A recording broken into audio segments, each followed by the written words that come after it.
Isaac Asimov. Earth is room enough. Science fiction tales of our own planet. Dedication to those admirable and amiable gentlemen who first occasioned the publication of these stories: Anthony Boucher, Howard Brown, John Campbell, Horace Gold's, Robert Lones, Leo Margulies, Ray Palmer, James Quinn, Larry Shaw, Russ Winterbotham. The Dead Past. Arnold Potterley, Ph.D., was a professor of ancient history. That, in itself, was not dangerous. What changed the world beyond all dreams was the fact that he looked like a professor of ancient history. Thaddeus Araman, department head of the Division of Chronoscopy, might have taken proper action if Dr. Potterley had been owner of a large square chin, flashing eyes, aquiline nose, and broad shoulders.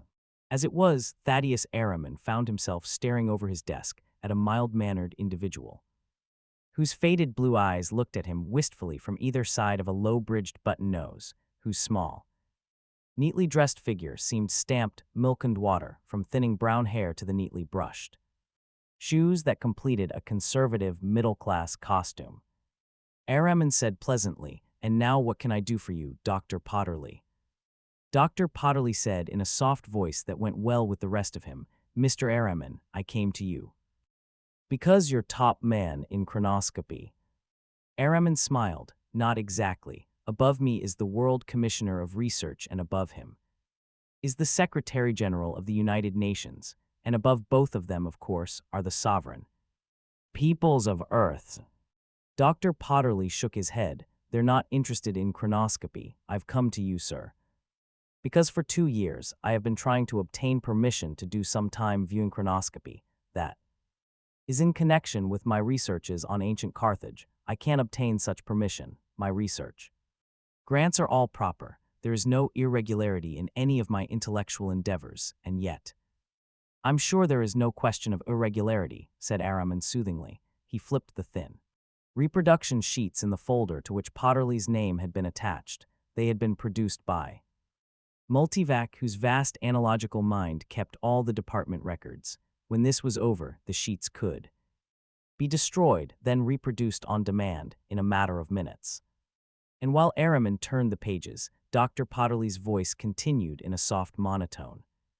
The historian was saying, "I must explain that my problem is quite an important one. Carthage was ancient commercialism brought to its zenith. Pre-Roman Carthage was the nearest ancient analog to pre-atomic America, at least insofar as its attachment to trade, commerce, and business in general was concerned. They were the most daring seamen and explorers before the Vikings, much better at it than the overrated Greeks. To know Carthage would be very rewarding, yet the only knowledge we have of it is derived from the writings of its bitter enemies, the Greeks and Romans.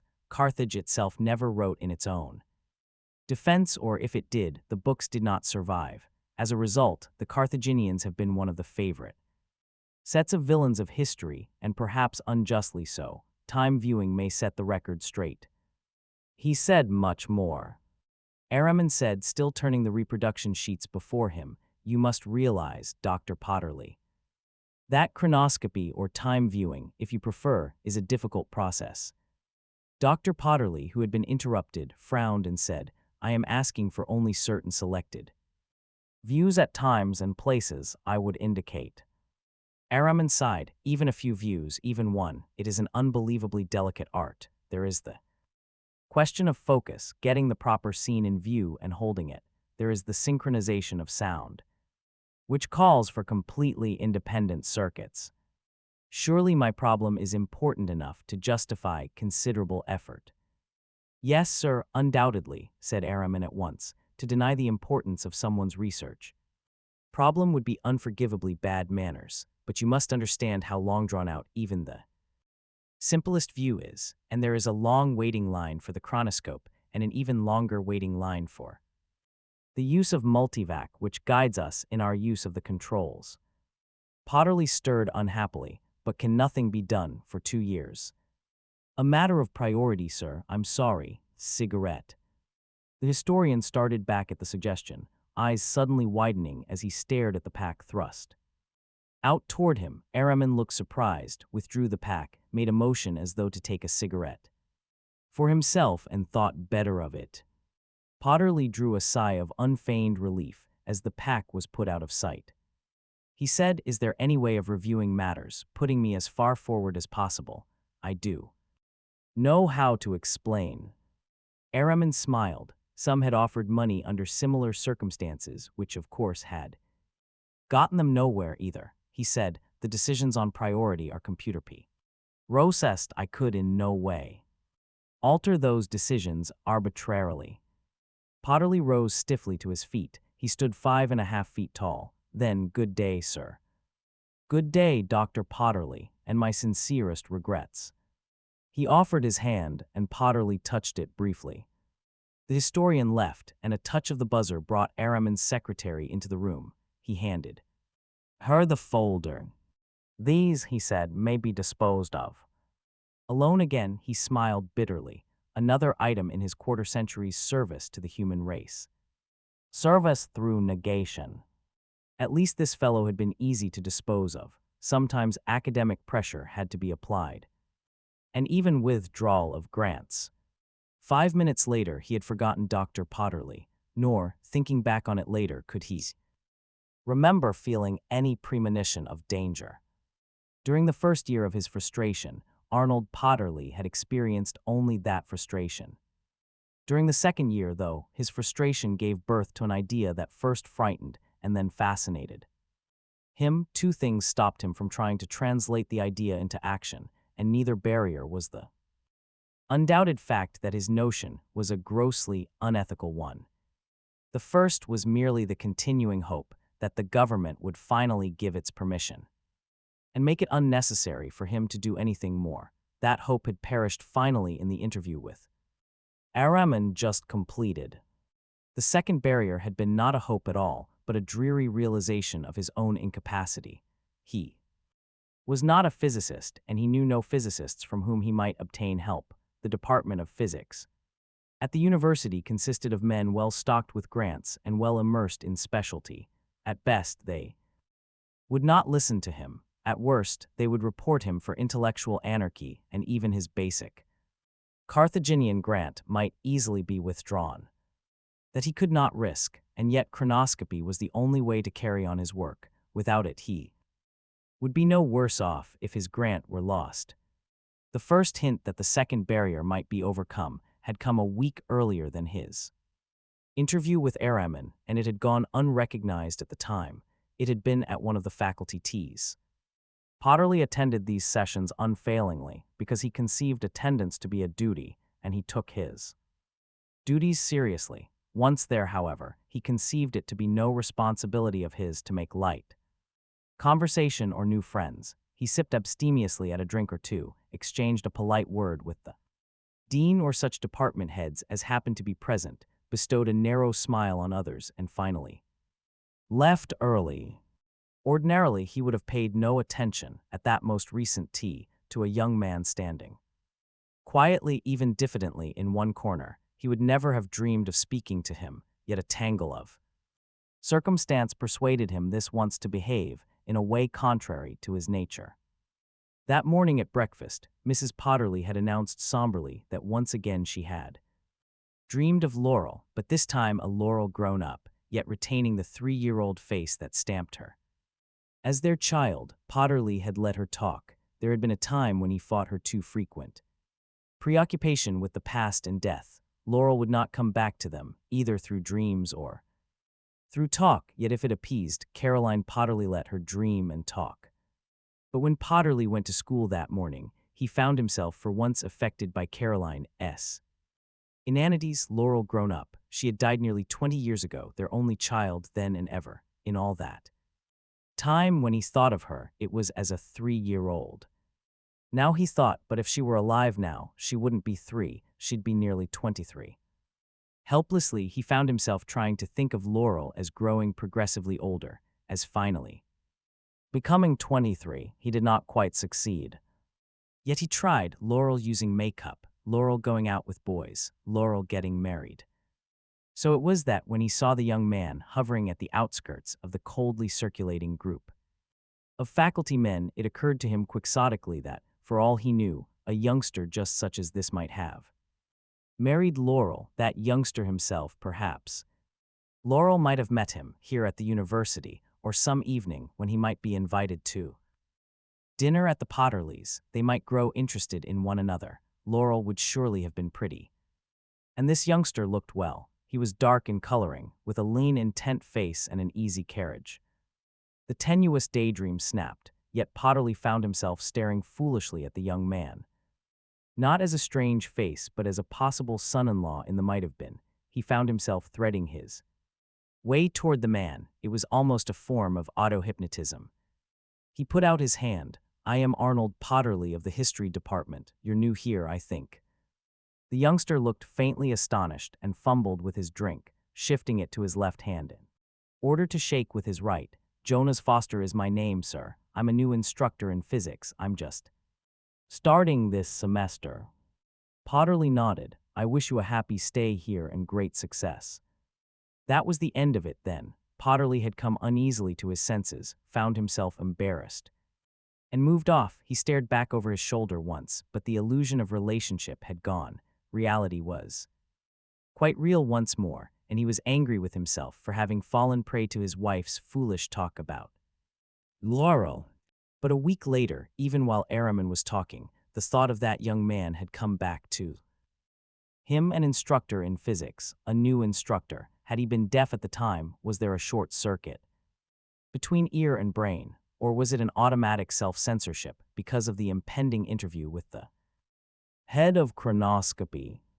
But the interview failed, and it was the thought of the young man with whom he had exchanged 2 sentences that prevented Potterly from elaborating his pleas for consideration.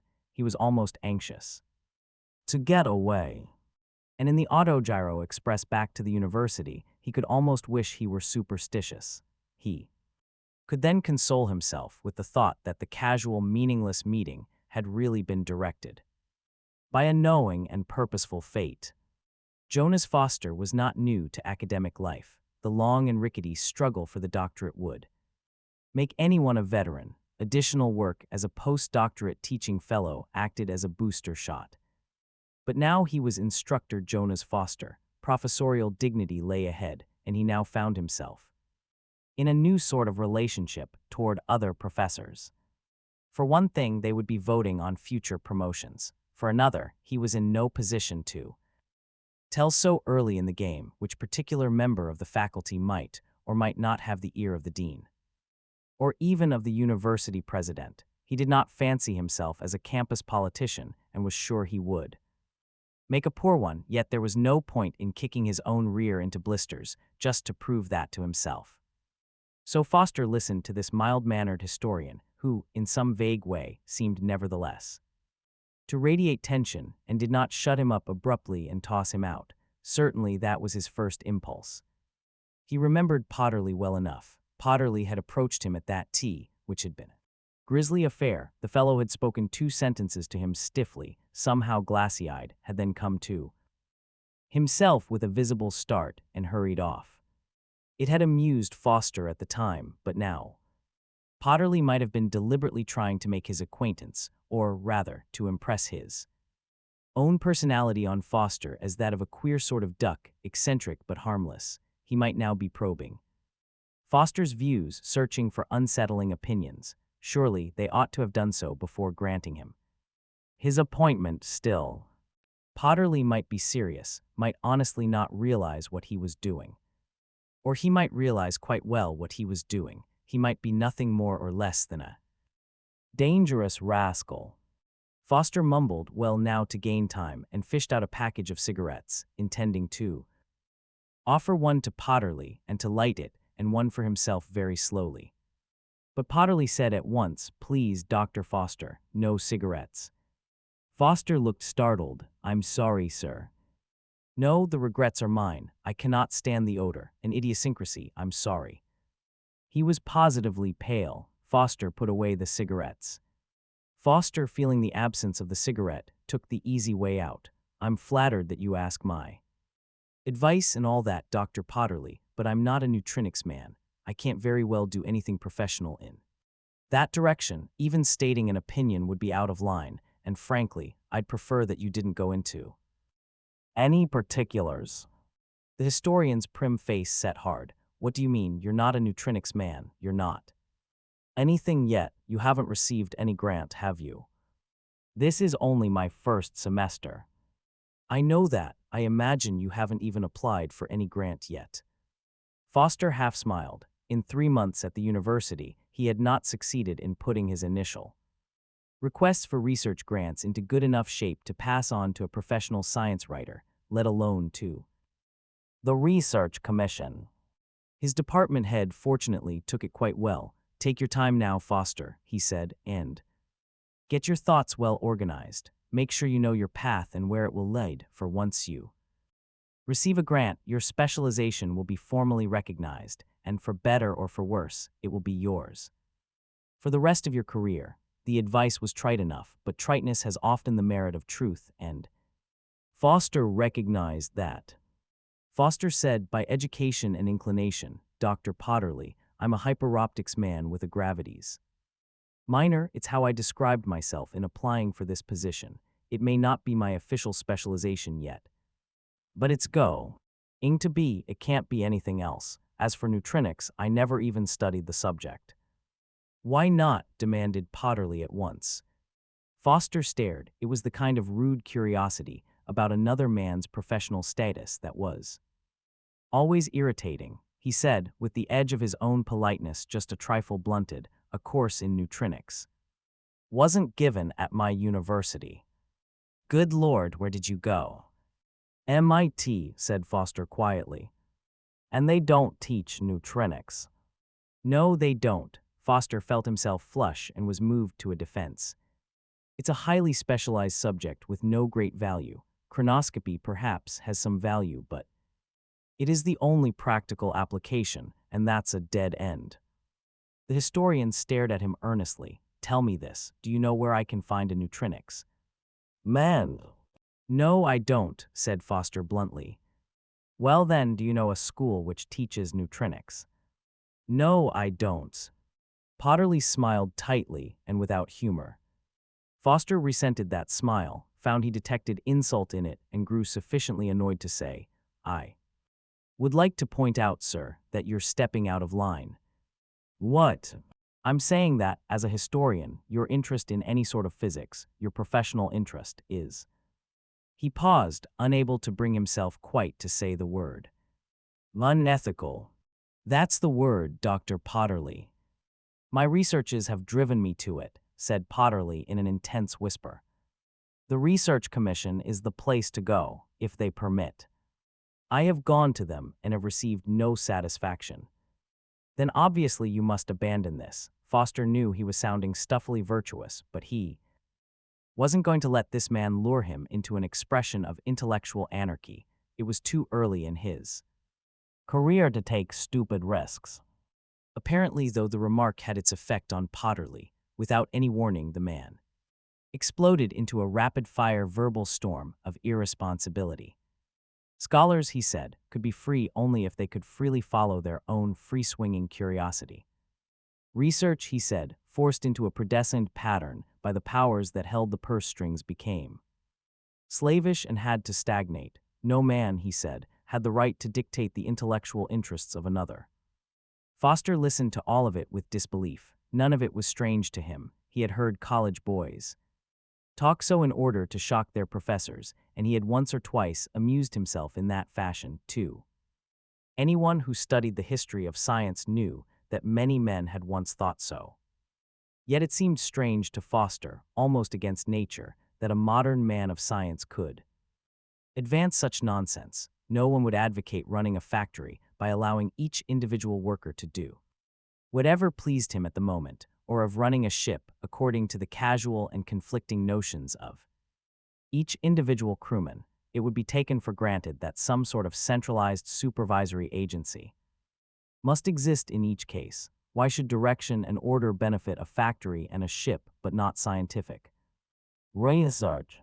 People might say that the human mind was somehow qualitatively different from a ship or factory. But the history of intellectual endeavor proved the opposite.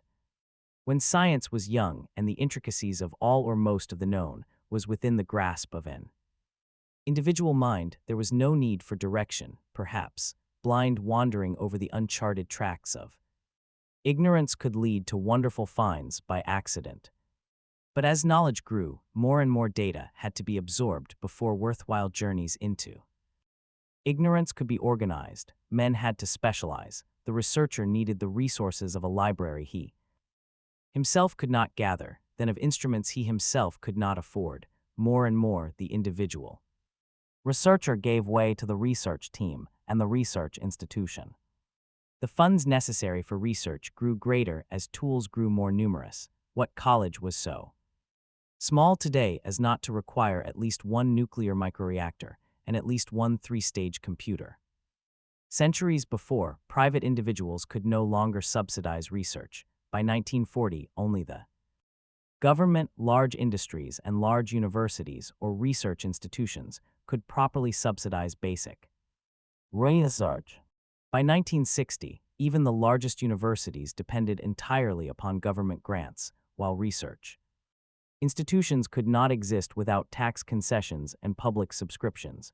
By 2000, the industrial combines had become a branch of the world government, and thereafter, the financing of research and therefore its direction naturally became centralized under a department of the government. It all worked itself out naturally and well. Every branch of science was fitted neatly to the needs of the public, and the various branches of science were coordinated decently. The material advance of the last half-century was argument enough for the fact that science was not falling into stagnation. Foster tried to say a very little of this and was waved aside impatiently. Why by Potterly, who said, "You are parroting official propaganda. You're sitting in the middle of an example that's squarely against the official view. Can you believe that?" Frankly, no. Well, why do you say time viewing is a dead end? Why is neutronics unimportant? You say it is. You say it categorically, yet you've never studied it. You claim complete ignorance of the subject. It's not even given in your school. Isn't the mere fact that it isn't given proof enough? Oh, I see. It's not given because it's unimportant, and it's unimportant because it's not given. Are you satisfied with that reasoning? Foster felt a growing confusion. It's in the books. That's all. The books say neutronics is unimportant. Your professors tell you so because they read it in the books. The books say so because professors write them. Who says it from personal experience and knowledge? Who does research in it? Do you know of anyone? Foster said, "I don't see that we're getting anywhere, Dr. Potterly. I have work to do. 1 minute, I just want you to try this on, see how it sounds to you. I say the government is actively suppressing basic research in neutronics and chronoscopy. They're suppressing application of chronoscopy." Oh no. Why not? They could do it. There's your centrally directed research. If they refuse grants for research in any portion of science, that portion dies. They've killed neutronics. They can do it and have done it. But why? I don't know why. I want you to find out. I'd do it myself if I knew enough. I came to you because you're a young fellow with a brand new education. Have your intellectual arteries hardened already? Is there no curiosity in you? Don't you want to know? Don't you want answers? The historian was peering intently into Foster's face. Their noses were only inches apart, and Foster was so lost that he did not think to draw back. He should by rights have ordered Potterly out. If necessary, he should have thrown Potterly out. It was not respect for age and position that stopped him. It was certainly not that Potterly's arguments had convinced him. Rather, it was a small point of college pride. Why didn't MIT give a course in neutronics? For that matter, now that he came to think of it, he doubted that there was a single book on neutronics in the library. He could never recall having seen one. He stopped to think about that. And that was ruin. Caroline Potterly had once been an attractive woman. There were occasions, such as dinners or university functions, when, by considerable effort, remnants of the attraction could be salvaged. On ordinary occasions, she sagged. It was the word she applied to herself in moments of self-abhorrence. She had grown plumper with the years, but the flaccidity about her was not a matter of fat. Entirely, it was as though her muscles had given up and grown limp so that she shuffled when she walked. While her eyes grew baggy and her cheeks jowly, even her graying hair seemed tired rather than merely stringy. Its straightness seemed to be the result of a supine surrender to gravity, nothing else. Caroline Potterly looked at herself in the mirror and admitted this was one of her bad days. She knew the reason, too. It had been the dream of Laurel, the strange one with Laurel grown up. She had been wretched ever since. Still, she was sorry she had mentioned it to Arnold. He didn't say anything. He never did anymore. But it was bad for him. He was particularly withdrawn for days afterward. It might have been that he was getting ready for that important conference with the big government official. He kept saying he expected no success, but it might also have been her dream. It was better in the old days when he would cry sharply at her, "Let the dead past go, Caroline.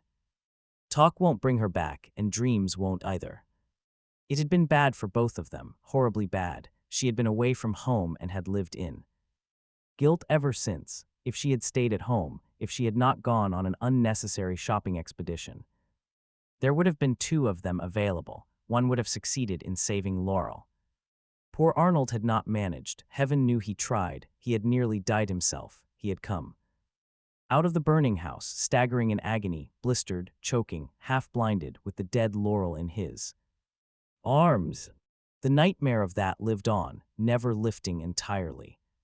Arnold slowly grew a shell about himself afterward. He cultivated a low-voiced mildness through which nothing broke, no lightning struck. He grew puritanical and even abandoned his minor vices, his cigarettes, his penchant for an occasional profane exclamation. He obtained his grant for the preparation of a new history of Carthage and subordinated everything to that.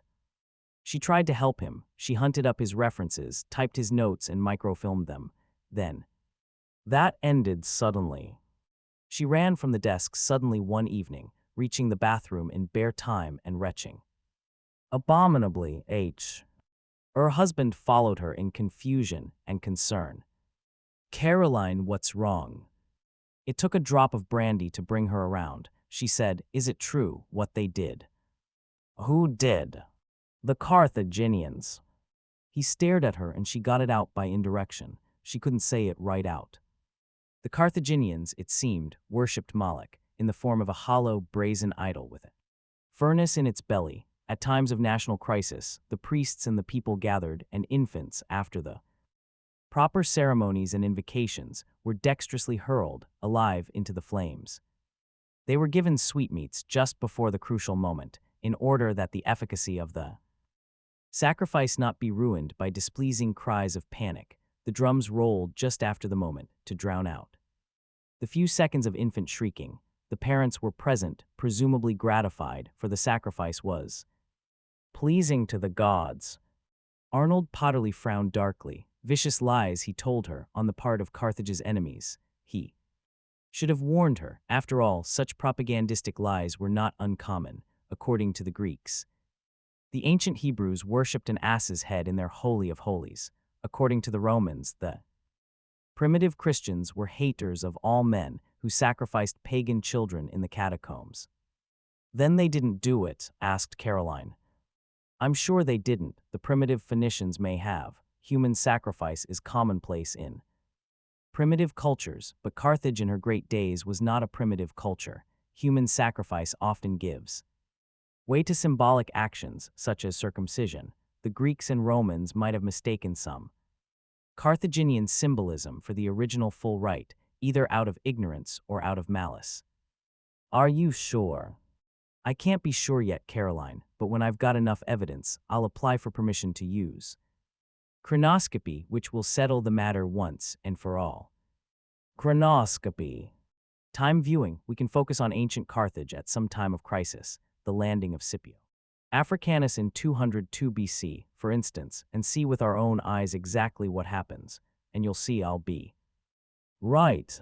He patted her and smiled encouragingly, but she dreamed of Laurel every night for 2 weeks. Thereafter, and she never helped him with his Carthage project again, nor did he ever ask her to.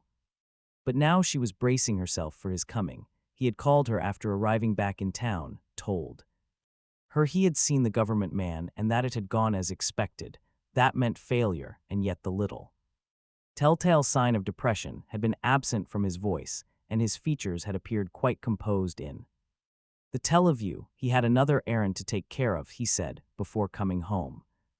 It meant he would be late, but that didn't matter. Neither one of them was particular about eating hours or cared when packages were taken out of the freezer, or even which packages, or when the self-warming mechanism was activated. When he did arrive, he surprised her. There was nothing untoward about him in any obvious way. He kissed her dutifully and smiled, took off his hat, and asked if all had been well while he was gone. It was all almost perfectly normal, almost. She had learned to detect small things, though, and his pace in all this was a trifle hurried, enough to show her accustomed eye that he was under tension. She said, "Has something happened?" He said, "We're going to have a dinner guest night after next, Caroline. You don't mind?" "Well, no. Is it anyone I know?" "No, a young instructor, a newcomer. I've spoken to him." He suddenly whirled toward her and seized her arms at the elbow, held them a moment, then dropped them in confusion as though disconcerted at having shown emotion. He said, "I almost didn't get through to him. Imagine that. Terrible, terrible, the way we have all bent to the yoke, the affection we have for the harness about us." Mrs. Potterly wasn't sure she understood, but for a year she had been watching him grow quietly. More rebellious, little by little more daring in his criticism of the government. She said, "You haven't spoken foolishly to him, have you?" "What do you mean, foolishly? He'll be doing some neutrinics for me." Neutrinics was trisyllabic nonsense to Mrs. Potterly, but she knew it had nothing to do with history. She said faintly, "Arnold, I don't like you to do that. You'll lose your position. It's intellectual anarchy, my dear," he said. "That's the phrase you want. Very well, I am an anarchist. If the government will not allow me to push my researches, I will push them on my own. And when I show the way, others will follow. And if they don't, it makes no difference. It's Carthage that counts in human knowledge, not you and I." "But you don't know this young man. What if he is an agent for the Commission of Research?" "Not likely, and I'll take that chance." He made a fist of his right hand and rubbed it gently against the palm of his left. "He's on my side now, I'm sure of it. He can't help but be. I can recognize intellectual curiosity when I see it in a man's eyes and face and attitude, and it's a fatal disease for a tame scientist. Even today it takes time to beat it out of a man, and the young ones are vulnerable. Oh, why stop at anything? Why not build our own chronoscope and tell the government to go too?" He stopped abruptly, shook his head, and turned away. "I hope everything will be all right," said Mrs. Potterly, feeling helplessly certain that everything would not be, and frightened in advance for her husband's professorial status and the security of their old age. It was she alone of them all who had a violent presentiment of trouble, quite the wrong trouble. Of course, Jonas Foster was nearly half an hour late in arriving at the Potterleys' off-campus house. Up to that very evening, he had not quite decided he would go. Then, at the last moment, he found he could not bring himself to commit the social enormity of breaking a dinner appointment an hour before the appointed times. That and the nagging of curiosity. The dinner itself passed interminably. Foster ate without appetite. Mrs. Potterly sat in distant absent-mindedness, emerging out of it only once to ask if he were married and to make a deprecating sound. At the news that he was not, Dr. Potterly himself asked neutrally after his professional history and nodded his head primly. It was as staid, stodgy boring, actually, as anything could be. Foster thought he seemed so harmless. Foster had spent the last 2 days reading up on Dr. Potterly, very casually, of course, almost sneakily. He wasn't particularly anxious to be seen in the social science library. To be sure, history was one of those borderline affairs, and historical works were frequently read for amusement or edification by the general public. Still, a physicist wasn't quite the general public. Let Foster take to reading histories and he would be considered queer, sure as relativity, and after a while the head of the department would wonder if his new instructor were really the man for the job. So he had been cautious. He sat in the more secluded alcoves and kept his head bent when he slipped in and out at odd hours.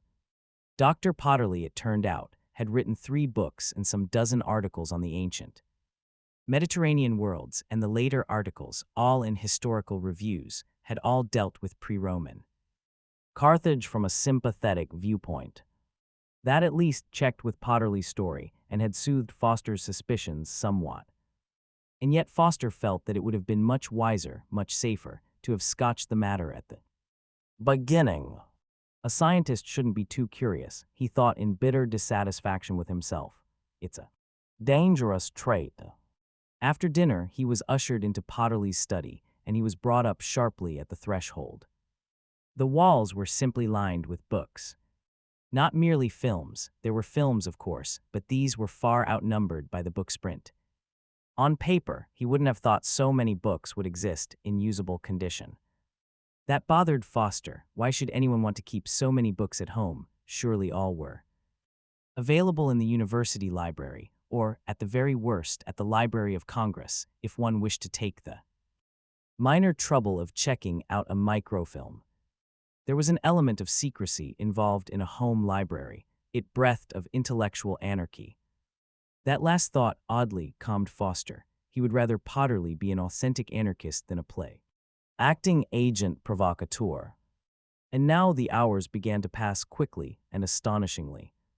You see, Potterly said in a clear, unflurried voice, it was a matter of finding, if possible, anyone who had ever used chronoscopy in his work. Naturally, one couldn't ask baldly, since that would be unauthorized research.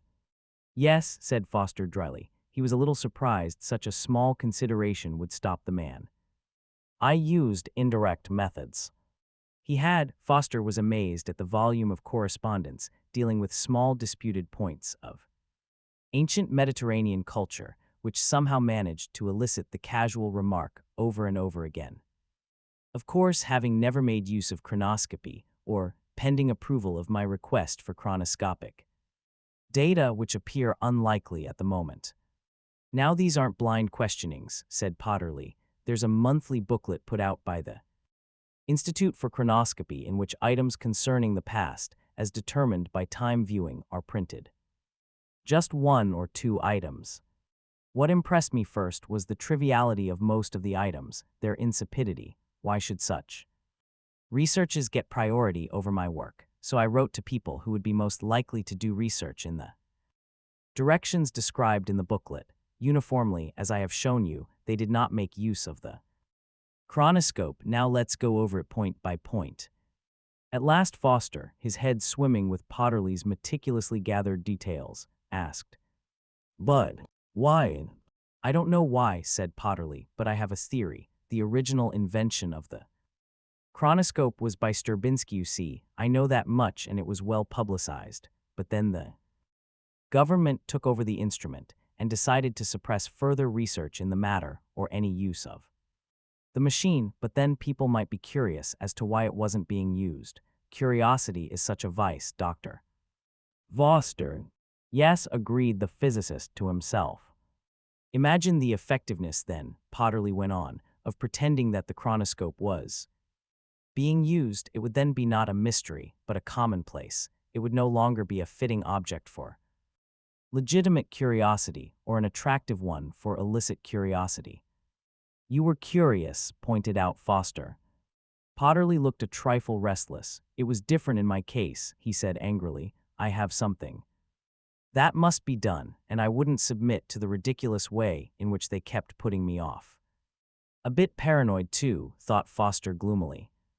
Yet he had ended up with something, paranoid or not. Foster could no longer deny that something peculiar was going on in the matter of neutrinics.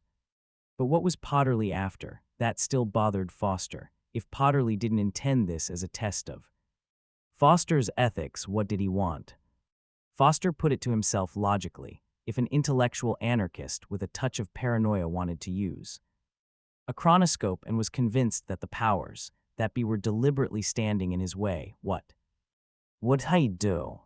Supposing it were I, he thought, what would I do? He said slowly, maybe the chronoscope doesn't exist at all. Potterly started, there was almost a crack in his general calmness. For an instant, Foster found himself catching a glimpse of something not at all calm. But the historian kept his balance and said, "Oh no, there must be a chronoscope. Why have you seen it, have I? Maybe that's the explanation of everything. Maybe they're not deliberately holding out on a chronoscope they've got. Maybe they haven't got it in the first place. But Straczynski lived. He built a chronoscope. That much is a fact." "The books say so," said Foster coldly. "Now listen." Potterly actually reached over and snatched at Foster's jacket sleeve. "I need the chronoscope. I must have it. Don't tell me it doesn't exist. What we're going to do is find out enough about neutronics to be able to." Potterly drew himself up short. Foster drew his sleeve away. He needed no ending to that sentence. He supplied it himself. He said, "Build one of our own." Potterly looked sour as though he would rather not have said it point blank. Nevertheless, he said, "Why not?"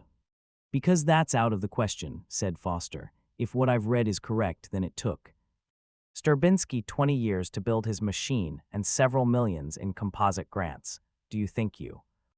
And I can duplicate that illegally. Suppose we had the time, which we haven't, and suppose I could learn enough out of books, which I doubt. Where would we get the money and equipment? The chronoscope is supposed to fill a 5-story building, for heaven's sake.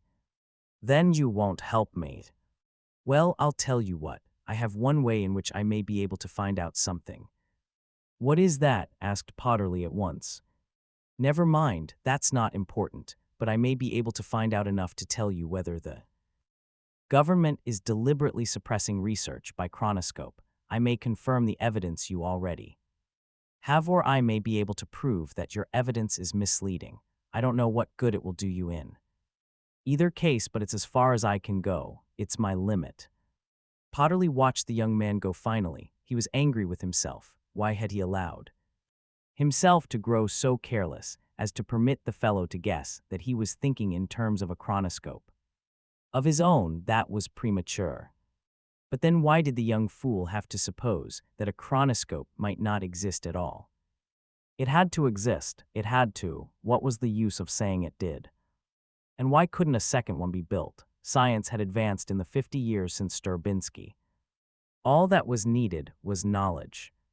Let the youngster gather knowledge. Let him think a small gathering would be his limit. Having taken the path to anarchy, there would be no limit. If the boy were not driven onward by something in himself, the first steps would be error enough to force the rest. Potterly was quite certain he would not hesitate to use blackmail. Potterly waved a last goodbye and looked up. It was beginning to rain. Certainly blackmail if necessary, but he would not be stopped. Foster steered his car across the bleak outskirts of town and scarcely noticed the rain. He was a fool, he told himself, but he couldn't leave things as they were. He had to know. He damned his streak of undisciplined curiosity, but he had to know. But he would go no further than Uncle Ralph. He swore mightily to himself that it would stop there. In that way, there would be no evidence against him, no real evidence. Uncle Ralph would be discreet. In a way, he was secretly ashamed of Uncle Ralph. He hadn't mentioned him to Potterly, partly out of caution and partly because he did not wish to witness the lifted eyebrow, the inevitable half-smile. Professional science writers, however useful, were a little outside the pale, fit only for patronizing contempt. The fact that, as a class, they made more money than did research scientists only made matters worse, of course. Still, there were times when a science writer in the family could be a convenience. Not being really educated, they did not have to specialize. Consequently, a good science writer knew practically everything, and Uncle Ralph was one of the best. Ralph Nimmo had no college degree and was rather proud of it. A degree, he once said to Jonas Foster when both were considerably younger, is a first step down a ruinous highway. You don't want to Waste it so you go on to graduate work and doctoral research. You end up a thoroughgoing ignoramus on everything in the world, except for one subdivisional sliver of nothing. On the other hand, if you guard your mind carefully and keep it blank of any clutter of information till maturity is reached, filling it only with intelligence and training it only in clear thinking, you then have a powerful instrument at your disposal and you can become a science writer. Nimmo received his first assignment at the age of 25 after he had completed his apprenticeship and been out in the field for less than 3 months. It came in the shape of a clotted manuscript whose language would impart no glimmering of understanding to any reader, however qualified. Without careful study and some inspired guesswork, Nimmo took it apart and put it together again. After 5 long and exasperating interviews with the authors, who were biophysicists, making the language taut and meaningful and smoothing the style to a pleasant gloss. Why not, he would say tolerantly to his nephew, who countered his strictures on degrees by berating him with his readiness to hang on the fringes of science. The fringe is important, your scientists can't write, why should they be expected to? They aren't expected to be grand masters at chess or virtuosos at the violin, so why expect them to know how to put words together? Why not leave that for specialists too? Good Lord, Jonas, read your literature of 100 years ago. Discount the fact that the science is out of date and that some of the expressions are out of date. Just try to read it and make sense out of it. It's just jaw-cracking, amateurish. Pages are published uselessly, whole articles which are either non-comprehensible or both. But you don't get recognition, Uncle Ralph, protested young Foster, who was getting ready to start his college career and was rather starry-eyed about it. You could be a terrific researcher. I get recognition, said Nimmo. Don't think for a minute I don't. Sure, a biochemist or a strato meteorologist won't give me the time of day, but they pay me well enough. Just find out what happens when some first-class chemist finds the commission has cut his year's allowance for science writing. He'll fight harder for enough funds to afford me, or someone like me, than to get a recording ionograph. He grinned broadly and Foster grinned back. Actually, he was proud of his paunchy, round-faced, stub-fingered uncle, whose vanity made him brush his fringe of hair futilely over the desert on his pate, and made him dress like an unmade haystack because such negligence was his trademark, ashamed but proud, too. And now Foster entered his uncle's cluttered apartment in no mood at all for grinning. He was 9 years older now, and so was Uncle Ralph. For 9 more years, papers in every branch of science had come to him for polishing, and a little of each had crept into his capacious mind. Nimmo was eating seedless grapes, popping them into his mouth one at a time. He tossed a bunch to Foster, who caught them by a hair, then bent to retrieve individual grapes that had torn loose and fallen to the floor. Let them be, don't bother, said Nimmo carelessly. Someone comes in here to clean once a week. What's up? Having trouble with your grant application write-up? I haven't really got into that yet. You have? Get a move on, boy. Are you waiting for me to offer to do the final arrangement? I couldn't afford you, Uncle. Aw, come on, it's all in the family. Grant me all popular publication rights and no cash need. Change hands. Foster nodded. If you're serious, it's a deal. It's a deal. It was a gamble, of course, but Foster knew enough of Nimmo's science writing to realize it could pay off. Some dramatic discovery of public interest on primitive man, or on a new surgical technique, or on any branch of spacenautics could mean a very cash-attracting article in any of the mass media of communication. It was Nimmo, for instance, who had written up, for scientific consumption, the series of papers by Bryce and co-workers that elucidated the fine structure of 2 cancer viruses, for which job he asked the picayune payment of $1,500, provided popular publication rights were included. He then wrote up exclusively the same work in semi-dramatic form for use in tridimensional video for a $20,000 advance plus rental royalties that were still coming in after 5 years. Foster said bluntly, "What do you know about neutrinics, Uncle?" Neutrinics? Nimmo's small eyes looked surprised. Are you working in that? I thought it was pseudogravitic optics. It is PGO. I just happened to be asking about neutrinics. That's a devil of a thing to be doing. You're stepping out of line. You know that, don't you? I don't expect you to call the commission because I'm a little curious about things. Maybe I should before you get into trouble. Curiosity is an occupational danger with scientists. I've watched it work. One of them will be moving quietly along on a problem. Then curiosity leads him up a strange creek. Next thing you know, they've done so little on their proper problem, they can't justify for a project renewal. I've seen more. All I want to know, said Foster patiently, is what's been passing through your hands lately on neutrinics. Nimmo leaned back, chewing at a grape thoughtfully. Nothing ever. I don't recall ever getting a paper on neutrinics. What? Foster was openly astonished. Then who does get the work? Now that you ask, said Nimmo, I don't know. Don't recall anyone talking about it at the annual conventions. I don't think much work is being done there. Why not? Hey there, don't bark. I'm not doing anything. My guess would be. Foster was exasperated. Don't you know? HMP, I'll tell you what I know about neutrinics. It concerns the applications of neutrino movements and the forces involved. Sure. Just as electronics deals with the applications of electron movements and the forces involved, and pseudogravities deals with the applications of artificial gravitational fields. I didn't come to you for that. Is that all you know? And said Nimmo with equanimity, neutrinics is the basis of time viewing, and that is all I know.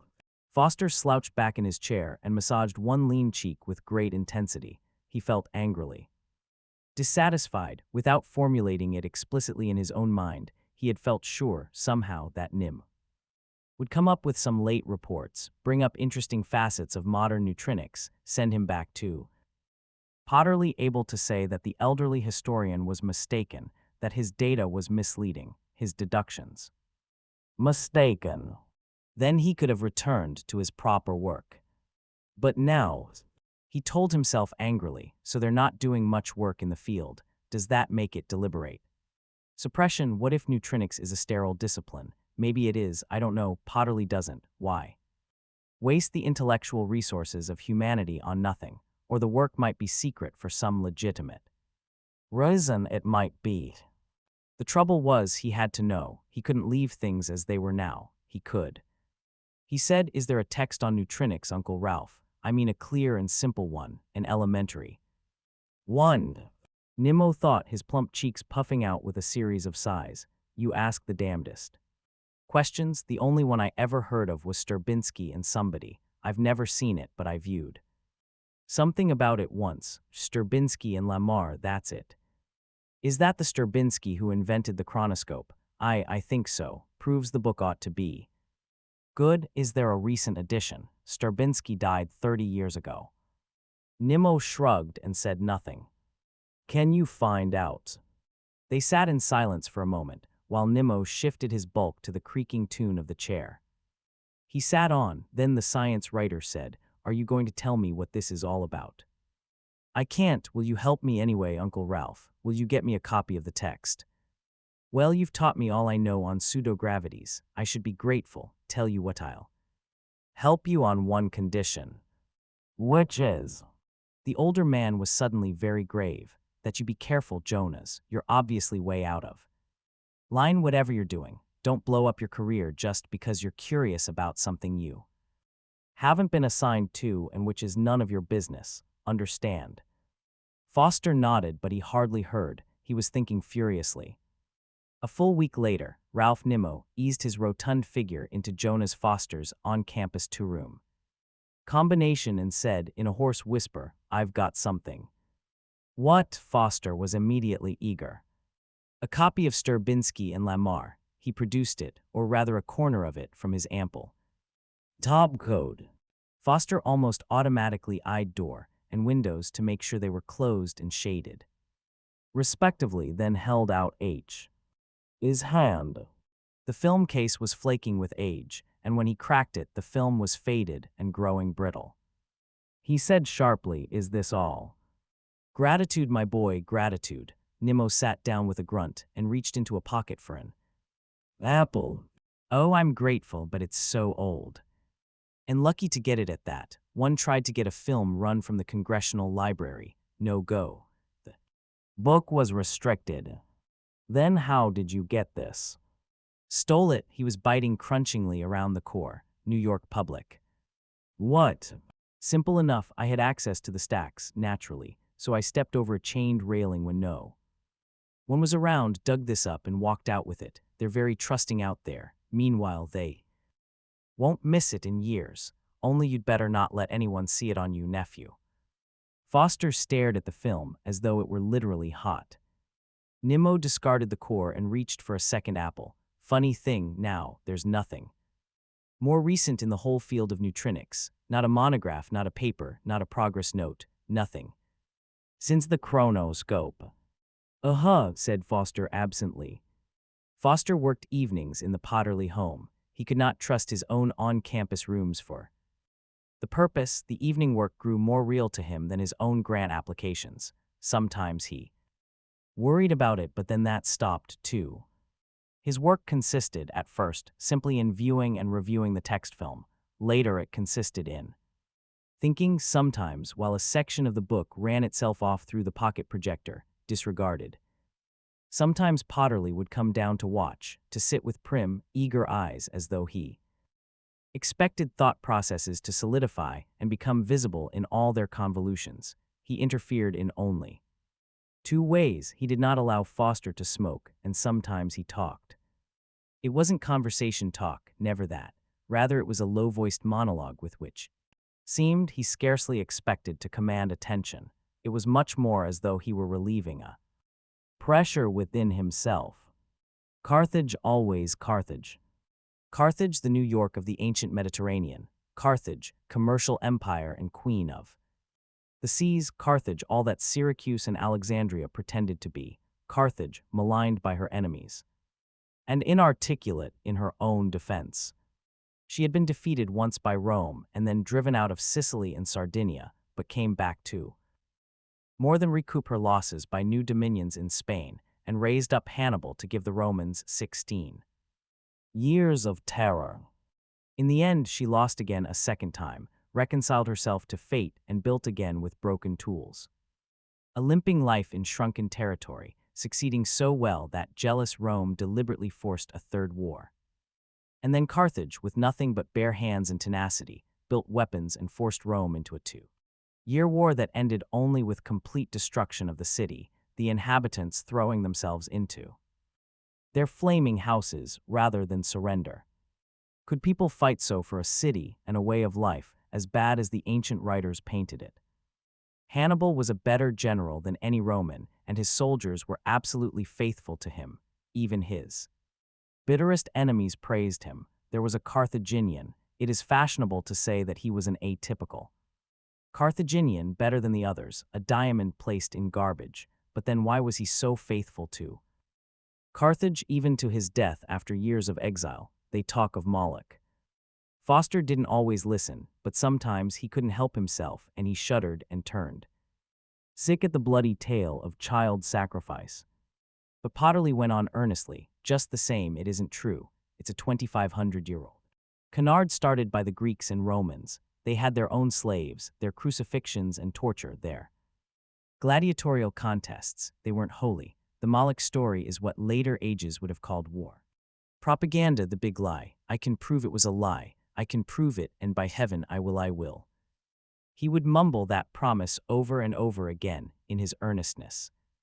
Mrs. Potterly visited him also, but less frequently, usually on Tuesdays and Thursdays when Dr. Potterly himself had an evening course to take care of and was not present. She would sit quietly, scarcely talking, face slack and doughy, eyes blank, her whole attitude distant and withdrawn. The first time, Foster tried, uneasily, to suggest that she leave. She said tonelessly, "Do I disturb you?" "No, of course not," lied Foster restlessly. It's just that he couldn't complete the sentence. She nodded as though accepting an invitation to stay. Then she opened a cloth bag she had brought with her and took out a quire of Vitron sheets, which she proceeded to weave together by rapid, delicate movements of a pair of slender, tetrafaceted depolarizers whose battery-fed wires made her look as though she were holding a large spider. One evening, she said softly, "My daughter Laurel is your age." Foster started as Mew. Ch at the sudden, unexpected sound of speech as at the words. He said, "I didn't know you had a daughter, Mrs. Potterly. She died years ago." The vitron grew under the deft manipulations into the uneven shape of some garment Foster could not yet identify. There was nothing left for him to do but mutter inanely, "I'm sorry." Mrs. Potterly sighed. "I dream about her often." She raised her blue, distant eyes to him. Foster winced and looked away. Another evening, she asked, pulling at one of the vitron sheets to loosen its gentle clinging to her dress, "What is time viewing anyway?" That remark broke into a particularly involved chain of thought, and Foster said snappishly, "Dr. Potterly can explain." He tried to, "Oh my, yes, but I think he's a little impatient with me. He calls it chronoscopy." Most of the time, do you actually see things in the past like the trimensionals, or does it just make little dot patterns like the computer you use? Foster stared at his hand computer with distaste. It worked well enough, but every operation had to be manually controlled, and the answers were obtained in code. Now if he could use the school computer. Well, why dream? He felt conspicuous enough, as it was, carrying a hand computer under his arm every evening as he left his office. He said, "I've never seen the chronoscope myself, but I'm under the impression that you actually see pictures and hear sound. You can hear people talk too." "I think so." Then, half in desperation, "Look here, Mrs. Potterly, this must be awfully dull for you. I realize you don't like to leave a guest all to himself, but really, Mrs. Potterly, you mustn't feel compelled." "I don't feel compelled," she said. "I'm sitting here waiting." "Waiting for what?" She said composedly, "I listened to you that first evening, the time you first spoke to Arnold. I listened at the door." He said, "You did." "I know I shouldn't have, but I was awfully worried about Arnold. I had a notion he was going to do something he oughtn't, and I wanted to hear what. And then when I heard," she paused, bending close over the vitron and peering at it. "Heard what, Mrs. Potterly?" "That you wouldn't build a chronoscope." "Well, of course not. I thought maybe you might change your mind." Foster glared at her. "Do you mean you're coming down here hoping I'll build a chronoscope? Waiting for me to build one? I hope you do, Dr. Foster. Oh, I hope you do." It was as though all at once a fuzzy veil had fallen off her face, leaving all her features clear and sharp, putting color into her cheeks, life into her eyes, the vibrations of something approaching excitement into her voice. "Wouldn't it be wonderful," she whispered, "to have one? People of the past could live again. Pharaohs and kings and just people. I hope you build one, Dr. Foster. I really hope." She choked, it seemed, on the intensity of her own words and let the vitron sheets slip off her lap. She rose and ran up the basement stairs, while Foster's eyes followed her awkwardly fleeing body with astonishment and distress. It cut deeper into Foster's nights and left him sleepless and painfully stiff with thought. It was almost a mental indigestion. His grant requests went limping in, finally, to Ralph Nimmo. He scarcely had any hope for them. He thought numbly, they won't be approved. If they weren't, of course, it would create a scandal in the department and probably mean his appointment at the university would not be renewed come the end of the academic year. He scarcely worried. It was the neutrino, only the neutrino. Its trail curved and veered sharply and led him breathlessly along uncharted pathways that even Stravinsky and Lamar did not follow. He called Nimmo. "Uncle Ralph, I need a few things. I'm calling from off the campus." Nimmo's face in the video plate was jovial, but his voice was sharp. He said, "What you need is a course in communication. I'm having a hell of a time pulling your application into one intelligible piece. If that's what you're calling about." Foster shook his head impatiently. "That's not what I'm calling about. I need these," he scribbled quickly on a piece of paper and held it up before the receiver. Nimmo yipped, "Hey, how many tricks do you think I can wangle?" "You can get them, uncle, you know you can." Nimmo reread the list of items with silent motions of his plump lips and looked grave. "What happens when you put those things together?" he asked. Foster shook his head. "You'll have exclusive popular publication rights to whatever turns up, the way it's always been. But please do ask any questions now. I can't do miracles, you know. Do this one, you've got to. You're a science writer, not a research man. You don't have to account for anything. You've got friends and connections. They can look the other way, can't they, to get a break from you next publication time. Your faith, nephew, is touching. I'll try." Nimmo succeeded. The material and equipment were brought over late one evening in a private touring car. Nimmo and Foster lugged it in with the grunting of men unused to manual labor. Potterly stood at the entrance of the basement after Nimmo had left. He asked softly, "What's this for?" Foster brushed the hair off his forehead and gently massaged a sprained wrist. He said, "I want to conduct a few simple experiments." "Really?" The historian's eyes glittered with excitement. Foster felt exploited. He felt as though he were being led along a dangerous highway by the pull of pinching fingers on his nose, as though he could see the ruin clearly that lay in wait at the end of the path. Yet walked eagerly and determinedly. Worst of all, he felt the compelling grip on his nose to be his own. It was Potterly who began it, Potterly who stood there now, gloating, but the compulsion was his own. Foster said sourly, "I'll be wanting privacy now, Potterly. I can't have you and your wife running down here and annoying me." He thought, if that offends him, let him kick me out, let him put an end to this. In his heart, though, he did not think being evicted would stop anything.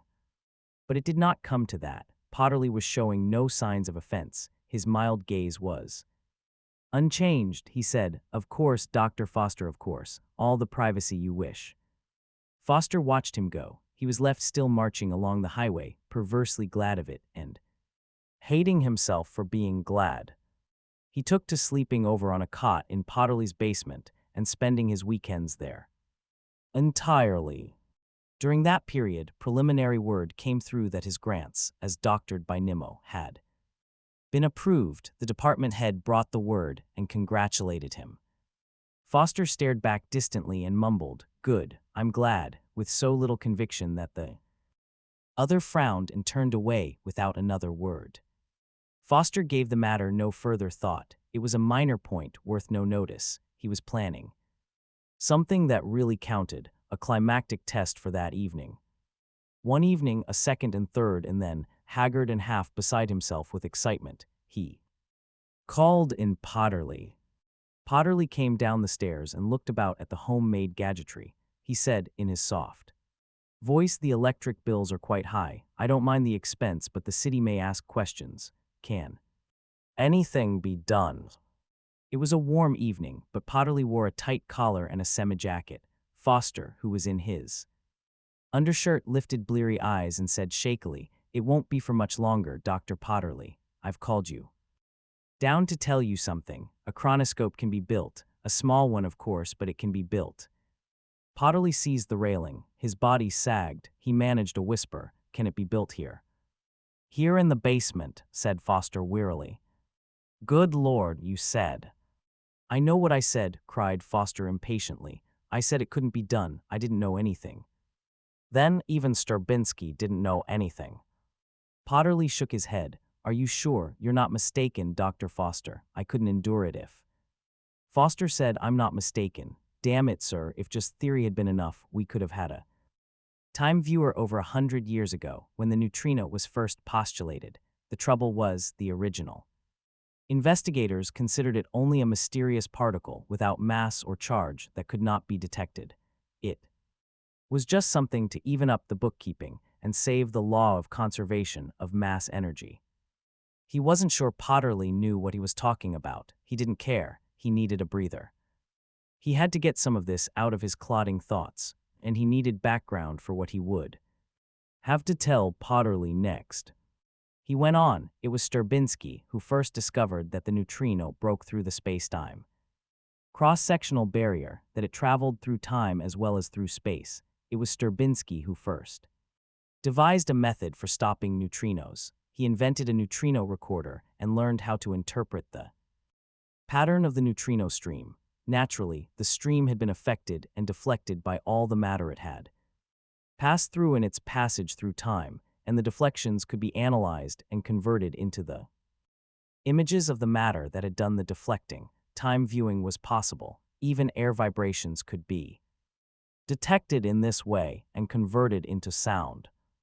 Potterly was definitely not listening. He said, yes, but when can you build a chronoscope?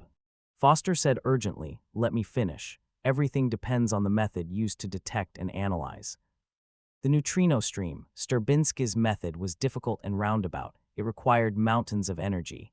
But I've studied pseudogravities, Dr. Potterly, the science of artificial gravitational fields. I've specialized in the behavior of light in such fields. It's a new science. Sturbinsky knew nothing of it. If he had, he would have seen anyone would have a much better and more efficacious method of detecting neutrinos using a pseudogravitic field. If I had known more neutronics to begin with, I would have seen it at once. Potterly brightened a bit. I knew it, he said. Even if they stop research in neutronics, there is no way the government can be sure that discoveries in other segments of science won't reflect knowledge on neutronics. So much for the value of centralized direction of science. One thought this long ago, Dr. Foster, before you ever came to work here. I congratulate you on that, said Foster, but there's one thing. Oh, never mind all this. Answer me, please. When can you build a chronoscope?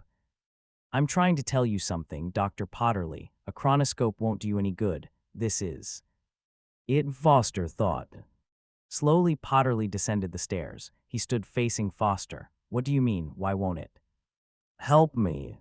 You won't see Carthage. It's what I've got to tell you. It's what I've been leading up to. You can never see Carthage.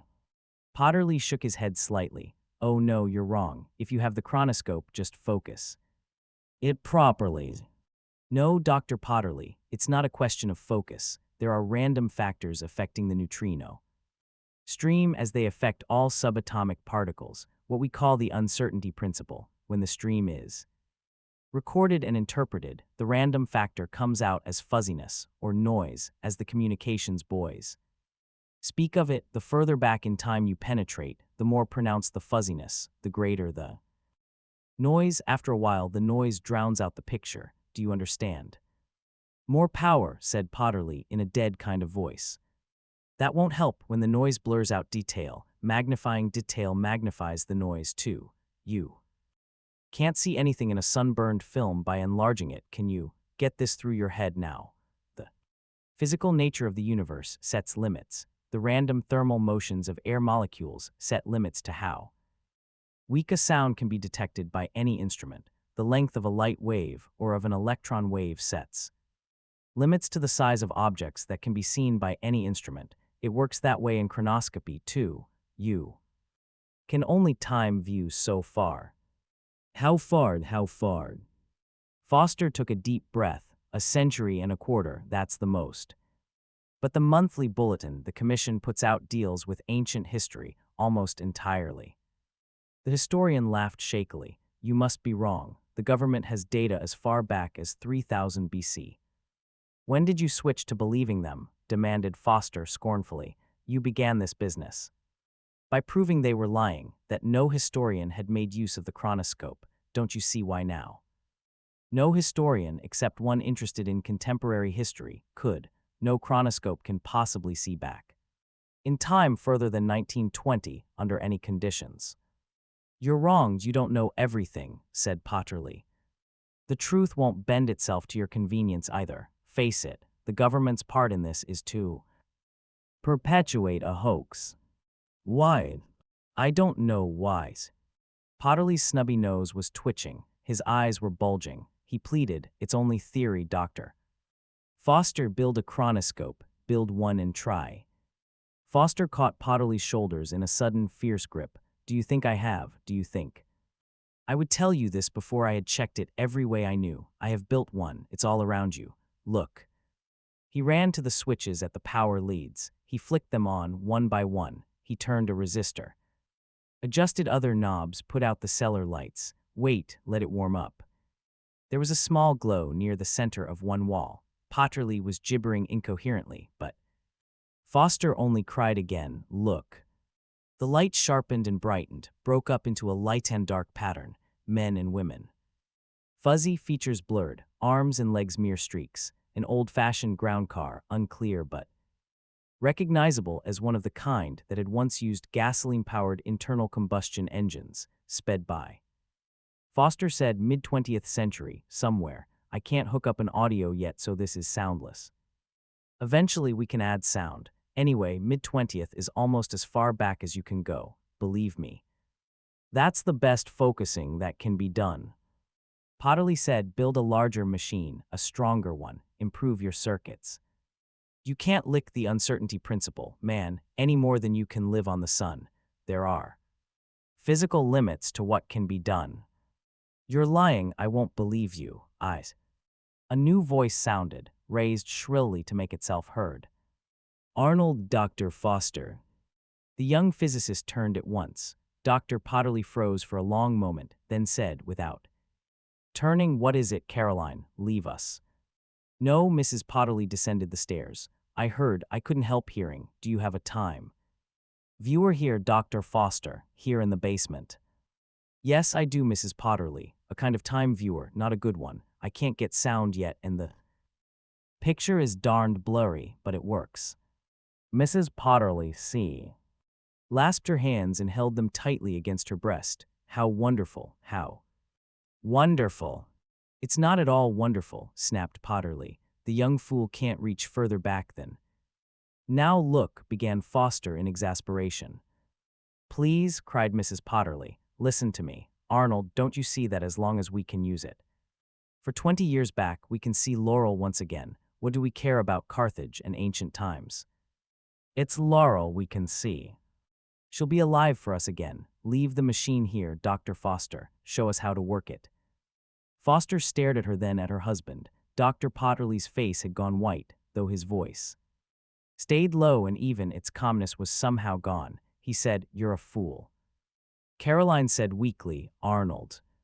You're a fool, I say. What will you see? The past, the dead past. Will Laurel do one thing she did not do? Will you see one thing you haven't seen? Will you live 3 years over and over again, watching a baby who will never grow up no matter how you watch?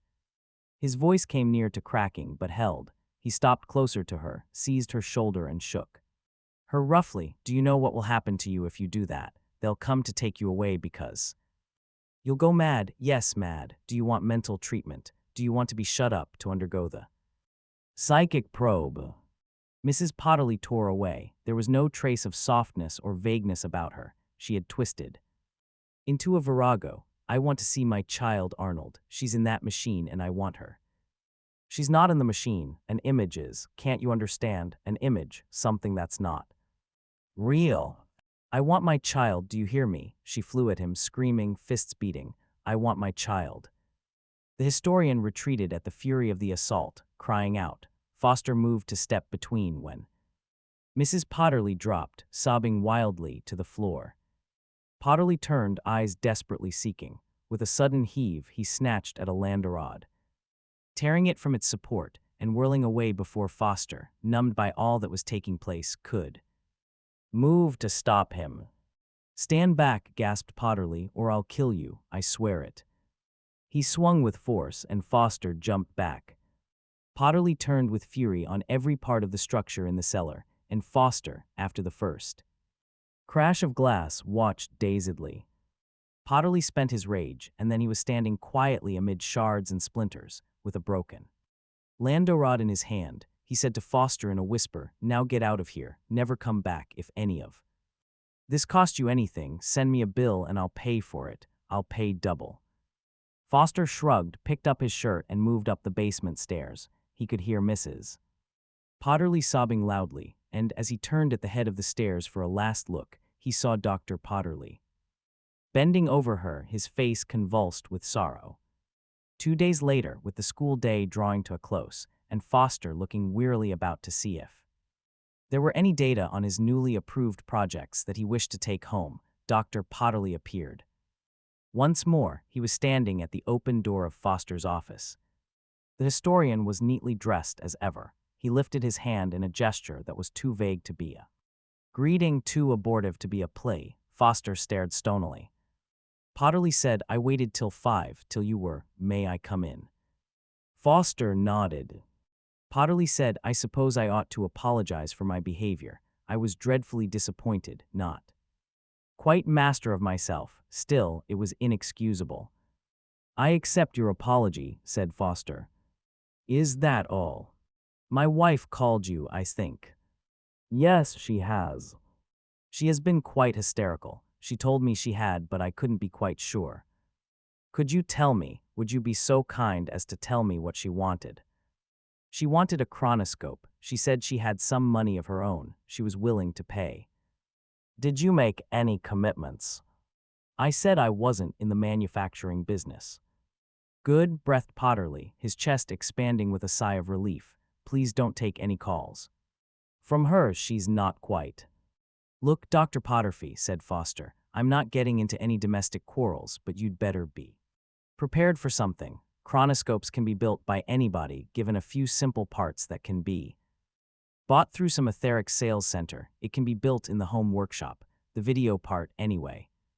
But no one else will think of it beside you, will they? No one has." "I don't intend to keep it secret." "But you can't publish. It's illegal research." "That doesn't matter anymore, Dr. Potterly. If I lose my grants, I lose them. If the university is displeased, I'll resign. It just doesn't matter." "But you can't do that." "Till now," said Foster, "you didn't mind my risking loss of grants and position. Why do you turn so tender about it now? Now let me explain something to you. When you first came to me, I believed in organized and directed research, the situation as it existed, in other words.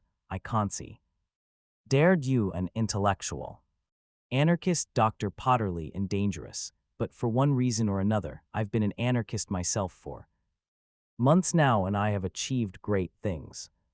Those things have been achieved not because I am a brilliant scientist. Not at all. It was just that scientific research had been directed from above, and holes were left that could be filled in by anyone who looked in the right direction, and anyone might have if the government hadn't actively tried to prevent it.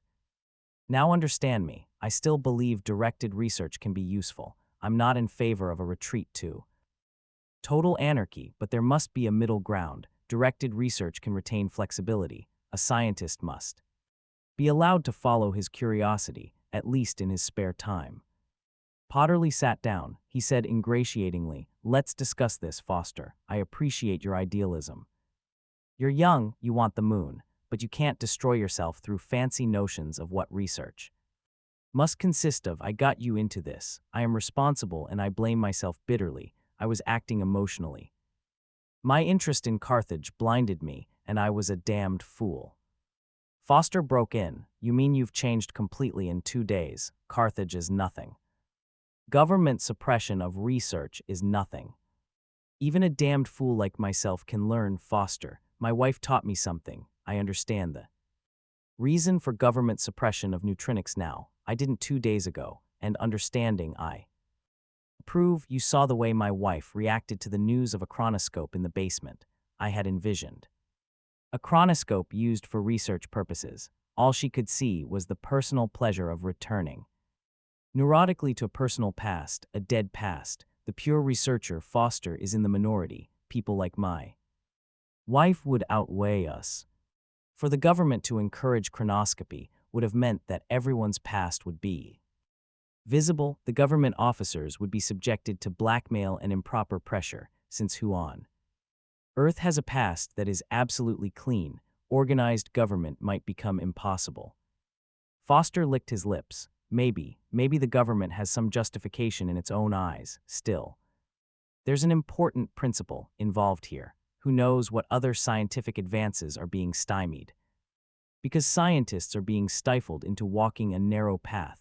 If the chronoscope becomes the terror of a Few politicians, it's a price that must be paid. The public must realize that science must be free, and there is no more dramatic way of doing it than to publish my discovery, one way or another, legally or illegally. Potterly's brow was damp with perspiration, but his voice remained even. Oh, not just a few. Politicians, Dr. Foster, don't think that. It would be my terror, too. My wife would spend her time living with our dead daughter. She would retreat further from reality. She would go mad living the same scenes over and over, and not just my terror. There would be others like her, children searching for their dead parents or their own youth. We'll have a whole world living in the past, midsummer madness.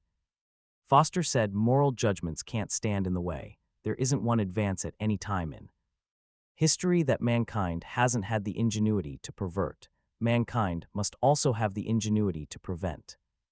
As for the chronoscope, your delvers into the dead past will get tired soon enough. They'll catch their loved parents in some of the things their loved parents did, and they'll lose their enthusiasm for it all. But all this is trivial. With me, it's a matter of important principle.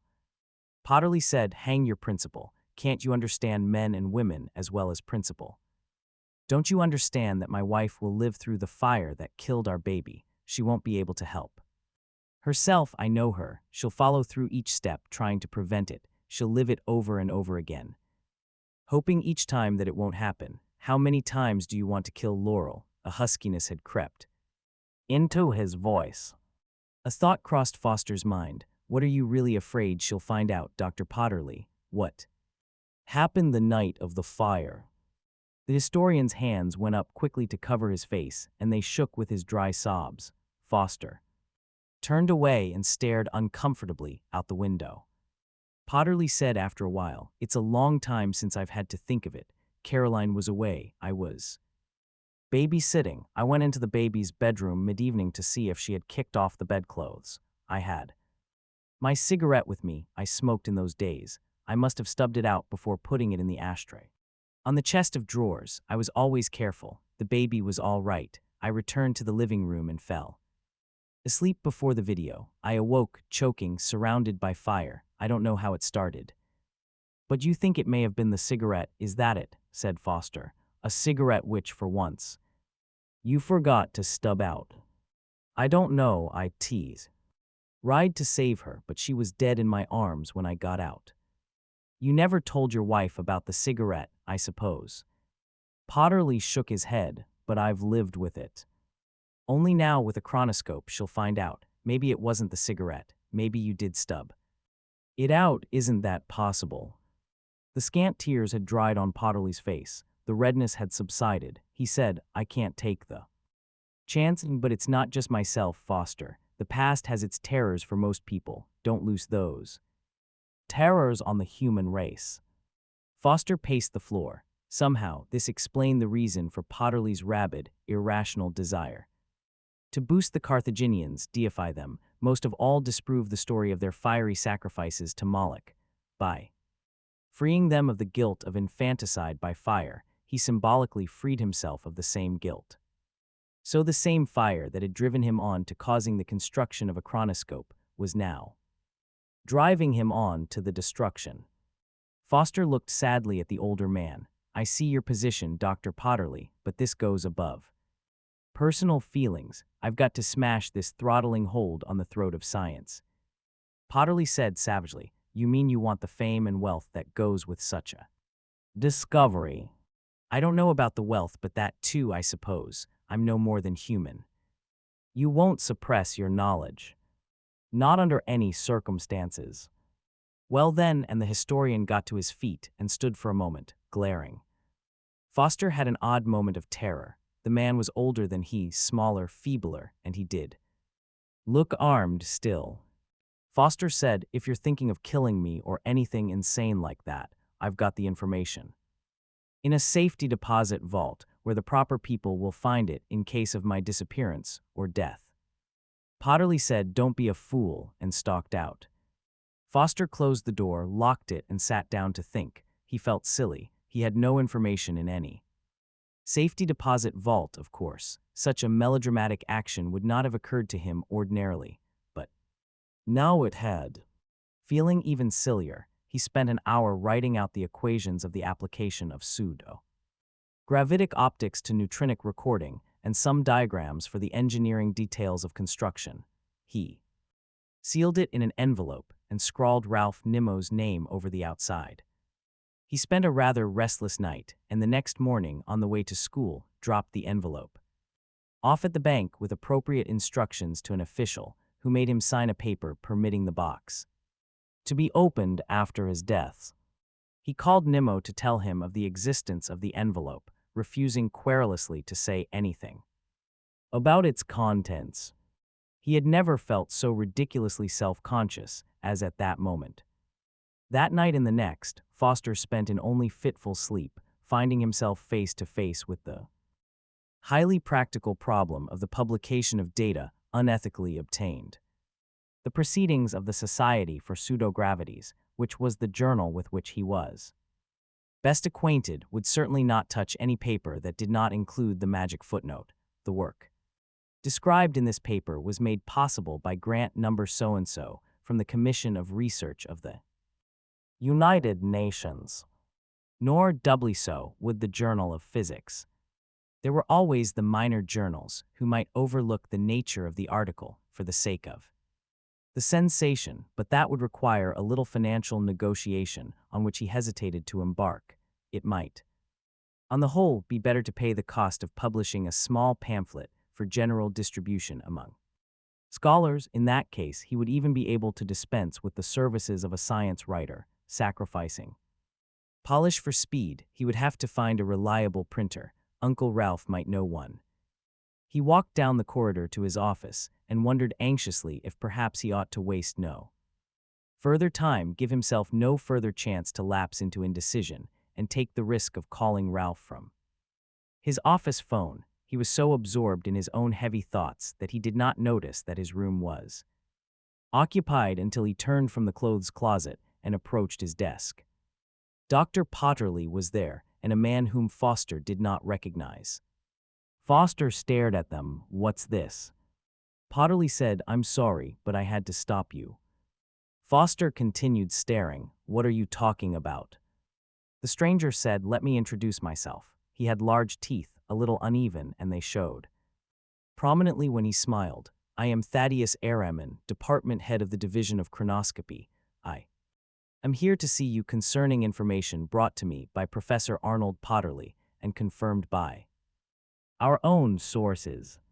Potterly said breathlessly, "I took all the blame, Dr. Foster. I explained that it was I who persuaded you against your will into unethical practices. I have offered to accept full responsibility and punishment. I don't wish you harmed in any way. It's juste. That chronoscopy must not be permitted." Araman nodded. "He has taken the blame, as he says, Dr. Foster, but this thing is out of his hands now." Foster said, "So, what are you going to do? Blackball me from all consideration for research?" "Grants. That is in my power," said Araman. "Order the university to discharge me. That too is in my power." "All right, go ahead, consider it done. I'll leave my office now with you. I can send for my books later if you insist. I'll leave my books. Is that all?" "Not quite," said Araman. "You must engage to do no further research in chronoscopy, to publish none of your findings in chronoscopy, and of course, to build no chronoscope. You will remain under surveillance indefinitely to make sure you keep that promise." "Supposing I refuse to promise, what can you do? Doing research out of my field may be unethical, but it isn't a criminal offense." "In the case of chronoscopy, my young friend," said Araman patiently, "it is a criminal offense. If necessary, you will be put in jail and kept there." "Why?" shouted Foster. "What's magic about chronoscopy?" Araman said, "That's the way it is. We cannot allow further developments in the field. My own job is primarily to make sure of that, and I intend to do my job. Unfortunately, I had no knowledge, nor did anyone in the department, that the optics of pseudogravity fields had such immediate application to chronoscopy. Score 1 for general ignorance, but henceforward research will be steered properly in that respect too." Foster said, "That won't help. something else may apply that neither you nor I dream of. All science hangs together. It's one piece. If you want to stop one part, you've got to stop it all. No doubt that is true, said Araman, in theory. On the practical side, however, we have managed quite well to hold chronoscopy down to the original Stravinsky level for 50 years, having caught you in time, Dr. Foster. We hope to continue doing so indefinitely, and we wouldn't have come this close to disaster either if I had accepted Dr. Potterly at something more than face value. He turned toward the historian and lifted his eyebrows in a kind of humorous self-deprecation. I'm afraid, sir, that I dismissed you as a history professor and no more on the occasion of our first interview. Had I done my job properly and checked on you, this would not have happened. Foster said abruptly, is anyone allowed to use the government chronoscope? No one outside our division under any pretext. I say that since it is obvious to me that you have already guessed as much. I warn you, though, that any repetition of that fact will be a criminal, not an ethical offense. And your chronoscope doesn't go back more than 125 years or so, does it? It doesn't. Then your bulletin with its stories of time viewing ancient times is a hoax. Araman said coolly, with the knowledge you now have, it is obvious you know that for certainty. However, I confirm your remark. The monthly bulletin is a hoax. In that case, said Foster, I will not promise to suppress my knowledge of chronoscopy. If you wish to arrest me, go ahead. My defense at the trial will be enough to destroy the vicious card house of directed research and bring it tumbling down. Directing research is one thing, suppressing it and depriving mankind of its benefits is quite another. Araman said, oh, let's get something straight, Dr. Foster. If you do not cooperate, you will go to jail directly. You will not see a lawyer. You will not be charged. You will not have a trial. You will simply stay in jail. Oh no, said Foster, you're bluffing. This is not the 20th century, you know.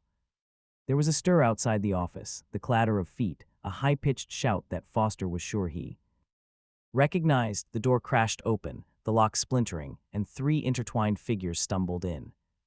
As they did so, one of the men raised a blaster and brought its butt down hard on the skull of another. There was a whoosh of expiring air, and the one whose head was struck went limp. Uncle Ralph, cried Foster. Araman frowned. Put him down in that chair, he ordered, and get some water. Ralph Nimmo, rubbing his head with a gingerly sort of disgust, said, there was no need to get rough, Araman. Araman said, the guard should have been rough sooner and kept you out of here, Nimmo. You'd have been better off. You know each other? Asked Foster. I've had dealings with the man, said Nimmo, still rubbing. If he's here in your office, nephew, you're in trouble. And you too, said Araman angrily. I know Dr. Foster consulted you on neutronics literature. Nimmo corrugated his forehead, then straightened it with a wince as though the action had brought pain. So, he said, what else do you know about me? We will know everything about you soon enough. Meanwhile, that one item is enough to implicate you. What are you doing here? My dear Dr. Araman, said Nimmo, some of his jauntiness restored, day before yesterday my jackass of a nephew called me. He had placed some mysterious information. Don't tell him, don't say anything, cried Foster. Araman GKN said at him coldly, we know all about it, Dr. Foster. The safety deposit box has been opened and its contents removed. But how can you know? Foster's voice died away in a kind of furious frustration. Anyway, said Nimmo, I decided the net must be closing around him, and after I took care of a few items, I came down to tell him to get off this thing he's doing. It's not worth his career. Does that mean you know what he's doing? Asked Araman. He never told me, said Nimmo, but I'm a science writer with a hell of a lot of experience. I know which side of an atom is electronified. The boy, Foster, specializes in pseudogravitic optics and coached me on the stuff himself. He got me to get him a textbook on neutronics, and I kind of ship-viewed it myself before handing it over. I can put the two together. He asked me to get him certain pieces of physical equipment, and that was evidence too. Stop me if I'm wrong, but my nephew has built a semi-portable Low-power chronoscope, yes or yes. Yes, Araman reached thoughtfully for a cigarette and paid no attention to Dr. Potterly, watching silently as though all were a dream, who shied away, gasping, from the white cylinder. Another mistake for me. I ought to resign. I should have put tabs on you too, Nimmo, instead of concentrating too hard on Potterly and Foster. I didn't have much time, of course, and you've ended up safely here, but that doesn't excuse me. You're under arrest, Nimmo. What for? Demanded the science writer. Unauthorized research. I wasn't doing any. I can't, not being a registered scientist, and even if I did, it's not a criminal offense. Foster said savagely, no use, Uncle Ralph. This bureaucrat is making his own laws. Like what? Demanded Nimmo. Like life imprisonment without trial. Nuts, said Nimmo. This isn't the 20th century. I tried that, said Foster. It doesn't bother him. Well, nuts, shouted Nimmo. Look here, Araman. My nephew and I have relatives who haven't lost touch with us, you know. The professor has some also, I imagine. You can't just make us disappear. There'll be questions and a scandal. This isn't the 20th century, so if you're trying to scare us, it is working. The cigarette snapped between Araman's fingers, and he tossed it away violently. He said, damn it, I don't know what to do. It's never been like this before. Look, you three fools know nothing of what you're trying to do. You understand nothing. Will you listen to me? Oh, we'll listen, said Nimmo grimly. Foster sat silently, eyes angry, lips compressed. Potterly's hands writhed like two intertwined snakes. Araman said, the past to you is the dead past. If any of you have discussed the matter, it's dollars. To Nichols you've used that phrase, the dead past. If you knew how many times I've heard those three words, you'd choke on them too. When people think of the past, they think of it as dead, far away and gone long ago. We encourage them to think so. When we report time viewing, we always talk of views centuries in the past. Even though you gentlemen know seeing more than a century or so is impossible, people accept it. The past means Greece, Rome, Carthage, Egypt, the Stone Age. The deader the better. Now you three know a century, or a little more, is the limit, so what does the past mean to you? Your youth, your first girl, your dead mother, 20 years ago, 30 years ago, 50 years ago. The deader the better, but when does the past really begin? He paused in anger. The others stared at him, and Nimmo stirred uneasily. Well, said Araman, when did it begin? A year ago, 5 minutes ago, 1 second ago, isn't it? Obvious that the past begins an instant ago. The dead past is just another name for the living present. What? If you focus the chronoscope in the past of 1/100th of a second ago, aren't you watching the present? Does it begin to sink in? Nimmo said, damnation. Damnation, mimicked Araman, after Potterly came to me with his story night before last. How do you suppose I checked up on both of you? I did it with the chronoscope, spotting key moments too. The very instant of the present. And that's how you knew about the safety deposit box, said Foster. And every other important fact. Now what do you suppose would happen if we let news of a home chronoscope get out? People might start out by watching their youth, their parents and so on, but it wouldn't be long before they'd catch on to the possibilities. The housewife will forget her poor, dead mother and take to watching her neighbor at home and her husband at the office. The businessman will watch his competitor, the employer his employee. There will be no such thing as privacy. The party line, the prying eye behind the sea.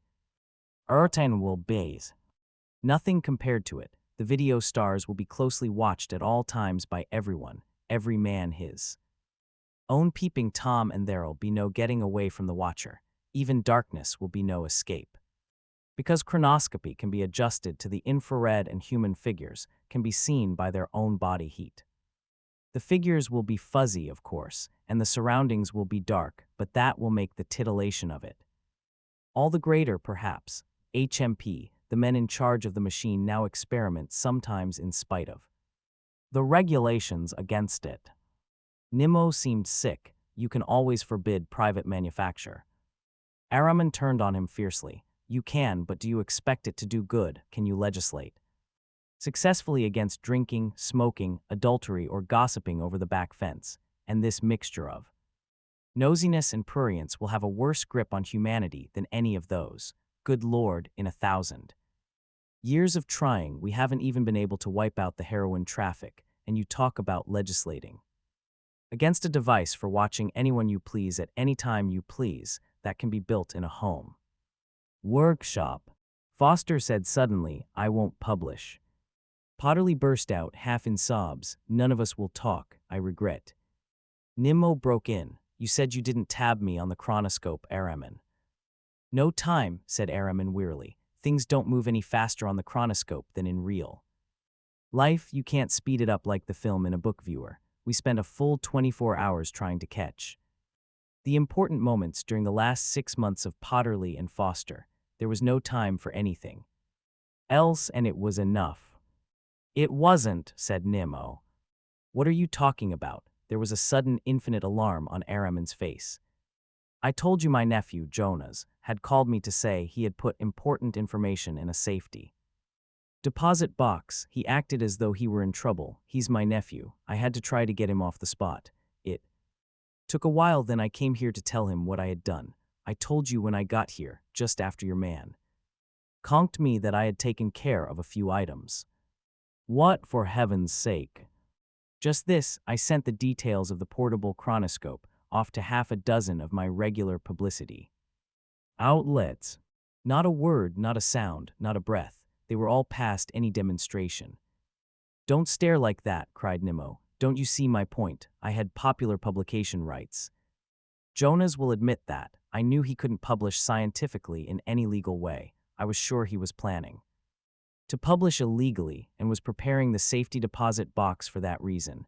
I thought if I put through the details prematurely, all the responsibility would be mine. His career would be saved, and if one were deprived of my science writing license as a result, my exclusive possession of the chronometric data would set me up for life. Jonas would be angry, I expected that, but I could explain the motive and we would split the take 50-50. Don't stare at me like that. How did I know?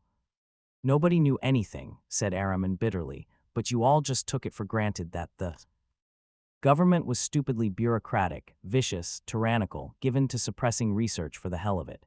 It never occurred to any of you that we were trying to protect mankind as best we could. Don't sit there talking, wailed Potterly. Get the names of the people who were told. Too late, said Nimmo, shrugging. They've had better than a day. There's been time for the word to spread. My outfits will have called any number of physicists to check my data before going on with it, and they'll call one another to pass on the news. Once scientists put neutrinics and pseudogravities together, home chronoscopy becomes obvious. Before the week is out, 500 people will know how to build a small chronoscope, and how will you catch them all? His plum cheeks sagged. I suppose there's no way of putting the mushroom cloud back into that nice, shiny uranium sphere. Araman stood up. We'll try, Potterly, but I agree with Nimmo. It's too late. What kind of world we'll have from now on, I don't know, I can't tell, but the world we know has been destroyed completely. Until now, every custom, every habit, every tiniest way of life has always taken a certain amount of privacy for granted, but that's all gone now. He saluted each of the three with elaborate formality. You have created a new world among the three of you. I congratulate you. Happy Goldfish Bowl. To you, to me, to everyone, and may each of you fry in hell forever. Arrest rescinded. The foundation of SF success. With apologies to W.S. Gilbert. If you ask me how to shine in the science fiction line as a pro of luster bright, I say, practice up the lingo of the sciences, by jingo, never mind if not quite right. You must talk of space and galaxies and tesseractic fallacies in slick and mystic style. Though the fans won't understand it, they will all same demand it with a softly hopeful smile. And all the fans will say, as you walk your spatial way, if that young man indulges in flights through all the galaxy, why, what a most imaginative type of man that type of man must be. So success is not a mystery, just brush up on your history and borrow day by day. Take an empire that was Roman, and you'll find it is at home in all the starry Milky Way. With a drive that's hyperspatial, through the parsecs you will race, you'll find that plotting is a breeze. With a tiny bit of Cribbin, from the works of Edward Gibbon and that Greek Thucydides. And all the fans will say, as you walk your thoughtful way, if that young man involves himself in authentic history, why, what a very learned kind of high IQ his high IQ must be. Then eschew all thoughts of passion of a man and woman fashion from your hero's thoughtful mind. He must spend his time on politics and thinking up his shady tricks, and outside that he's blind. It's enough he's had a mother, other females are a bother, though they're jeweled and glistery. They will just distract his dreaming and his necessary scheming with that psychohistory. And all the fans will say, as you walk your narrow way, if all his yarns restrict themselves to masculinity, why, what a most particularly pure young man that pure young man must be. Franchise. Linda, age 10, was the only one of the family who seemed to enjoy being awake. Norman Muller could hear her now through his own drugged, unhealthy coma. He had finally managed to fall asleep an hour earlier, but even then it was more like exhaustion than sleep. She was at his bedside now, shaking him. Daddy, daddy, wake up, wake up. He suppressed a groan. All right, Linda. But daddy, there's more policemen around than any time, police cars and everything. Norman Muller gave up and rose blearily to his elbows. The day was beginning, it was faintly stirring toward dawn outside, the germ of a miserable gray that looked about as miserably gray as he felt. He could hear Sarah, his wife, shuffling about breakfast duties in the kitchen. His father-in-law, Matthew, was hawking strenuously in the bathroom. No doubt Agent Hanley was ready and waiting for him. This was the day. Election day. To begin with, it had been like every other year, maybe a little worse because it was a presidential year, but no worse than other presidential years, if it came to that. The politicians spoke about the Gurreed electorate and the vast electronic intelligence that was its servant. The press analyzed the situation with industrial computers, the New York Times and the St. Louis Post-Dispatch had their own computers and were full of little hints as to what would be forthcoming. Commentators and columnists pinpointed the crucial state and county in happy contradiction to one another. The first hint that it would not be like every other year was when Sarah Muller said to her husband, on the evening of October 4, with Election Day exactly a month off, Cantwell Johnson says that Indiana will be the state this year. He's the fourth one. Just think, our state this time. Matthew Hortonweiler took his fleshy face from behind the paper, stared dourly at his daughter, and growled, those fellows are paid to tell lies. Don't listen to them. Four of them, father, said Sarah mildly. They all say Indiana.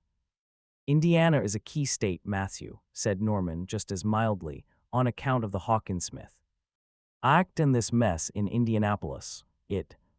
Matthew twisted his old face alarmingly and rasped out, no one says Bloomington or Monroe County, do they? Well, said Norman. Linda, whose little pointed-chinned face had been shifting from one speaker to the next, said, pipingly, you going to be voting this year, Daddy? Norman smiled gently and said, I don't think so, dear. But this was in the gradually growing excitement of an October in a presidential election year, and Sarah had led a quiet life with dreams for her companions. She said longingly, wouldn't that be wonderful, though? If I voted, Norman Muller had a small blonde mustache that had given him a debonair quality in the young Sarah's eyes, but which, with gradual graying, had declined merely to lack of distinction. His forehead bore deepening lines born of uncertainty, and in general, he had never seduced his clerkly soul with the thought that he was either born great or would, under any circumstances, achieve greatness. He had a wife, a job, and a little girl, and except under extraordinary conditions of elation or depression, was inclined to consider that to be an adequate bargain struck with life. So he was a little embarrassed, and more than a little uneasy, at the direction his wife's thoughts were taking. Actually, my dear, he said, there are 200 million people in the country, and with Odds like that, I don't think we ought to waste our time wondering about it. His wife said, "Why, Norman, it's no such thing like 200 million. And you know it, in the first place, only people between 20 and 60 are eligible, and it's always men, so that puts it down to maybe 50 million to 1. Then, if it's really Indiana, then it's about 1.25 million to 1. You wouldn't want me to bet in a horse race against those odds now, would you? Let's have supper." Matthew muttered from behind his newspaper, "Damned foolishness." Linda asked again, "You going to be voting this year, Daddy?" Norman shook his head, and they all adjourned to the dining room. By October 20, Sarah's excitement was rising rapidly. Over the coffee, she announced that Mrs. Schultz, having a cousin who was the secretary of an assemblyman, said that all the smart money was on Indiana. She says President Villers is even going to make a speech at Indianapolis. Norman Muller, who had had a hard day at the store, nudged the statement with a raising of eyebrows and let it go at that. Matthew Hortonweiler, who was chronically dissatisfied with Washington, said, "If Villers makes a speech in Indiana, that means he thinks Multivac will pick Arizona. He wouldn't have the guts to go closer, the mush head." Sarah, who ignored her father whenever she could decently do so, said, "I don't know why they don't announce the state as soon as they can, and then the county and so on. Then the people who were eliminated could relax." "If they did anything like that," pointed out Norman, "the politicians would follow the announcements like vultures. By the time it was narrowed down to a township, you'd have a congressman or two at every street corner." Matthew narrowed his eyes and brushed angrily at his sparse, gray hair. "They're vultures." "Anyhow, listen," Sarah murmured, "Now, Father." Matthew's voice rumbled over her protest, without as much as a stumble or hitch. "Listen, I was around when they set up Multivac. It would end partisan politics, they said. No more voters' money wasted on campaigns. No more grinning nobodies high-pressured and advertising campaigned into Congress or the White House. So what happens? More campaigning than ever, only now they do it blind. They'll send guys to Indiana on account of the Hawkins-Smith Act, and other guys to California in case it's the Joe Hammer situation that turns out crucial. I say, wipe out all that nonsense. Back to the good old. Linda asked suddenly, "Don't you want Daddy to vote this year, Grandpa?" Matthew glared at the young girl. "Never you mind now." He turned back to Norman and Sarah. "There was a time I voted, marched right up to the polling booth, stuck my fist on the levers and voted. There was nothing to it. I just said, this fellow's my man and I'm voting for him. That's the way it should." "But," Linda said excitedly, "you voted, Grandpa. You really did." Sarah leaned forward quickly to quiet what might easily become an incongruous story drifting. "About the neighborhood, it's nothing, Linda. Grandpa doesn't really mean voted. Everyone did that kind of voting, your grandpa too, but it wasn't really voting." Matthew roared, "It wasn't when I was a little boy. I was 22 and I voted for Langley and it was real voting. My vote didn't count for much maybe, but it was as good as anyone else's. Anyone else's, and no Multivac too." Norman interposed, "All right, Linda, time for bed, and stop asking questions about voting. When you grow up, you'll understand all about it." He kissed her with antiseptic gentleness, and she moved reluctantly out of range under maternal prodding and a promise that she might watch the bedside video till 9:15 if she was prompt about the bathing ritual. Linda said, "Grandpa," and stood with her chin down and her hands behind her back until his newspaper lowered itself to the point where shaggy eyebrows and eyes, nested in fine wrinkles, showed themselves. It was Friday, October 31. He said yes. Linda came closer and put both her forearms on one of the old man's knees so that he had to discard his newspaper altogether. She said, "Grandpa, did you really once vote?" He said, "You heard me say I did, didn't you? Do you think I tell fibs?" "And no, but Mama says everybody voted then." "So they did. But how could they? How could everybody vote?" Matthew stared at her solemnly, then lifted her and put her on his knee. He even moderated the tonal qualities of his voice. He said, "You see, Linda, till about 40 years ago, everybody always voted. Say we wanted to decide who was to be the new president of the United States. The Democrats and Republicans would both nominate someone, and everybody would say who they wanted. When election day was over, they would count how many people wanted the Democrat and how many wanted the Republican. Whoever had more votes was elected, you see." Linda nodded and said, "How did all the people know who to vote for? Did Multivac tell them?" Matthew's eyebrows hunched down and he looked severe. "They just used their own judgment." "Girl." She edged away from him.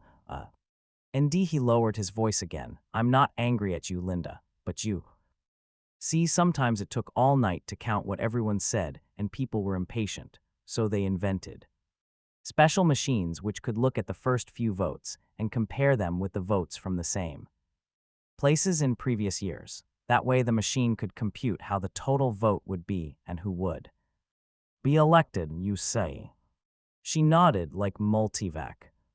The first computers were much smaller than Multivac, but the machines grew bigger and they could tell how the election would go from fewer and fewer votes. Then, at last, they built Multivac and it can tell from just one voter. Linda smiled at having reached a familiar part of the story and said, "That's nice." Matthew frowned and said, "No, it's not nice. I don't want a machine telling me how I would have voted just because some joker in Milwaukee says he's against higher tariffs. Maybe I want to vote cockeyed just for the pleasure of it. Maybe I don't want to vote, maybe." But Linda had wriggled from his neigh and was beating a retreat. She met her mother at the door, her mother, who was still wearing her coat and had not even had time to remove her hat, said breathlessly, "Run along, Linda, don't get in Mother's way." Then she said to Matthew, as she lifted her hat from her head and patted her hair back into place, "I've been at Agatha's." Matthew stared at her censoriously and did not even dignify that piece of information with a grunt. As he groped for his newspaper, Sarah said as she unbuttoned her coat, "Guess what she said?" Matthew flattened out his newspaper for reading purposes with a sharp crackle and said, "Do much care." Sarah said, "Now, Father," but she had no time for anger. The news I had to be told, and Matthew was the only recipient handy, so she went on, "Agatha's Joe is a policeman, you know, and he says a whole truckload of Secret Service men came into Bloomington last night. They're not after me. Don't you see, Father, Secret Service agents, and it's almost election time in Bloomington. Maybe they're after a bank robber. There hasn't been a bank robbery in town in ages. Father, you're hopeless." She stalked away. Nor did Norman Muller receive the news with noticeably greater excitement. "Now, Sarah, how did Agatha's Joe know they were Secret Service agents?" he asked calmly. "They wouldn't go around with identification cards pasted on their foreheads." But by next evening, with November a day old, she could say triumphantly, "It's just everyone in Bloomington that's waiting for someone local to be the voter." The Bloomington News as much as said so. On video. Norman stirred uneasily. He couldn't deny it, and his heart was sinking. If Bloomington was really to be hit by Multivac's lightning, it would mean newspapermen, video shows, tourists, all sorts of strain. Upsets. Norman liked the quiet routine of his life, and the distant stir of politics was getting uncomfortably close. He said, "It's all rumor, nothing more. You wait and see then, you just wait and see." As things turned out, there was very little time to wait, for the doorbell rang insistently, and when Norman Muller opened it and said, "Yes," a tall, grave-faced man said, "Are you Norman Muller?" Norman said yes again, but in a strange, dying voice.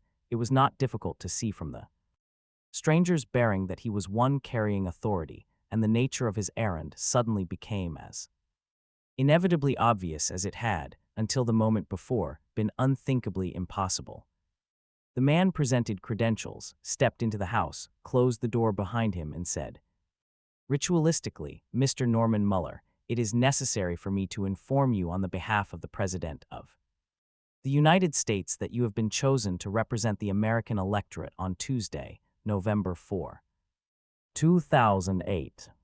Norman Muller managed, with difficulty, to walk unaided to his chair. He sat there, white-faced and almost insensible, while Sarah brought water, slapped his hands in panic, and moaned to her husband.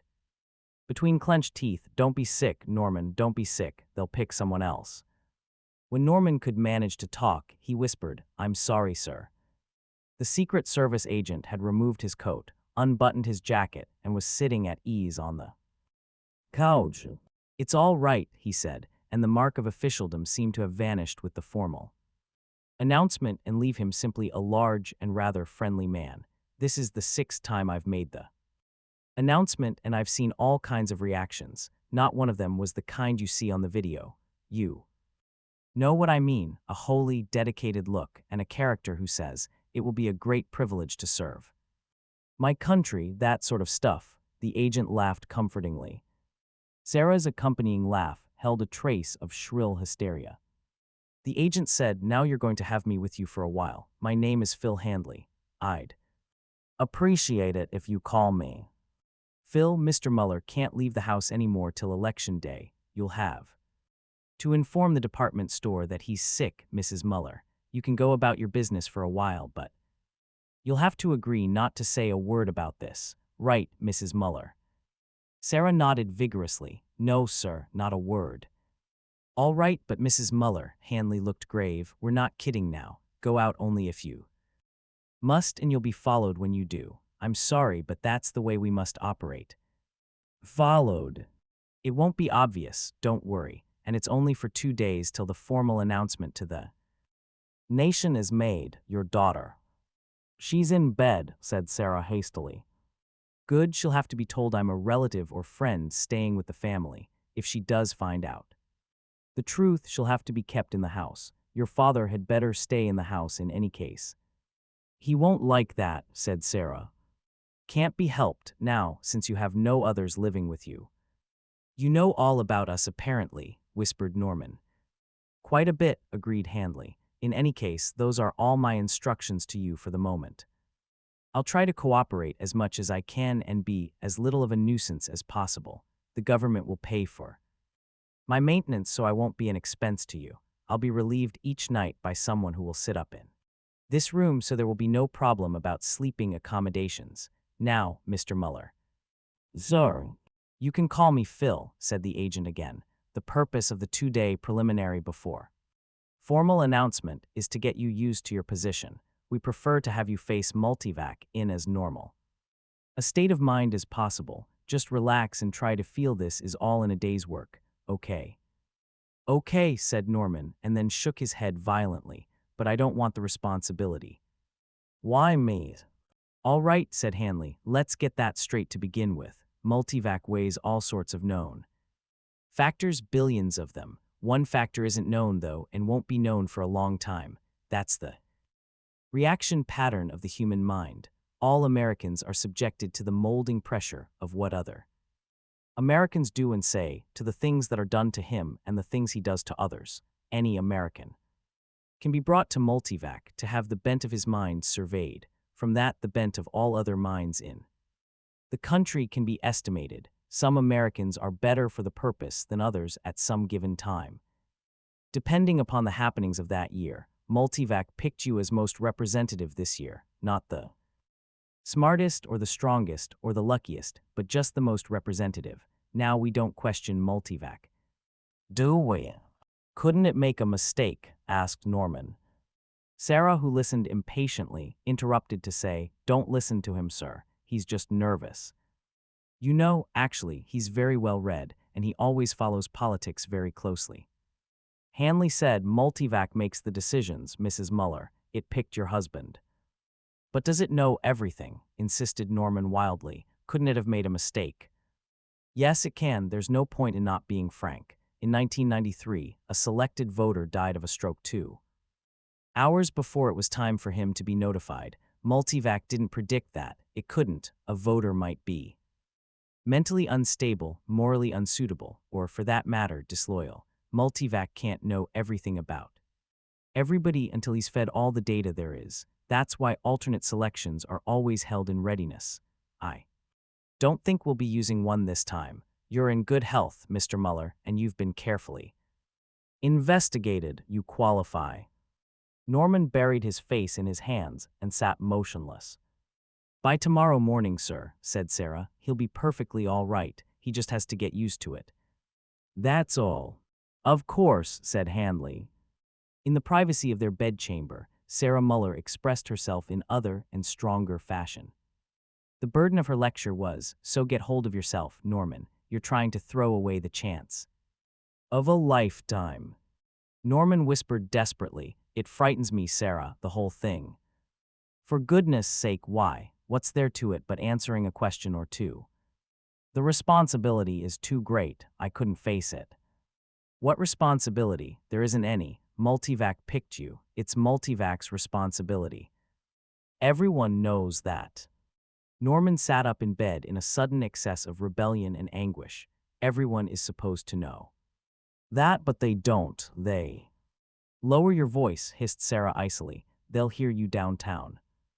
They don't, said Norman, declining quickly to a whisper, when they talk about the Ridgely administration of 1988. Do they say he won them over with pie-in-the-sky promises and racist baloney? No. They talk about the goddamn Mac-Comer vote, as though Humphrey Mac-Comer was the only man who had anything to do with it because he faced Multivac. I've said it myself, only now I think the poor guy was just a truck farmer who did and asked to be picked. Why was it his fault more than anyone else's? Now his name is a curse. You're just being childish, said Sarah. I'm being sensible. I tell you, Sarah, I won't accept. They can't make me vote if I don't want to. I'll say I'm sick, I'll say. But Sarah had had enough. Now you listen to me, she whispered in a cold fury. You don't have only yourself to think about. You know what it means to be voter of the year, a presidential year at that. It means publicity and fame and maybe buckets of money. And then I go back to being a clerk. You will not. You'll have a branch managership at the least if you have any brains at all, and you will have because I'll tell you what to do. You control the kind of publicity if you play your cards right. And you can force Kennel Stores, Inc. into a tight contract and an escalator clause in connection with your salary and a decent pension plan. That's not the point in being voter, Sarah. That will be your point if you don't owe anything to yourself or to me not asking for myself. You owe something to Linda. Norman groaned. Well, don't you? Snapped Sarah. Yes, dear, murmured Norman. On November 3, the official announcement was made, and it was too late for Norman to back out, even if he had been able to find the courage to make the attempt.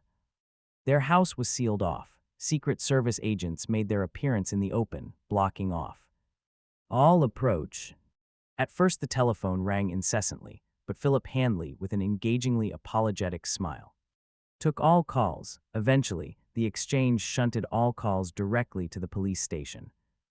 Norman imagined that, in that way, he was spared not only the bubbling and envious congratulations of friends, but also the egregious pressure of salesmen scenting a prospect and the designing smoothness of politicians from all over the nation, perhaps even death threats from the Inevita Blee cranks.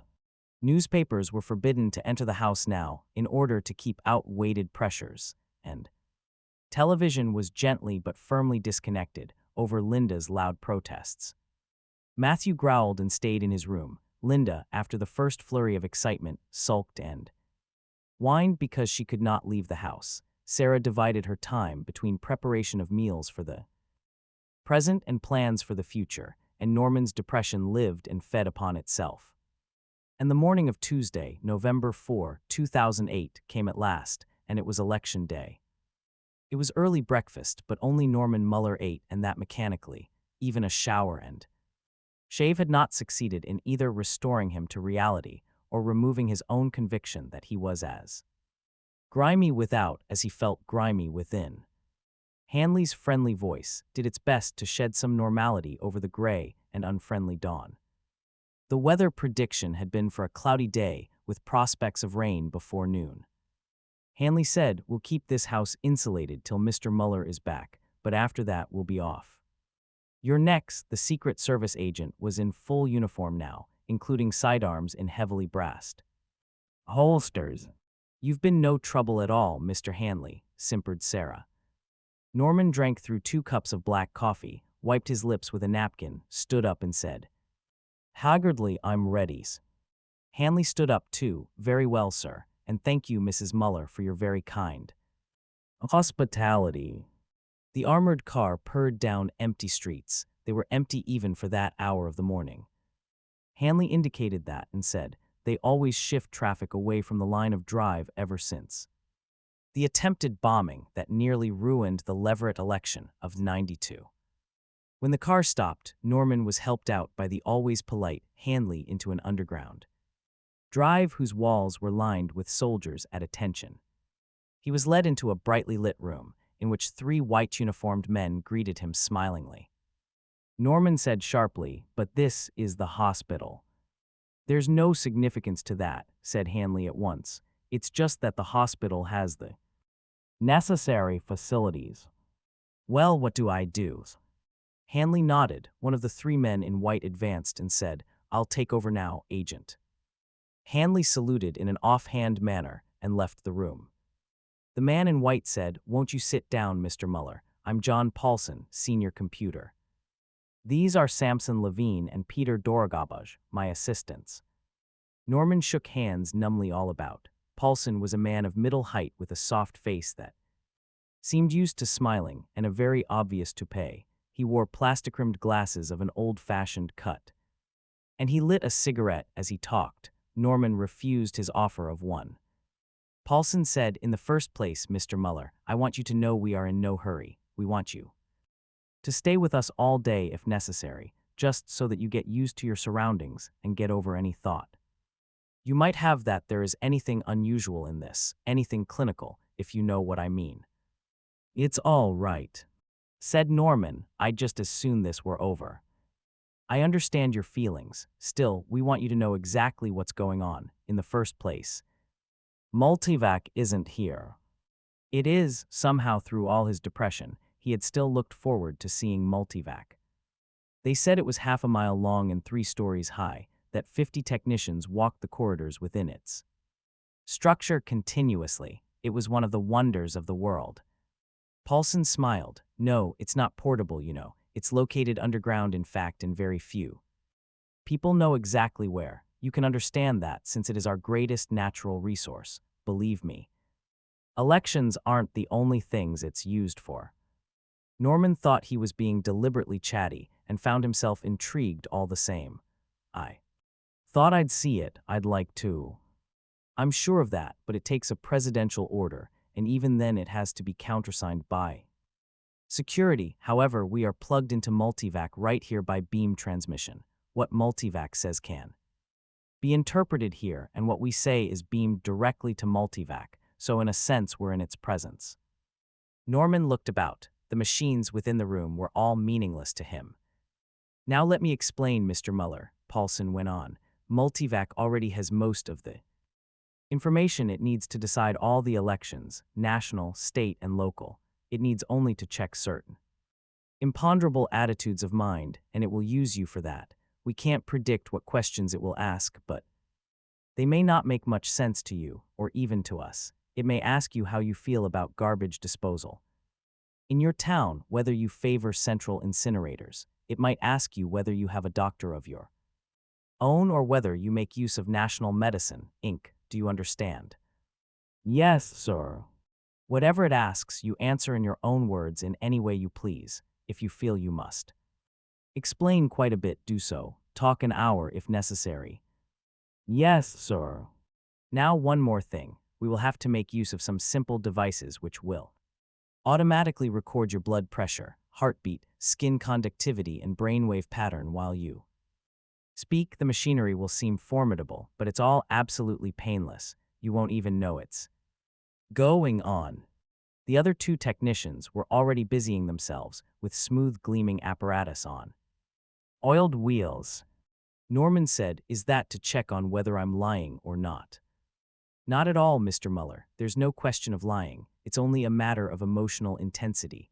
If the machine asks you your opinion of your child's school, you may say, 'I think it is overcrowded.' those are only words from the way your brain and heart and hormones and sweat glands work. Multivac can judge exactly how intensely you feel about the matter. It will understand your feelings better than you yourself. I never heard of this, said Norman. No, I'm sure you didn't. Most of the details of Multivac's workings are top secret. For instance, when you leave, you will be asked to sign a paper swearing that you will never reveal the nature of the questions you were asked, the nature of your responses, what was done or how it was done. The less is known about the Multivac, the less chance of attempted outside pressures upon the men who service it. He smiled grimly. Our lives are hard enough as it is. Norman nodded. I understand. And now would you like anything to eat or drink? No's nothing right now. Do you have any questions? Norman shook his head. Then you tell us when you're ready. I'm ready right now. You're certain? Quite. Paulson nodded and raised his hand in a gesture to the others. They advanced with their frightening equipment, and Norman Muller felt his breath come a little quicker as he watched. The ordeal lasted nearly 3 hours, with one short break for coffee and an embarrassing session. With a chamber pot, during all this time, Norman Muller remained encased in machinery. He was bone weary at the close. He thought sardonically that his promise to reveal nothing of what had passed would be an easy one to keep. Already the questions were a hazy mishmash in his mind. Somehow he had thought Multivac would speak in a sepulchral, superhuman voice, resonant and echoing, but that, after all, was just an idea he had from seeing too many television shows, he now decided. The truth was distressingly undramatic. The questions were slips of a kind of metallic foil patterned with numerous punctures. A second machine converted the pattern into words, and Paulson read the words too. Norman then gave him the question and let him read it for himself. Norman's answers were taken down by a recording machine, played back to Norman for confirmation, with emendations and added remarks also taken down. All that was fed into a pattern-making instrument, and that, in turn, was radiated to Multivac. The one question Norman could remember at the moment was an incongruously gossipy, "What do you think of the price of eggs?" Now it was over, and gently they removed the electrodes from various portions of his body, unwrapped the pulsating band from his upper arm, moved the machinery away. He stood up, drew a deep, shuddering breath, and said, "Is that all? Am I through?" Not quite. Paulson hurried to him, smiling in reassuring fashion. "We'll have to ask you to stay another hours." "Why?" asked Norman sharply. "It will take that long for Multivac to weave its new data into the trillions of items it has. Thousands of elections are concerned, you know. It's very complicated, and it may be that an odd contest here or there, a controllership in Phoenix, Arizona, or some council seat in Wilkesboro, North Carolina, may be in doubt. In that case, Multivac may be compelled to ask you a deciding question or two." "No," said Norman, "I won't go through this again." "It probably won't happen," Paulson said soothingly. "It rarely does, but just in case you'll have to stay." A touch of steel, just a touch, entered his voice. "You have no choice, you know, you must." Norman sat down wearily. He shrugged. Paulson said, "We can't let you read a newspaper, but if you'd care for a murder mystery, or if you'd like to play chess, or if there's anything we can do for you to help pass the time, I wish you'd mention it." "It's all right, I'll just wait." They ushered him into a small room just next to the one in which he had been questioned. He let himself sink into a plastic-covered armchair and closed his eyes. As well as he could, he must wait out this final hour. He sat perfectly still, and slowly the tension left him. His breathing grew less ragged, and he could clasp his hands without being quite so conscious of the trembling of his fingers. Maybe there would be no questions. Maybe it was all over. If it were over, then the next thing would be torchlight processions and invitations to speak at all sorts of functions. The voter of the year. He, Norman Muller, ordinary clerk of a small department store in Bloomington, Indiana, who had neither been born great nor achieved greatness, would be in the extraordinary position of having had Greatness thrust upon him. The historians would speak soberly of the Mueller election of 2008. That would be its name, the Mueller election. The publicity, the better job, the flash flood of money that interested Sarah so much, occupied. Only a comer of his mind, it would all be welcome, of course. He couldn't refuse it, but at the moment, something else was beginning to concern him. A latent patriotism was stirring. After all, he was representing the entire electorate. He was the focal point for them. He was, in his own person, for this one day, all of America. The door opened, snapping him to open-eyed attention. For a moment, his stomach constricted. Not more questions. But Paulson was smiling. That will be all, Mr. Mueller. No more questions, sir. None needed. Everything was quite clear-cut. You will be escorted back to your home, and then you will be a private citizen once more, or as much so as the public will allow. Thank you, Norman flushed and said, I wonder who was elected. Paulson shook his head. That will have to wait for the official announcement. The rules are quite strict. We can't even tell you, you understand. Of course, yes, Norman felt embarrassed. Secret Service will have the necessary papers for you to sign. Yes, suddenly Norman Mueller felt proud. It was on him now in full strength. He was proud. In this imperfect world, the sovereign citizens of the first and greatest electronic democracy had, through Norman Mueller, through him, exercised once again its free, untrammeled franchise. Gimmicks 3. Come, said Shapur quite politely, considering that he was a demon. You are wasting my time and your own too, I might add, since you have only half an hour left, and his tail twitched. It's not dematerialization, asked Isidore Welby thoughtfully. I have already said it is not, said Shapur. For the 100th time, Welby looked at the unbroken bronze that surrounded him on all sides.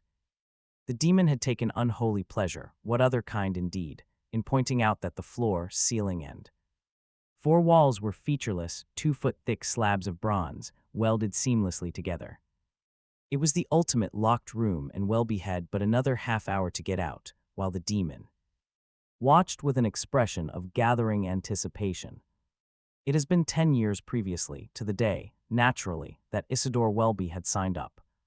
We pay you in advance, said Shapur persuasively. 10 years of anything you want within reason, and then you're a demon. You're one of us, with a new name of demonic potency and many privileges beside. You'll hardly know you're damned, and if you don't sign, you may end up in the fire. Anyway, just in the ordinary course of things, you never know. Here, look at me. I'm not doing too badly. I signed up, had my 10 years, and Ray, I am not bad. Why so anxious for me to sign then, if I might be damned anyway? Asked Welby.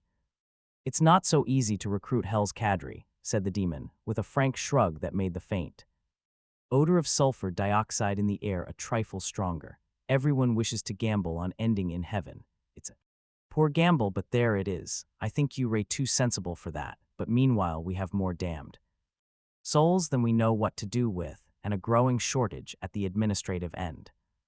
Welby, having just left the army, and finding himself with nothing much to show for it but a limp and a farewell letter from a girl he somehow still loved, pricked his finger and signed. Of course, he read the small print first. A certain amount of demonic power would be deposited to his account upon signature in blood. He would not know in detail how one manipulated those powers, or even the nature of all of them, but he would nevertheless find his wishes fulfilled in such a way that they would seem to have come about through perfectly normal mechanisms. Naturally, no wish might be fulfilled which would interfere with the higher aims and purposes of human history. Welby had raised his eyebrows at that. Shapur coughed, a precaution imposed upon us by above. You are reasonable. The limitation won't interfere with you. Welby said there seems to be a catch clause, too. A kind of one, yes. After all, we have to check your aptitude for the position. It states, as you see, that you will be required to perform a task for us at the conclusion of your 10 years, one your demonic powers will make it quite possible for you to do. We can't tell you the nature of the task now, but you will have 10 years to study the nature of your powers. look upon the whole thing as an entrance qualification. And if one don't pass the test, what then? In that case, said the demon, you will be only an ordinary damned soul after all, and because. He was a demon, his eyes glowed smokily at the thought, and his clawed fingers twitched as though he felt them already deep in the other's vitals, but he added suavely, come now, the test will be a simple one. We would rather have you as cadre than as just another chore on our hands. Welby, with sad thoughts of his unattainable loved one, cared little enough at that moment for what would happen after 10 years, and he signed. Yet the 10 years passed quickly enough. Isidore Welby was always reasonable, as the demon had predicted, and things worked well. Welby accepted a position, and because he was always at the right spot, at the right time, and always said the right thing to the right man, he was quickly promoted to a position of great authority.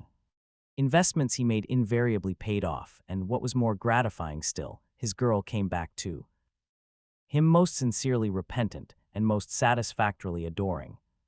His marriage was a happy one and was blessed with 4 children, 2 boys and 2 girls, all bright and reasonably well behaved. At the end of 10 years, he was at the height of his authority, reputation, and wealth, while his wife, if anything, had grown more beautiful as she had matured.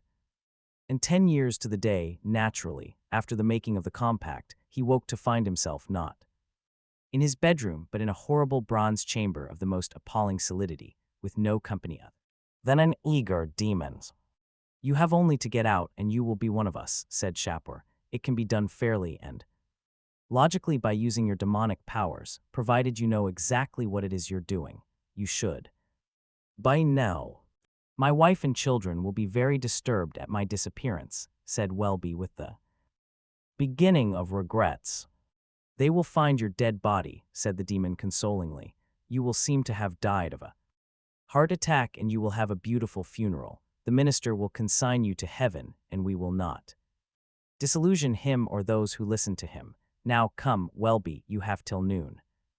Welby, having unconsciously steeled himself for this moment for 10 years, was less panic-stricken than he might have been. He looked about speculatively. Is this room perfectly enclosed? No trick openings. No openings anywhere in the walls, floor, or ceiling, said the demon, with a professional delight. In his handiwork, or at the boundaries of any of those surfaces for that matter, are you giving up? No, just give me time. Welby thought very hard. There seemed no sign of closeness in the room. There was even a feeling of moving air. The air might be entering the room by dematerializing across the walls. Perhaps the demon had entered by dematerialization, and perhaps Welby himself might leave in that manner. He asked. The demon grinned. Dematerialization is not one of your powers, nor did I myself use it in entering. You're sure now? The room is my own creation, said the demon smugly, and especially constructed for you. And you entered from outside. I did. With Raso. Nably demonic powers which I possess, too. Exactly. Come, let us be precise. You cannot move through matter, but you can move in any dimension by a mere effort of will. You can move up, down, right, left, obliquely, and so on, but you cannot move through matter in any way. Welby kept on thinking, and Shapur kept on pointing out the utter immovable solidity of the bronze walls, floor, and ceiling, their unbroken ultimacy. It seemed obvious to Welby that Shapur, however much he might believe in the necessity for recruiting cadre, was barely restraining his demonic delight at possibly having an ordinary damned soul to amuse himself with. At least, said Welby with a sorrowful attempt at philosophy, I'll have 10 happy years to look back on. Surely that's a consolation, even for a damned soul in hell. Not at all, said the demon. Hell would not be hell if you were allowed consolations. Everything anyone gains on earth by pacts with the devil, as in your case or my own, for that matter, is exactly what one might have gained without such a pact if one had worked industriously and in full trust in. Or above, that is what makes all such bargains so truly demonic, and the demon laughed with a kind of cheerful howl. Welby said indignantly, you mean my wife would have returned to me even if I had never Signed your contract. She might have, said Shapur. Whatever happens is the will of above, you know, we ourselves can do nothing to alter that. The chagrin of that moment must have sharpened Welby's wits, for it was then that he vanished, leaving the room empty except for a surprised demon, and surprise turned to absolute fury when the demon looked at the contract with Welby which he had, until that moment, been holding in his hand for final action one way or the other. It was 10 years to the day, naturally, after Isidore Welby had signed his pact with Shapur that the demon entered Welby's office and said, most angrily, "Look here." Welby looked up from his work, astonished. "Who are you?" "You know very well who I am," said Shapur. "Not at all," said Welby. The demon looked sharply at the man. "I see you are telling the truth, but I can't make out the details." He promptly flooded Welby's mind with the events of the last 10 years. Welby said, "Oh yes, I can explain of course, but are you sure we will not be interrupted?" "We won't be," said the demon grimly. "I sat in that closed bronze room," said Welby, and "Never mind that," said the demon hastily. "I want to know. Please let me tell this my way." The demon clamped his jaws and fairly exuded sulfur dioxide till Welby coughed and looked pained. Welby said, "If you'll move off a bit, thank you." Now I sat in that closed bronze room and remembered how you kept stressing the absolute unbrokenness of the four walls, the floor, and the ceiling. I wondered, why did you specify? What else was there beside walls, floor, and ceiling? You had defined a completely enclosed, three-dimensional space.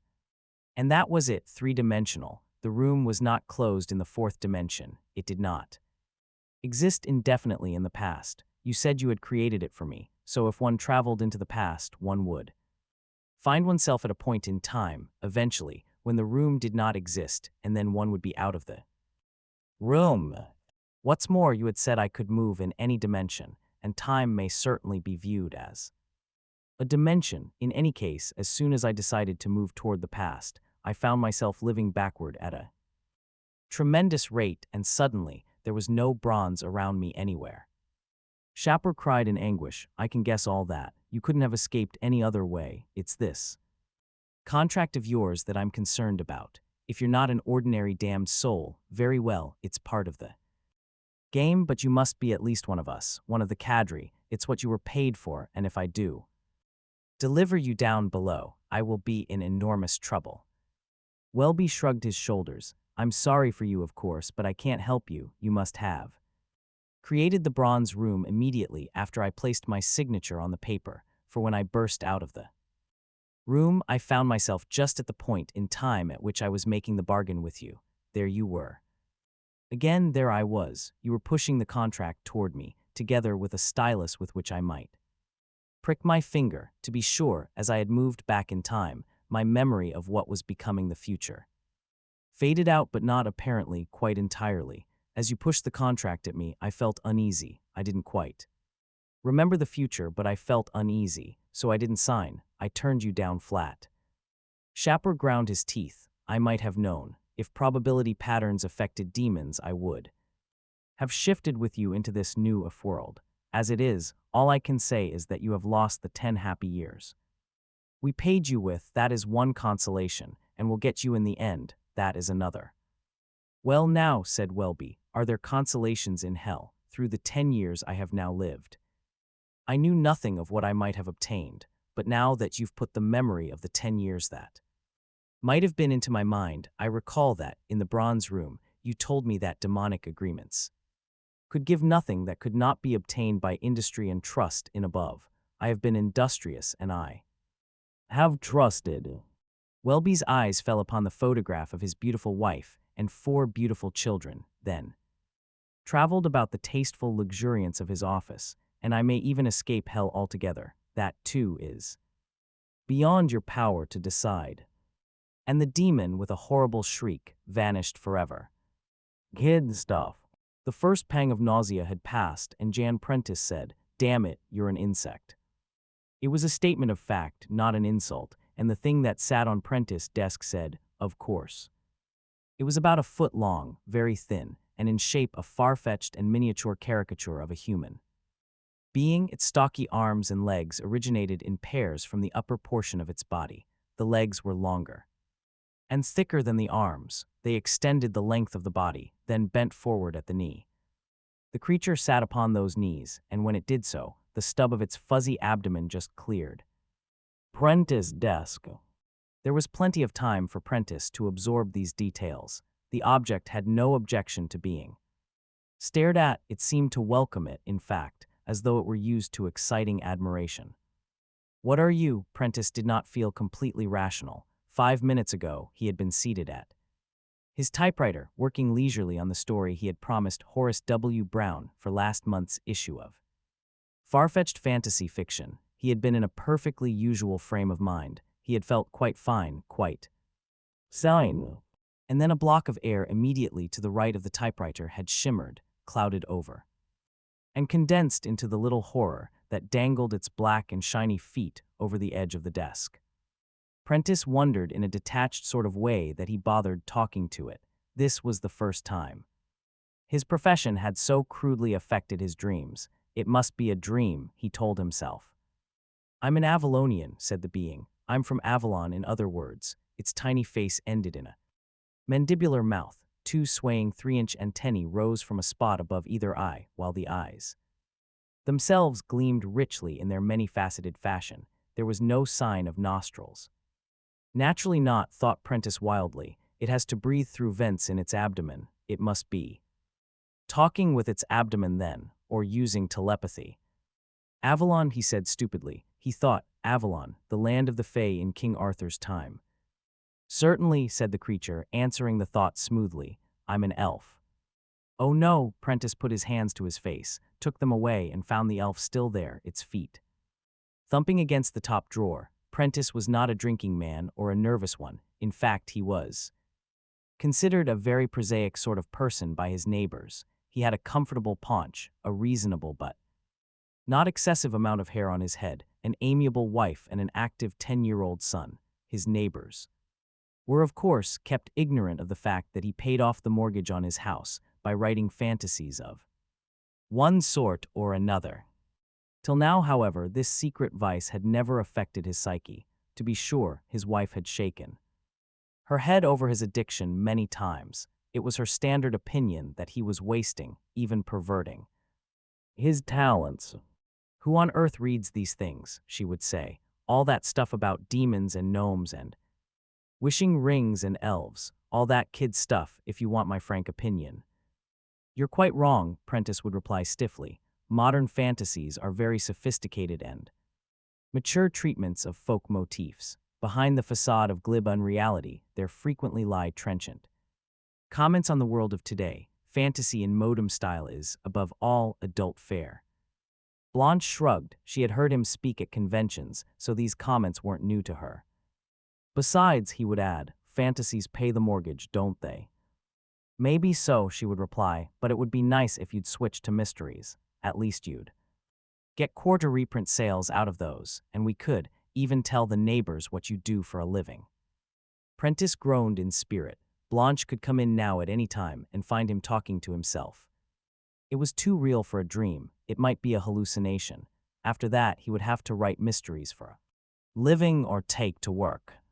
You're quite wrong, said the elf. This is neither a dream nor a hallucination. Then why don't you go away? Asked Prentice. I intend to. This is scarcely my idea of a place to live, and you're coming with me.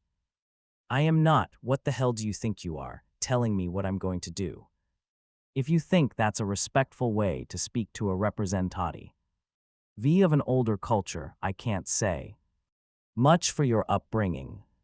You're not an older culture, he wanted to add. You're just a figment of my imagination, but he had been a writer too long to be able to bring himself to commit the cliché.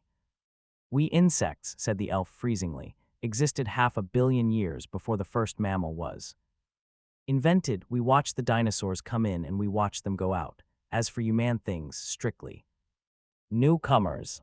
For the first time, Prentice noted that, from the spot on the elf's body where its limbs sprouted, third vestigial pair existed as well. It increased the insecticity of the object, and Prentice' sense of indignation grew. He said, "You needn't waste your company on social inferiors." "I wouldn't," said the elf, "believe me, but necessity drives, you know. It's a rather complicated story, but when you hear it, you'll want to help." Prentice said uneasily, "Look, I don't have much time. Blanche, my wife, will be in here any time." "She'll be upset." "She won't be here," said the elf. "I've set up a block in her mind." "What?" "Quite harmless, I assure you. But after all, we can't afford to be disturbed, can we?" Prentice sat back in his chair, dazed and unhappy. The elf said, "We elves began our association with you man-things immediately after the last ice age began. It had been a miserable time for us, as you can imagine. We couldn't wear animal carcasses or live in holes as your uncouth ancestors did. It took incredible stores of psychic energy to keep warm." "Incredible stores of what?" "Psychic energy. You know nothing at all about it. Your mind is too coarse to grasp the concept." "Please don't interrupt." The elf continued, "Necessity drove us to experiment with your people's brains. They were crude but large. The cells were inefficient, almost worthless, but there were a vast number of them. We could use those brains as a concentrating device, a type of psychic lens, and increase the available energy which our own minds could tap. We survived the ice age handily, and without having to retreat to the tropics as in previous such eras. Of course, we were spoiled. When warmth returned, we didn't abandon the man-things. We used them to increase our standard of living generally. We could travel faster, eat better, do more, and we lost our old, simple, virtuous way of life forever. Then, too, there was milk." "Milk," said Prentice. "I don't see the connection." "A divine liquid. I only tasted it once in my life, but elfin classic poetry speaks of it in superlatives. In the old days, men always supplied us plentifully. Why mammals of all things should be blessed with it and insects not is a complete mystery. How unfortunate it is that the men-things got out of hand. They did. 200 years ago. Good for us." "Don't be narrow-minded," said the elf stiffly. "It was a useful association for all parties until you man-things learned to handle physical energies in quantity. It was just the sort of gross thing your minds are capable of." "What was wrong with it?" "It's hard to explain. It was all very well for us to light up our nightly revels with fireflies, brightened by use of 2 manpower of psychic energy, but then you men creatures installed electric lights. Our antennal reception is good for miles, but then you invented telegraphs, telephones, and radios. Our kobolds mined ore with much greater efficiency than man-things do, until man-things invented dynamite." "Do you say?" "No. Surely you don't expect sensitive and superior creatures, such as the elves, to watch a group of hairy mammals outdo them. It wouldn't be so bad if we could imitate the electronic development ourselves. But our psychic energies were insufficient for the purpose. Well, we retreated from reality. We sulked, pined, and drooped. Call it an inferiority complex, if you will, but from 2 centuries ago onward, we slowly abandoned mankind and retreated to such centers as Avalon." Prentice thought furiously. "Let's get this straight. You can handle minds." "Certainly. You can make me think you're invisible. Hypnotically, I mean. A crude term, but yes. And when you appeared just now, you did it by lifting a kind of mental block. Is that it? To answer your thoughts rather than your words. You are not sleeping, you are not mad, and I am not supernatural. I was just making sure. I take it, then, you can read my mind. Of course, it is a rather dirty and unrewarding sort of labor, but I can do it when I must. Your name is Prentice, and you write imaginative fiction. You have one larva who is at a place of instruction. I know a great deal about you." Prentice winced. "And just where is Avalon?" "You won't find it." The elf clacked his mandibles together 2 or 3 times. "Don't speculate on the possibility of warning the authorities. You'll find yourself in a madhouse. Avalon, in case you think the knowledge will help you, is in the middle of the Atlantic and quite invisible, you know. Aft or the steamboat was invented, you man-things got to moving about so unreasonably that we had to cloak the whole island with a psychic shield. Of course, incidents will take place. Once a huge, barbaric vessel hit us dead center, and it took all the psychic energy of the entire population to give the island the appearance of an iceberg. The Titanic, I believe, was the name printed on the vessel, and nowadays there are planes flying overhead all the time. And sometimes there are crashes. We picked up cases of canned milk once. That's when I tasted it. Prentice said, "Well then, damn it, why aren't you still on Avalon? Why did you leave?" "I was ordered to leave," said the elf angrily. "The fools. Lo, you know how it is when you're a little different. I'm not like the rest of them and the poor." Tradition-ridden fools resented it. They were jealous. That's the best explanation. Jealous. "How are you different?" "Hand me that light bulb," said the elf. "Oh, just unscrew it. You don't need a reading lamp in the daytime."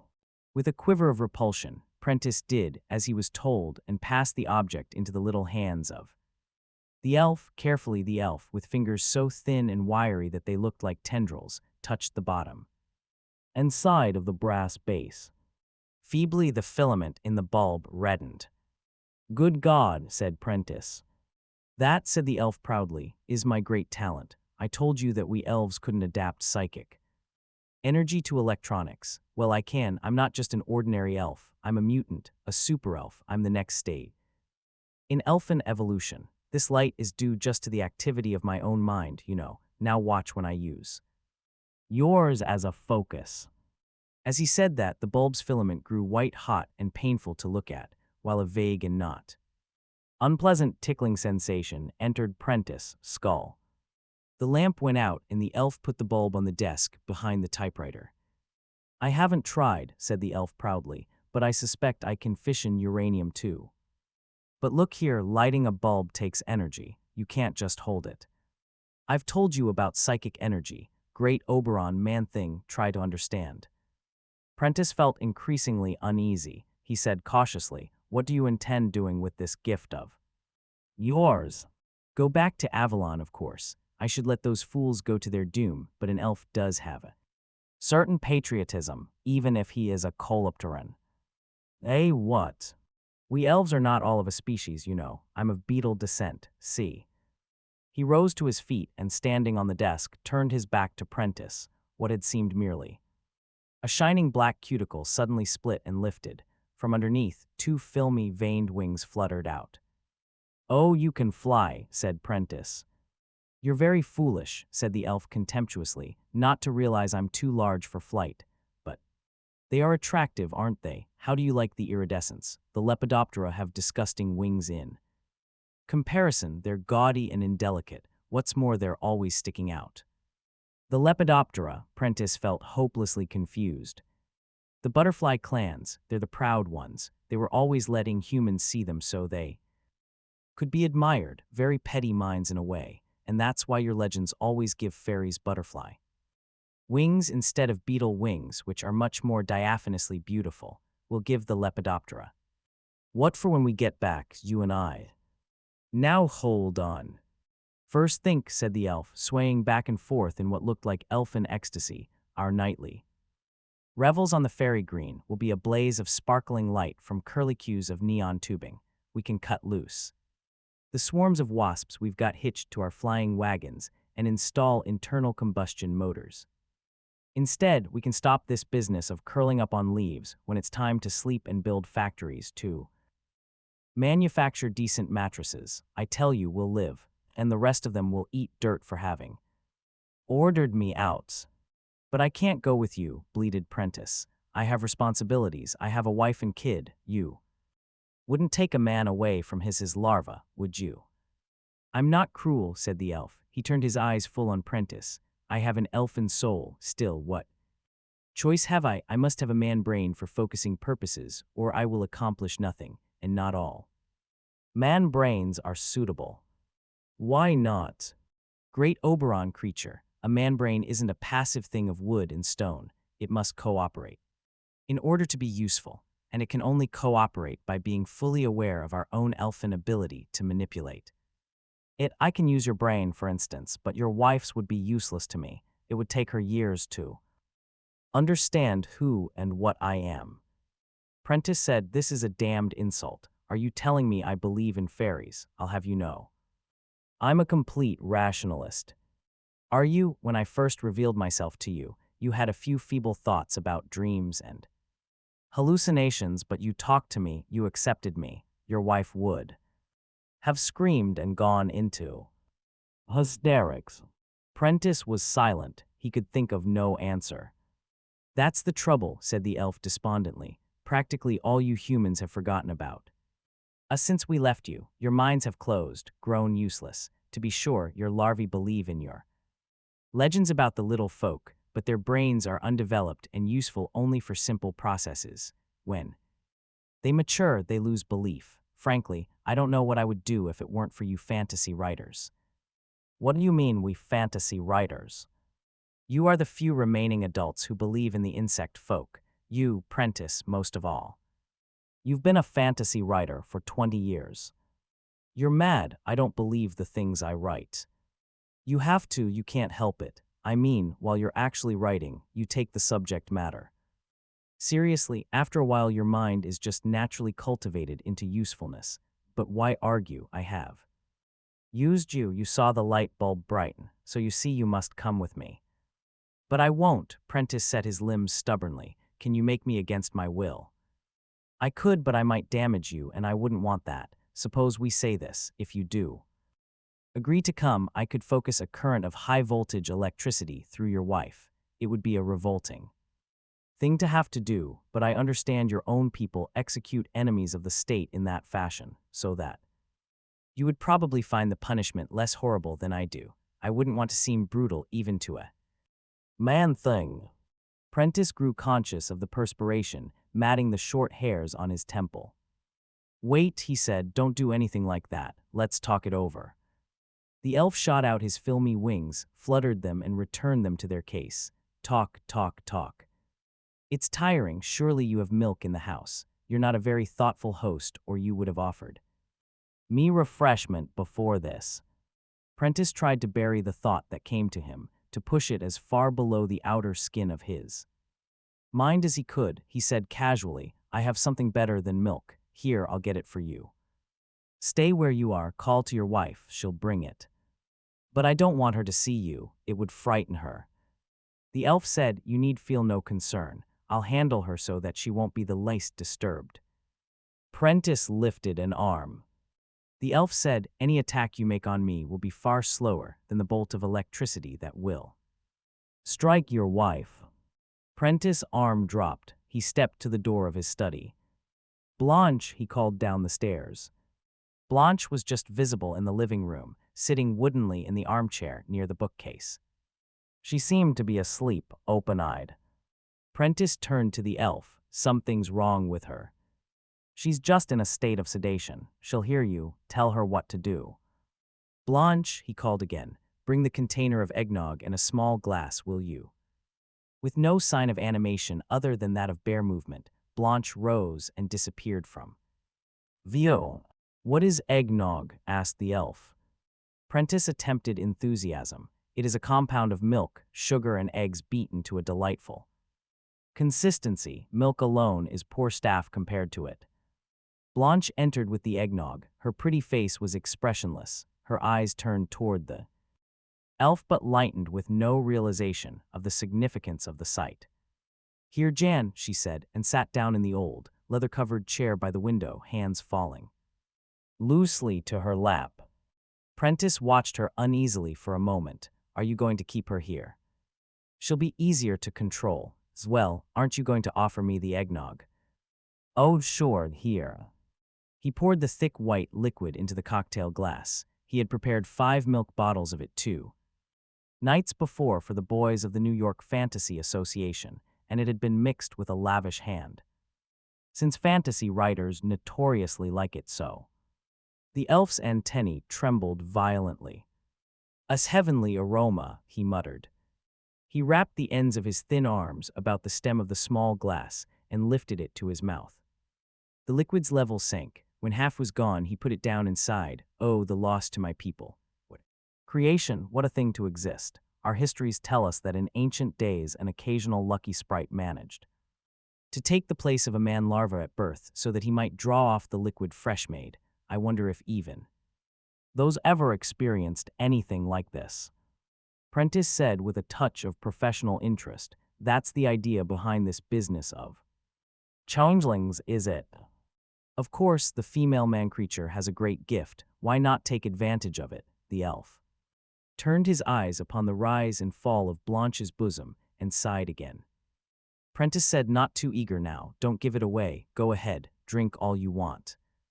He too watched Blanche, waiting for signs of restoring animation, waiting for the beginnings of breakdown in the elf's control. The elf said, when is your larva returning from its place of instruction? I need him. Soon, soon, said Prentice nervously. He looked at his wristwatch. Actually, Jan Jr. would be back yelling for a slab of cake and milk in something like 15 minutes. Fill her up, he said urgently. Fill her up. The elf sipped gaily. He said, once the larva arrives, you can go. Go.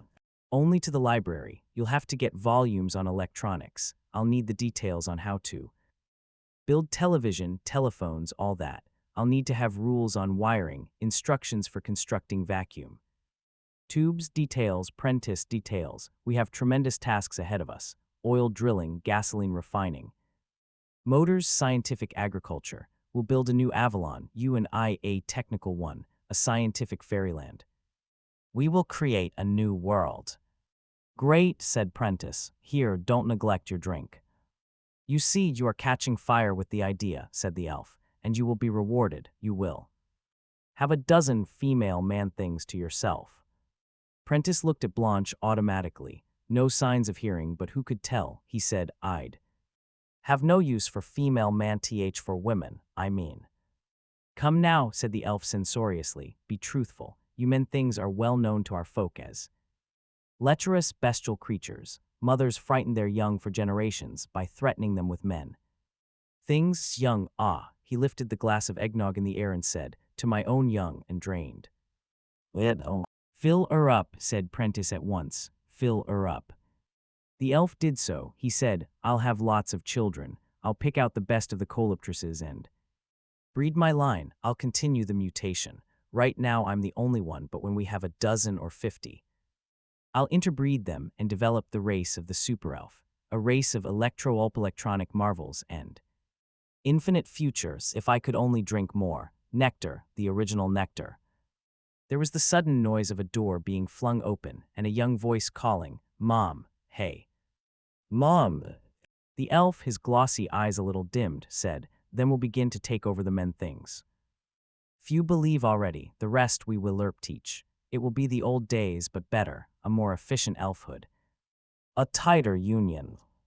Jan Jr.'s voice was closer and tinged with impatience. Hey, Mom, ain't you home? Prentice felt his eyes popping with tension. Blanche sat rigid. The elf's speech was slightly thick, his balance a little unsteady. If Prentice were going to risk it, now was the time. Sit back, said the elf peremptorily. You're being foolish. I knew there was alcohol in the eggnog from the moment you thought your ridiculous scheme. You men-things are very shifty. We elves have many proverbs about you. Fortunately, alcohol has little effect upon us. Now if you had tried catnip with just a touch of honey in it. Here is the larva. How are you, little man-thing? The elf sat there, the goblet of eggnog halfway to his mandibles, while Jan Jr. stood in the doorway. Jan Jr.'s 10-year-old face was moderately smeared with dirt, his hair was immoderately matted, and there was a look of the utmost surprise in his gray eyes. His battered schoolbooks swayed from the end of the strap he held in his hand. He said, Pop, what's the matter with Mom? And what's that? The elf said to Prentice, hurry to the library. No time must be lost. You know the books I need. All trace of incipient drunkenness had left the creature, and Prentice morale broke. The creature had been playing with him. Prentice got up to go. The elf said, and nothing human, nothing sneaky, no tricks. Your wife is still a hostage. I can use the larva's mind to kill her. It's good enough for that. I wouldn't want to do it. I'm a member of the Elfitarian Ethical Society, and we advocate considerate treatment of mammals, so you may rely on my noble principles if you do as I say." Prentice felt a strong compulsion to leave flooding him. He stumbled toward the door. Jan Jr. cried, "Pop, it can talk. He says he'll kill Mom. Hey, don't go away." Prentice was already out of the room when he heard the elf say, "Don't stare at me, larva. I will not harm your mother if you do exactly as I say. I am an elf, a fairy. You know what a fairy is, of course." And Prentice was at the front door when he heard Jan Jr.'s treble raised in wild shouting, followed by scream after scream in Blanche's shuddering soprano. The strong, though invisible, elastic that was drawing Prentice out the house snapped, and vanished. He fell backward, righted himself, and darted back up the stairs. Blanche, fairly saturated with quivering life, was backed into a corner, her arms about a weeping Jan Jr. On the desk was a collapsed black carapace, covering a nasty smear of pulpiness from which colorless liquid dripped. Jan Jr. was sobbing hysterically. I hid it with my school books. It was hurting Mom." An hour passed in Prenticeville. The world of normality, pouring back into the interstices left behind by the creature from Avalon. The elf itself was already ash in the incinerator behind the house, and the only remnant of its existence was the damp stain at the foot of his desk. Blanche was still sickly pale. They talked in whispers. Prentice said, "How's Jan Jr.?" "He's watching television." "Is he all right?" "Oh, he's all right, but I'll be having nightmares for weeks." "I know, so will I unless we can get it out of our minds. I don't think there'll ever be another of those things here." Blanche said, "I can't explain how awful it was. I kept hearing every word he said, even when I was down in the living room. It was telepathy, you see. I just couldn't move. Then after you left, I could begin to stir a bit. I tried to scream, but all I could do was moan and whimper. Then Jan Jr. smashed him, and all at once I was free. I do understand how it happened." Prentice felt a certain gloomy satisfaction. "I think I know. I was under his control because I accepted the truth of his existence. He held you in check through me. When I left the room, increasing distance made it harder to use my mind as a psychic lens, and you could begin moving. By the time I reached the front door, the elf thought it was time to switch from my mind to Jan Jr.'s. That was his mistake." "In what way?" asked Blanche. "He assumed that all children believe in fairies, but he was wrong. Here in America today, children don't believe in fairies. They never hear of them. They believe in Tom Corbett, in Hopalong Cassidy, in Dick Tracy, in Howdy Doody, in Superman, and a dozen other things, but not in fairies." The elf just never realized the sudden cultural changes brought about by comic books and television, and when he tried to grab Jan Jr.'s mind, he couldn't, before he could recover his psychic balance. Jan Jr. was on top of him in a swinging panic because he thought you were being hurt, and it was all over.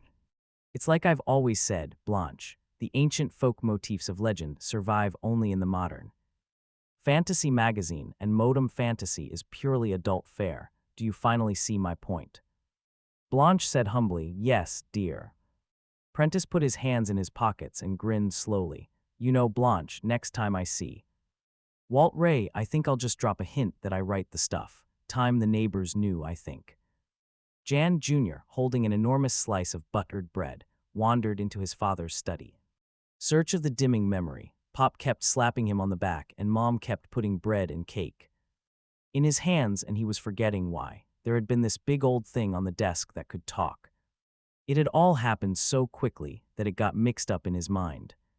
He shrugged his shoulders and, in the late afternoon sunlight, looked at the partly typewritten sheet in his father's typewriter, then at the small pile of paper resting on the desk. He read a while, curled his lip, and muttered, "Gee whiz, fairies again, always kid stuff," and wandered off. "The watery place. We're never going to have space travel. What's more, no extraterrestrials will ever land on Earth. At least anymore. I'm not just being a pessimist. As a matter of fact, space travel is possible. Extraterrestrials have landed, I know that. Spaceships are crisscrossing space among a million worlds probably, but will never join them. I know that too, all on account of a ridiculous error. I'll explain. It was actually Bart Cameron's error, and you'll have to understand about Bart Cameron. He's the sheriff at Twin Gulch, Idaho, and I'm his deputy. Bart Cameron is an impatient man, and he gets most impatient when he has to work up his income tax. You see, besides being sheriff, he also owns and runs the general store. He's got some shares in a sheep ranch. He does a bit of assay work. He's got a kind of pension for being a disabled veteran, bad knee, and a few other things like that. Naturally, it makes his tax figures complicated. It wouldn't be so bad if he'd let a tax man work on the forms with him, but he insists on doing it himself, and it makes him a bitter man. By April 14, he isn't approachable. So it's too bad the flying saucer landed on April 14, 1956. I saw it land. My chair was backed up against the wall in the sheriff's office, and I was looking at the stars through the windows and feeling too lazy to go back to my magazine and wondering if I ought to knock off and hit the sack or keep on listening to Cameron curse real steady as he went over his columns of figures for the 127th time.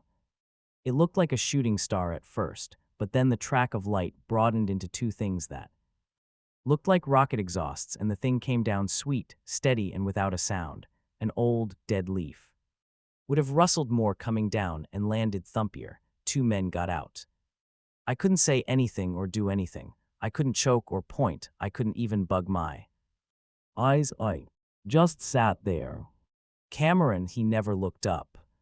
There was a knock on the door which wasn't locked. It opened, and the two men from the flying saucer stepped in. I would have thought they were city fellows if I hadn't seen the flying saucer land in the scrub. They wore charcoal gray suits with white shirts and maroon four-in-hands. They had on black shoes and black Homburgs. They had dark complexions, black wavy hair, and brown eyes. They had very serious looks on their faces and were about 5'10" apiece. They looked very much alike. God, I was scared. But Cameron just looked up when the door opened and frowned. Ordinarily, I guess he'd have laughed the collar button off his shirt at seeing clothes like that in Twin Gulch, but he was so taken up by his income tax that he never cracked a smile. He said, "What can I do for you folks?" And he tapped his hand on the forms, so it was obvious he hadn't much time. One of the two stepped forward. He said, "We have had your people under observation a long time." He pronounced each word carefully and all by itself. Cameron said, "My people, all I got's a wife. What's she been doing?" The fellow in the suit said, "We have chosen this locality for our first contact because it is isolated and peaceful. We know that you are the lighter here. I'm the sheriff if that's what you mean, so spit it out. What's you trouble? We have been careful to adopt your mode of dress and even to assume your appearance." That's my mode of dress. He must have noticed it for the first time. The mode of dress of your dominant social class, that is. We have also learned your language. You could see the light break in on Cameron. He said, "You guys foreigners." Cameron didn't go much for foreigners, never having met many outside the army, but generally he tried to be fair. The man from the saucer said, "Foreigners, indeed we are. We come from the watery place your people call Venus." I was just collecting up strength to blink my eyes, but that sent me right back to nothing. I had seen the flying saucer. I had seen it land. I had to believe this. These men, or these somethings, came from Venus. But Cameron never blinked an eye. He said, "All right, this is the USA. We all got equal rights. Regardless of race, creed, color, or nationality, I'm at your service. What can I do for you? We would like to have you make immediate arrangements for the important men of your USA, as you call it, to be brought here for discussions leading to your people joining our great organization." Slowly, Cameron got red. "Our people join your organization. We're already part of the UN and God knows what else, and I suppose I'm to get the president here, right now, in Twin Gulch. Send a hurry up message." He looked at me, as though he wanted to see a smile on my face, but I couldn't as much as fall down if someone had pushed the chair out from under me. The saucer man said, "Speed is desirable. You want Congress too, the Supreme Court. If they will help, Sheriff. And Cameron really went to pieces. He banged his income tax form and yelled, "Well, you're not helping me, and I have no time for wise guy jerks who come around, especially foreigners, if you don't get the hell out of here pronto. I'll lock you up for disturbing the peace, and I'll never let you out." "You wish us to leave," said the man from Venus. "Right now, get the hell out of here and back to wherever you're from, and don't ever come back. I don't want to see you, and no one else around here does."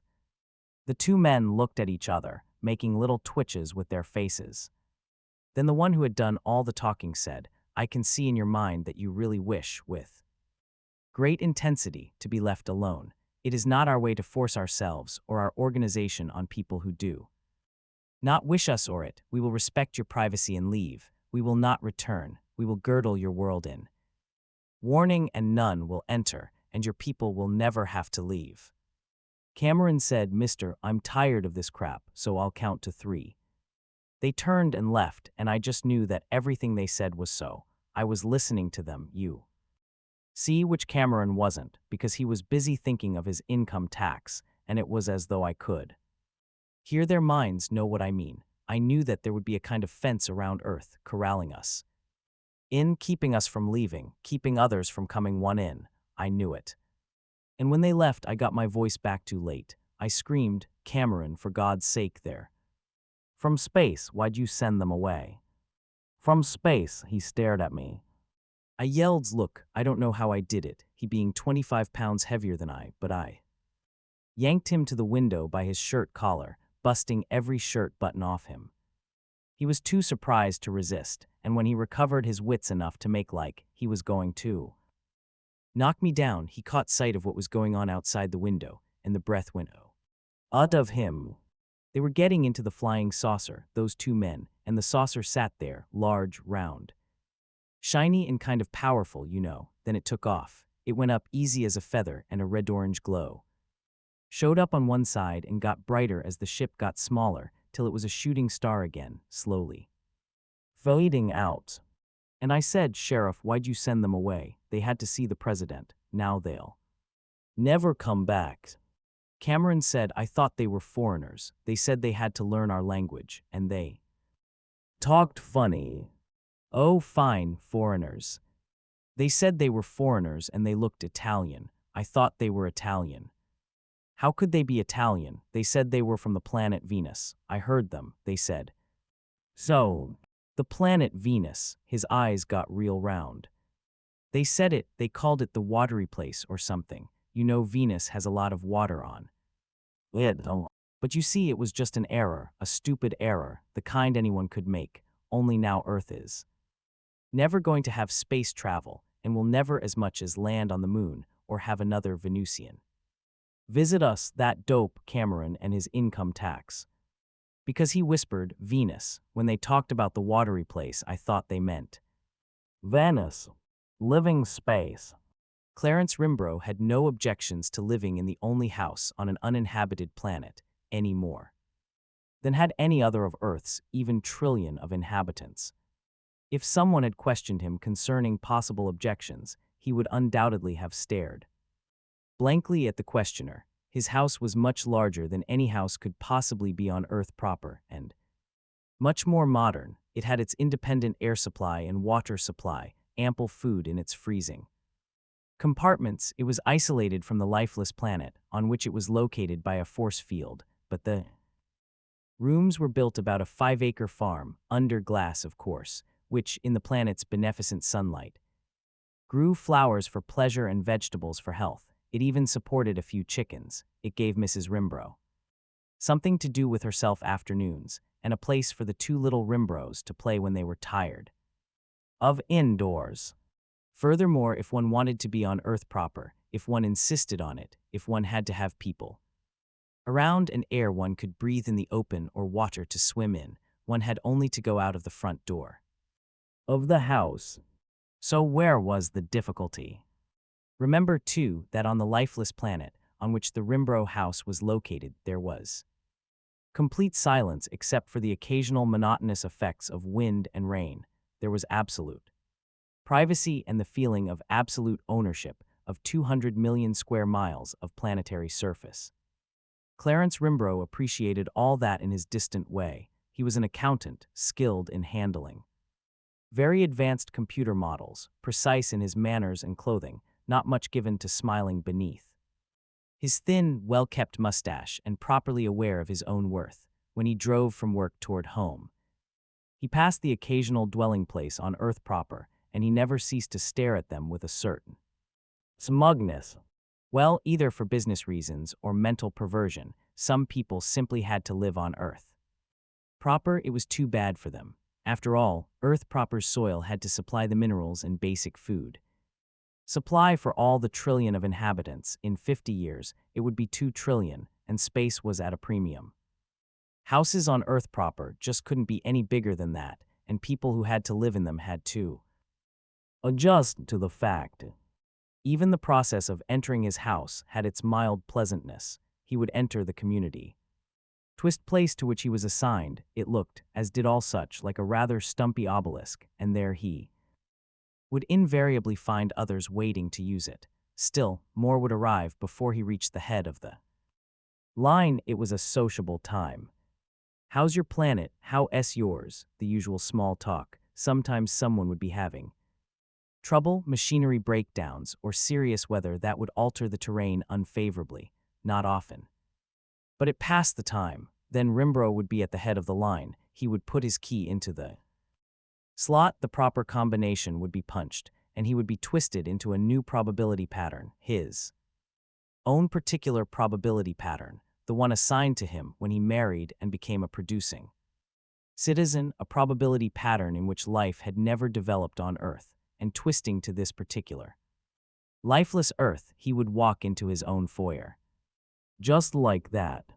He never worried about being in another probability. Why should he? He never gave it any thought. There were an infinite number of possible Earths. Each existed in its own niche, its own probability pattern, since on a planet such as Earth there was, according to calculation, about a 50-50 chance of life's developing. Half of all the possible Earths, still infinite, since half of infinity was infinite, possessed life, and half, still infinite, did not, and living on about 300 billion of the unoccupied Earths were 300 billion families, each with its own beautiful house, powered by the sun of that probability, and each securely at peace. The number of Earths so occupied grew by millions each day.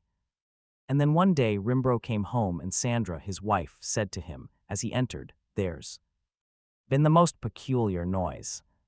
Rimbro's eyebrows shot up, and he looked closely at his wife, except for a certain restlessness of her thin hands and a pale look about the corners of her tight mouth. She looked normal.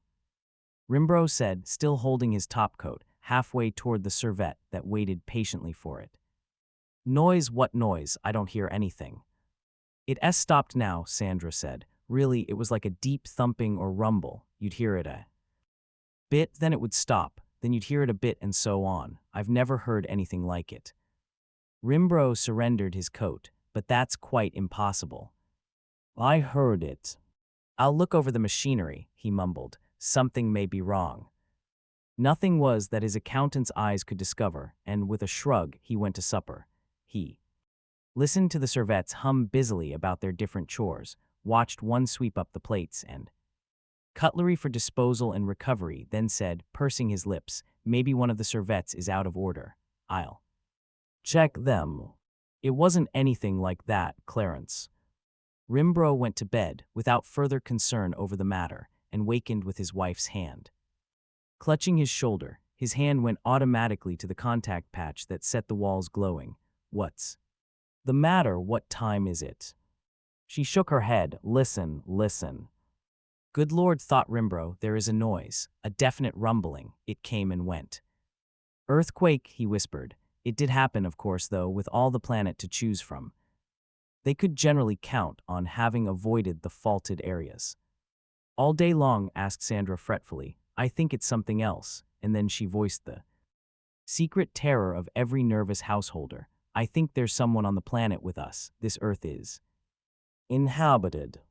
Rimbro did the logical things. When morning came, he took his wife and children to his wife's Mother, he himself took a day off and hurried to the sector's housing bureau. He was quite annoyed at all his. Bill Ching of the Housing Bureau was short, jovial, and proud of his part Mongolian ancestry. He thought probability patterns had solved every last one of humanity's problems. Alec Misnoff, also of the Housing Bureau, thought probability patterns were a snare into which humanity had been hopelessly tempted. He had originally majored in archaeology and had studied a variety of antiquarian subjects with which his delicately poised head was still crammed. His face managed to look sensitive despite overbearing eyebrows, and he lived with a pet notion that so far he had dared tell no one, though preoccupation with it had driven him out of archaeology and into housing. Ching was fond of saying, "The hell with Malthus." It was almost a verbal trademark of his. The hell with Malthus, we can't possibly overpopulate now, however frequently we double and redouble. Homo sapiens remains finite in number, and the uninhabited Earths remain infinite, and we don't have to put one house on each planet. We can put 100, 1,000, 1,000,000, plenty of room and plenty of power from each probability sun. More than one on a planet, said Misnoff sourly.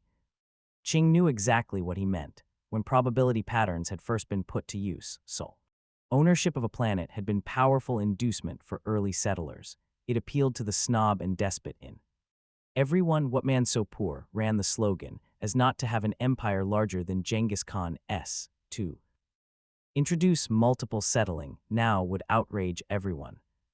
Ching said with a shrug, all right, it would take psychological preparation. So what, that's what it took to start the whole deal in the first place. And food, asked Misnoff. You know we're putting hydroponic works and yeast plants in other probability patterns, and if we had to, we could cultivate their soil. Wearing spacesuits and importing oxygen. We could reduce carbon dioxide for oxygen till the plants got going, and they'd do the job after that, given 1,000,000 years. Misnoff, the trouble with you, Ching said, is you read too many ancient history books. You're an obstructionist. But Ching was too good-natured really to mean that, and Misnoff continued to read books and to worry. Misnoff longed for the day he could get up the courage necessary to see the head of the section and put right out in plain view, bang, like that, exactly what it was that was troubling him. But now a Mr. Clarence Rimbro faced them, perspiring slightly and toweringly angry at the fact that it had taken him the better part of 2 days to reach this far. Into the Bureau. He reached his exposition's climax by saying, and I say the planet is inhabited, and I do propose to stand for it. Having listened to his story in full, Ching tried the soothing approach. He said, noise like that is probably just some natural phenomenon. What kind of natural phenomenon? Demanded Rimbro. I want an investigation, if it's a natural phenomenon. I want to know what kind. I say the place is inhabited. It has life on it, by heaven, and I'm not paying rent on a planet to share it, and with dinosaurs from the sound of it. Come, Mr. Rimbro, how long have you lived on your Earth? 15.5 years. And has there ever been any evidence of life? There is now, and as a citizen with a production record classified as AI, I demand an investigation. Of course we'll investigate, sir, but we just want to assure you now that everything is all right. Do you realize how carefully we select our probability patterns? I'm an accountant. I have a pretty good idea, said Rimbro at once. Then surely you know our computers cannot fail us. They never pick a probability which has been picked before. They can't possibly, and they're geared to select only probability patterns in which Earth has a carbon dioxide atmosphere, one in which plant life, and therefore animal life, has never developed, because if plants had evolved, the carbon dioxide would have been reduced to oxygen. Do you understand? I understand it all very well, and I'm not here for lectures, said Rimbro. I want an investigation. Out of you and nothing else. It is quite humiliating to think I may be sharing my world, my own world, with something or other, and I don't propose to endure it. No, of course not, muttered Ching, avoiding Miss Knopf's sardonic glance. We'll be there before Night. They were on their way to the twisting place with full equipment. Miss Knopf said, I want to ask you something. Why do you go through that? There's no need to. Worry, sir, routine. They always worry anyway. Where does it get you? I've got to try. They shouldn't worry, said Ching petulantly. Ever hear of a carbon dioxide planet that was inhabited? Besides, Rimbro is the type that starts rumors. I can spot them by the time he's through. If he's encouraged, he'll say his son went nova. That happens sometimes, said Miss Knopf. So one house is wiped out and one family dies. See, you're an obstructionist. In the old times. The times you like, if there were a flood in China or someplace, thousands of people would die, and that's out of a population of a measly billion or two. Miss Knopf muttered, how do you know the Rimbro planet doesn't have life on it? Carbon dioxide atmosphere. But suppose it was no use. Miss Knopf couldn't say it. He finished lamely, suppose plant and animal life develops that can live on carbon dioxide. It's never been observed. In an infinite number of worlds, anything can happen. He finished that one in a whisper. Everything must happen. Chances are 1 in a dutzillion, said Ching, shrugging. They arrived at the twisting point then, and having utilized the freight twist for their vehicle, thus sending it into the Rimbro storage area, they entered the Rimbro probability pattern themselves. First Ching, then Miss Knopf. A nice house, said Ching with satisfaction. Very nice model, good taste. Hear anything? Asked Miss Knopf. No. Ching wandered into the garden. Hey, he yelled, Rhode Island Reds. Miss Knopf followed, looking up at the glass roof. The sun looked like the sun of a trillion other Earths. He said absently, there could be plant life just starting out. The carbon dioxide might just be starting to drop in concentration. The computer would never know. And it would take millions of years for animal life to begin, and millions more for it to come out of the sea. It doesn't have to follow that pattern. Ching put an arm about his partner's shoulder. You brood, someday you'll tell me what's really bothering you instead of just hinting, and we can straighten you out. Miss Knopf shrugged off the encircling arm with an annoyed frown. Ching's tolerance was always hard to bear. He began, let's not psychotherapize, he broke off, then whispered, listen. There was a distant rumble, again. They placed the seismograph in the center of the room and activated the force field that penetrated downward and bound it rigidly to bedrock. They watched the quivering needle record the shocks. Miss Knopf said, surface waves only, very superficial, it's not underground. Ching looked a little more dismal. What is it then?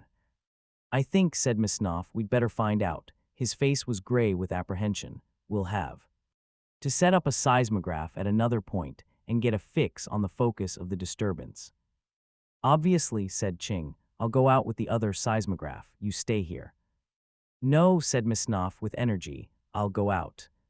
Miss Knopf felt terrified, but he had no choice. If Th. is were it, he would be prepared. He could get a warning through. Sending out an unsuspecting Ching would be disastrous, nor could he warn Ching, who would certainly never believe him. But since Miss Knopf was not cast in the heroic mold, he trembled as he got into his oxygen suit and fumbled the disruptor as he tried to dissolve the force field locally in order to free the emergency exit. Any reason you want to go, particularly? Asked Ching, watching the other's inept manipulations. I'm willing. It's all right, I'm going out, said Miss Knopf out of a dry throat and stepped into the lock that led out onto the desolate surface of a lifeless Earth, a presumably lifeless Earth. The sight was not unfamiliar to Miss Knopf. He had seen its like dozens of times, bare rock, weathered by wind and rain, crusted and powdered with sand in the gullies, a small and noisy brook beating itself against its stony course, all brown and gray, no sign of green, no sound of life. Yet the sun was the same, and when night fell, the constellations would be the same. The situation of the dwelling place was in that region which on Earth proper would be called Labrador. It was Labrador here, too, really. It had been calculated that in not more than 1 out of a quadrillion or so Earths were there significant changes in the geological development. The continents were everywhere recognizable down to quite small details. Despite the situation and the time of the year, which was October, the temperature was sticky. Warm due to the hothouse effect of the carbon dioxide in this Earth's dead atmosphere. From inside his suit, through the transparent visor, Miss Knopf watched it all somberly. If the epicenter of the noise were close by, adjusting the second seismograph a mile or so away would be enough.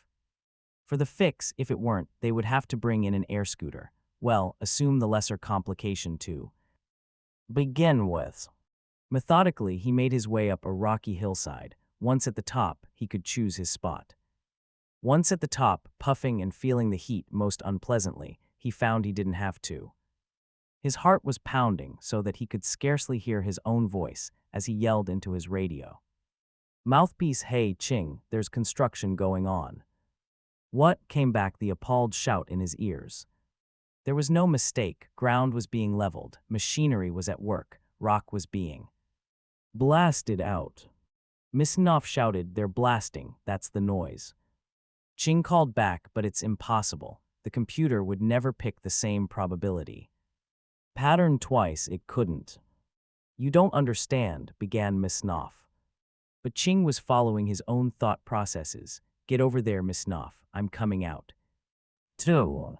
No, damn it, you stay there, cried Miss Knopf in alarm. Keep me in radio contact, and for God's sake be ready to leave for Earth proper on wings, if I give the word. Why? Demanded Ching. What's going on? I don't know yet, said Miss Knopf. Give me a chance to find out. To his own surprise, he noticed his teeth were chattering. Muttering breathless curses at the computer, at probability patterns, and at the insatiable need for living space on the part of 1 trillion human beings, expanding in numbers like a puff of smoke, Miss Knopf slithered and slipped down the other side of the slope, setting stones to rolling and rousing peculiar echoes. A man came out to meet him, dressed in a gaslight suit, different in many details from Miss Knopf's own, but obviously intended for the same purpose to lead oxygen to the lungs. Miss Knopf gasped breathlessly into his mouthpiece. Hold it, Ching, there's a man coming. Keep in touch. Miss Knopf felt his heart pump more easily and the bellows of his lungs labor less. The two men were staring at one another. The other man was blond and craggy of face. The look of surprise about him was too extreme to be feigned. He said in a harsh voice, Wer sind Sie, was Mädchen sei Heirer.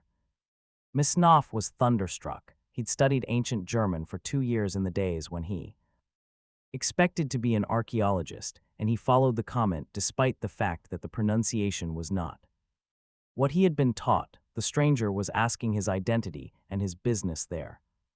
Stupidly, Miss Knopf stammered, Sprechen Sie Deutsch, and then had to mutter reassurance to Ching, whose agitated voice in his earpiece was demanding to know what the gibberish was all about. The German-speaking one made no direct answer. He repeated, Wer sind Sie, and added impatiently, Heirer ist für ein verrückten Spaß kein Zeit. Miss Knopf didn't feel like a joke either, particularly not a foolish one, but he continued, Sprechen Sie planetisch. He did not know the German for planetary standard language, so he had to guess. Too late, he thought he should have referred to it simply as English. The other man stared wide-eyed at him. Sind Sie wahnsinnig? Miss Knopf was almost willing to settle for that, but in feeble self-defense he said, I'm not Sie. Reise. Damn it, I mean, After woher sei gekommen. He gave it up for lack of German, but the new idea that was rattling inside his skull would not quit. It's nagging, he had to find some way of testing it. He said desperately, Welches Far ist es jetzt? Presumably, the stranger, who was questioning his sanity already, would be convinced of Miss Knopf's insanity now that he was being asked what year it was, but it was one question for which Miss Knopf had the necessary German. The other muttered something that sounded suspiciously like good German swearing, and then said, Es ist doch 2364 und warum. The stream of German that followed was completely incomprehensible to Miss Knopf, but in any case he had enough for the moment. If he translated the German correctly, the year given him was 2364, which was nearly 2,000 years in the past. How could that be? He muttered, 2024. Ja fa, said the other with deep sarcasm. 2024, der. Ganz far long ist es so gewesen. Miss Knopf shrugged. The statement that it had been so all year long was a feeble witticism even in German, and it gained nothing in translation. He pondered. But then the other's ironical tone deepening, the German-speaking one went on, 2024 nach Hitler, hilft des einen vielleicht, nach Hitler. Miss Knopf yelled with delight, that does help me, es hilft, Hornsei bit, he went on in broken German interspersed with scraps of planetary, for heaven's sake, Gott's Willen. Making it 2364, after Hitler, was different altogether. He put German together desperately, trying to explain. The other frowned and grew thoughtful. He lifted his gloved hand to stroke his chin or make some equivalent gesture, hit the transparent visor that covered his face, and left his hand there uselessly, while he thawed. He said suddenly, Ich heiss George Fallenby. To Miss Knopf it seemed that the name must be of Anglo-Saxon derivation, although the change in vowel form as pronounced by the other made it seem Teutonic. Guten Tag, said Miss Knopf awkwardly. Ich heiss Alec Miss Knopf, and was suddenly aware of the Slavic derivation of his own name. Kommen Sie mit mir hen Miss Knopf, said Fallenby. Miss Knopf followed with a strained smile, muttering into his transmitter, It's all right, Ching. It's all right. Back on Earth proper, Miss Knopf faced the sector's bureau head, who had grown old in the service, whose every gray hair betokened a problem met and solved, and every missing hair a problem averted. He was a cautious man with eyes still bright and teeth that were still his own. His name was Berg. He shook his head, and they speak German, but the German you studied was 2,000 years old. True, said Miss Knopf, but the English Hemingway used is 2,000 years old and planetary. Is close enough for anyone to be able to read it. HMP, and who's this Hitler? He was a sort of tribal chief in ancient times. He led the German tribe in one of the wars of the 20th century, just about the time the atomic age started and true history began. Before the devastation, you mean? Right, there was a series of wars then. The Anglo-Saxon countries won out, and I suppose that's why the Earth speaks planetary. And if Hitler and his Germans had won out, the world would speak German instead. They have won out on Fallenby's Earth, sir, and they do speak German. And make their dates after Hitler instead of AD. Right, and I suppose there's an Earth in which the Slavic tribes won out and everyone speaks Russian. Somehow, said Berg, it seems to me we should have foreseen it, and yet, as far as I know, no. One has, after all, there are an infinite number of inhabited Earths, and we can't be the only one that has decided to solve the problem of unlimited population growth by expanding into the worlds of probability. Exactly, said Miss Knopf earnestly, and it seems to me that if you think of it, there must be countless inhabited Earths so doing, and there must be many multiple occupations in the 300 billion Earths we ourselves occupy. The only reason we caught this one is that, by sheer chance, they decided to build within a mile of the dwelling we had placed there. This is something we must check. You imply we ought to search all our Earths. I do, sir. We've got to make some settlement with other inhabited Earths. After all, there is room for all of us, and to expand without agreement may result in all sorts of trouble and conflict. Yes, said Berg thoughtfully, I agree with you. Clarence Rimbro stared suspiciously at Berg's old face, creased now into all manner of benevolence. You're sure now? Absolutely, said the bureau head. We're sorry that you've had to accept temporary quarters. For the last 2 weeks. More like 3. 3 weeks, but you will be compensated. What was the noise?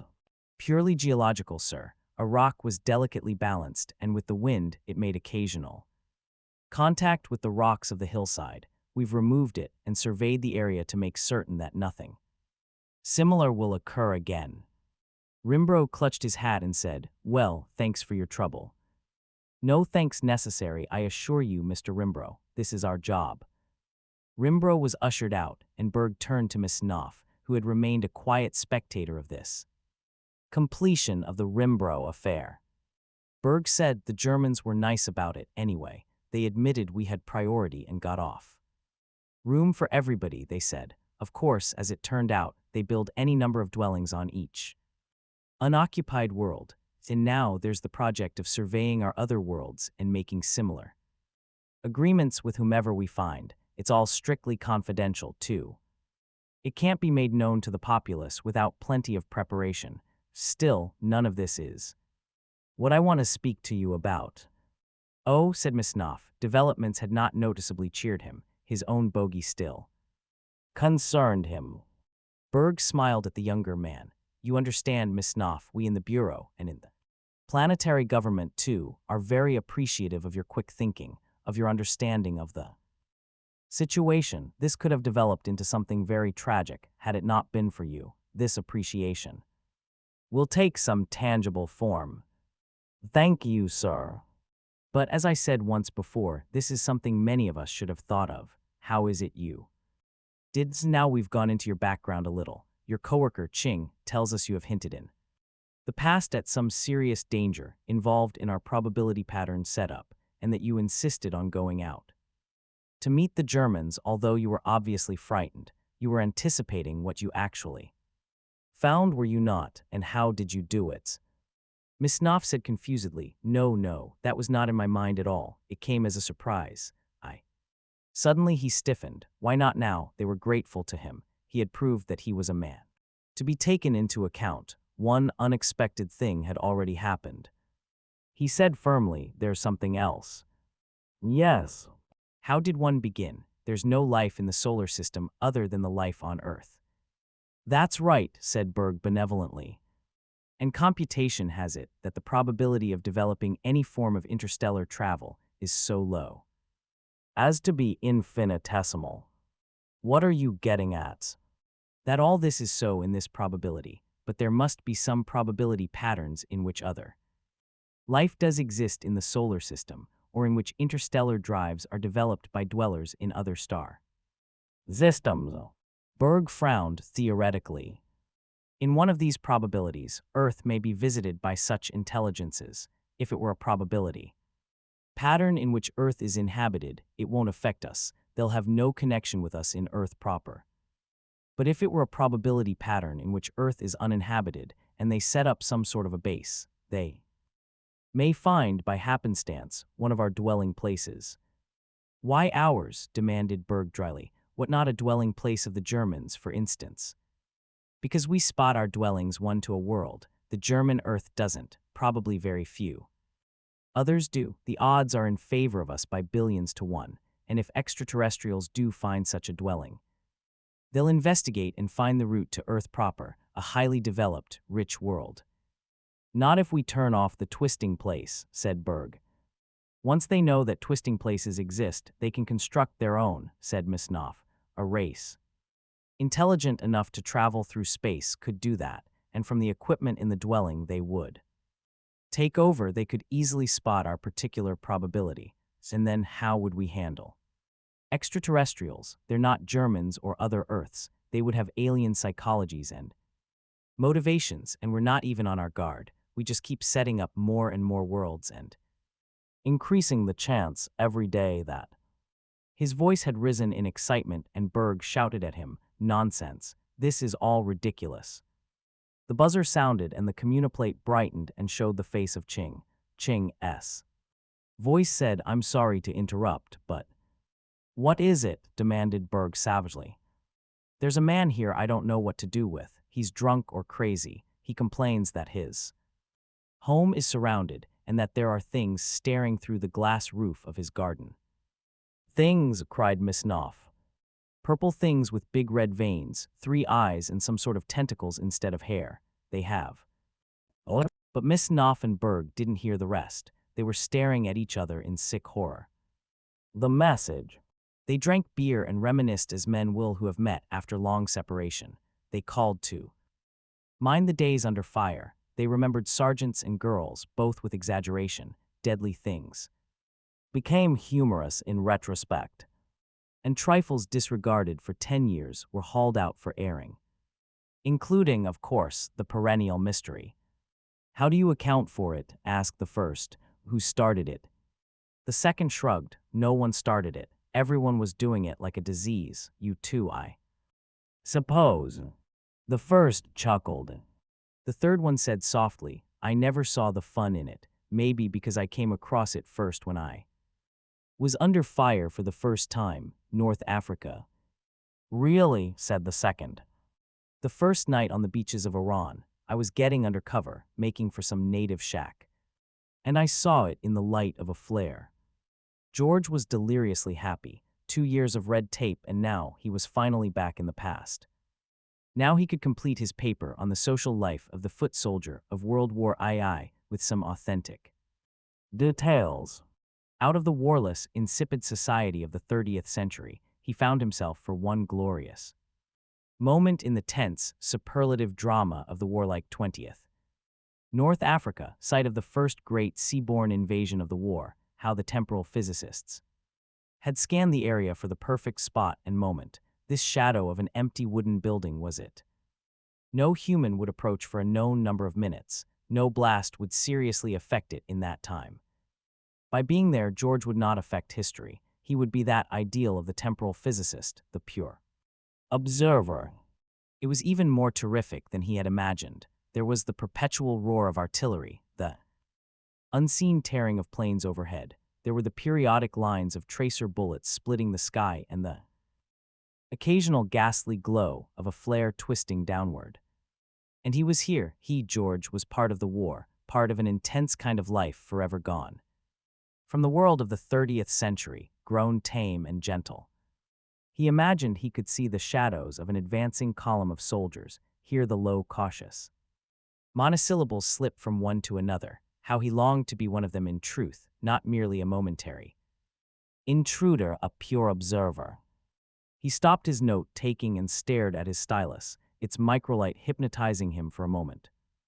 A sudden idea had overwhelmed him, and he looked at the wood against which his shoulder pressed.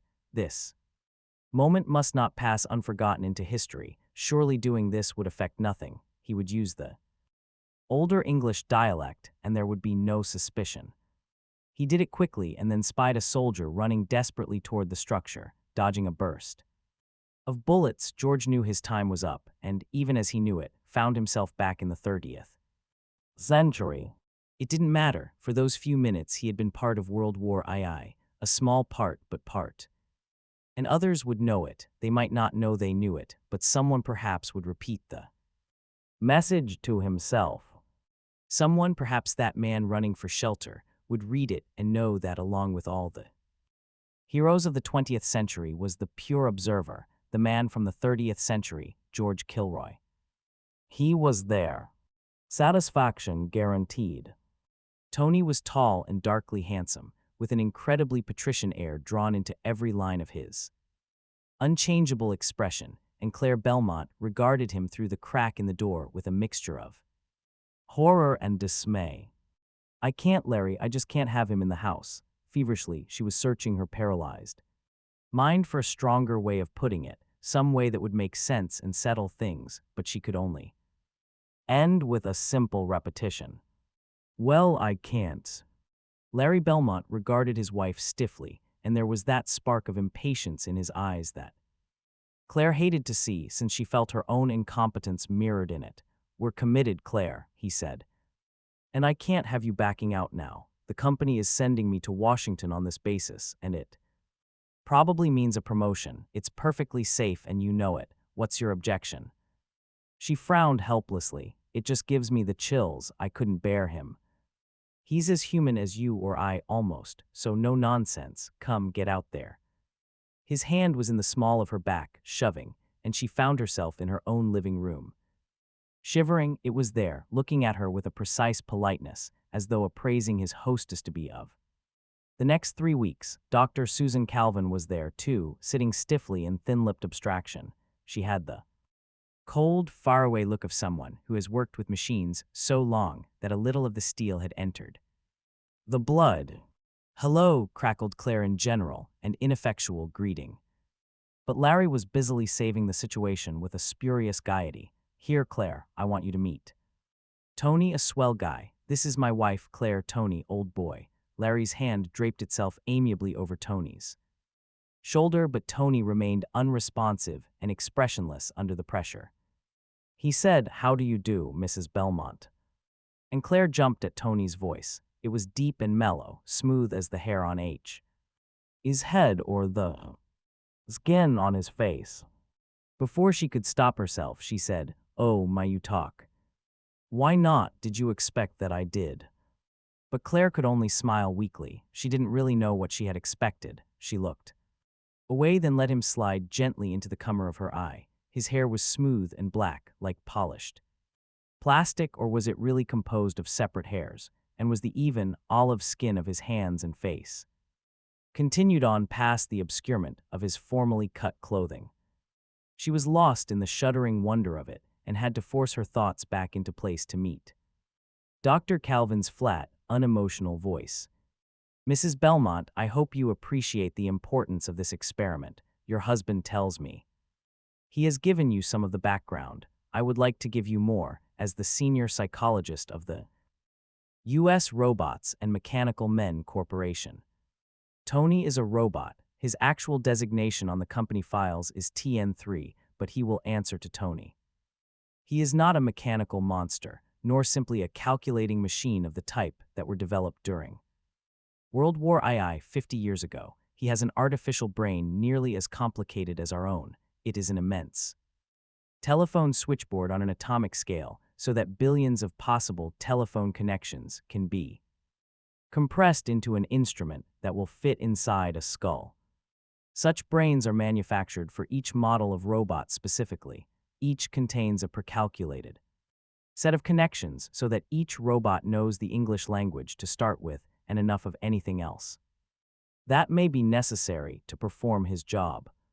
Until now, U.S. Robots has confined its manufacturing activity to industrial models for use in places where human labor is impractical, in deep mines, for instance, or in underwater work. But we want to invade the city and the home. To do so, we must get the ordinary man and woman to accept these robots without fear. You understand that there is nothing to fear." "There isn't, Claire," interposed Larry earnestly. "Take my word for it. It's impossible for him to do any harm. You know I wouldn't leave him with you otherwise." Claire cast a quick, secret glance at Tony and lowered her voice. "What if I make him angry?" "You needn't whisper," said Dr. Calvin calmly. "He can't get angry with you, my dear. I told you that the switchboard connections of his brain were predetermined.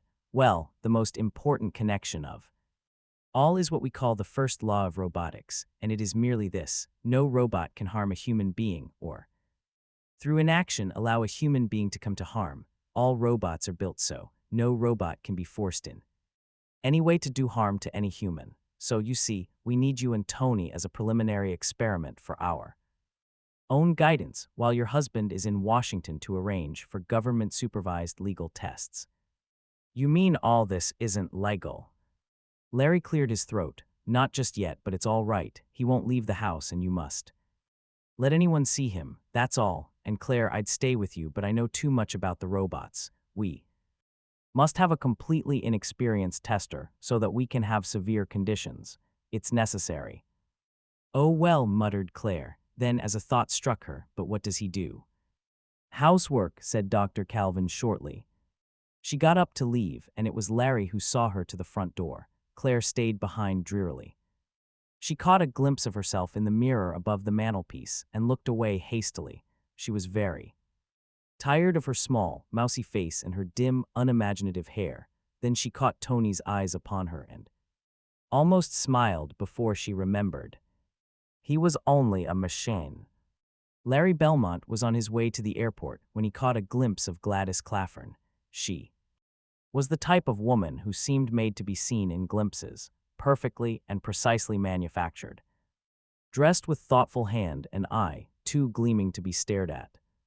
The little smile that preceded her and the faint scent that trailed her were a pair of beckoning fingers. Larry felt his stride break, He touched his hat, then hurried on. As always, he felt that vague anger. If Claire could only push her way into the Claffrin clique, it would help so much, but what was the use? Claire, the few times she had come face to face with Gladys, the little fool had been tongue-tied. He had no illusions. The testing of Tony was his big chance, and it was in Claire's hands. How much safer? It would be in the hands of someone like Gladys Claffrin. Claire woke the second morning to the sound of a subdued knock on the bedroom door. Her mind clamored, then went icy. She had avoided Tony the first day, smiling thinly when she met him and brushing past with a wordless sound of apology. "Is that you, Tony?" "Yes, Mrs. Belmont, may I enter?" She must have said yes because he was in the room, quite suddenly and noiselessly. Her eyes and nose were simultaneously aware of the tray he was carrying. "Breakfast," she said. "If you please." She wouldn't have dared to refuse, so she pushed herself slowly into a sitting position and received it: poached eggs, buttered toast, coffee. "I have brought the sugar and cream separately," said Tony. "I expect to learn your preference. With time in this and in other things." She waited. Tony, standing there straight and pliant as a metal rule, asked after a moment, "Would you prefer to eat in privacy?" "Yes, I mean, if you don't mind." "Will you need help later in dressing?" "Oh my, no." She clutched frantically at the sheet so that the coffee hovered at the edge of catastrophe. She remained so, in rigor, then sank helplessly back against the pillow when the door closed. Him out of her sight again. She got through breakfast somehow. He was only a machine, and if it were only more visible. That he were, it wouldn't be so frightening, or if his expression would change. It just stayed there, nailed on. You couldn't tell what went on behind those dark eyes and that smooth, olive skin stuff. The coffee cup beat a faint castanet for a moment as she set it back, empty, on the tray. Then she realized that she had forgotten to add the sugar and cream after all, and she did so hate black coffee.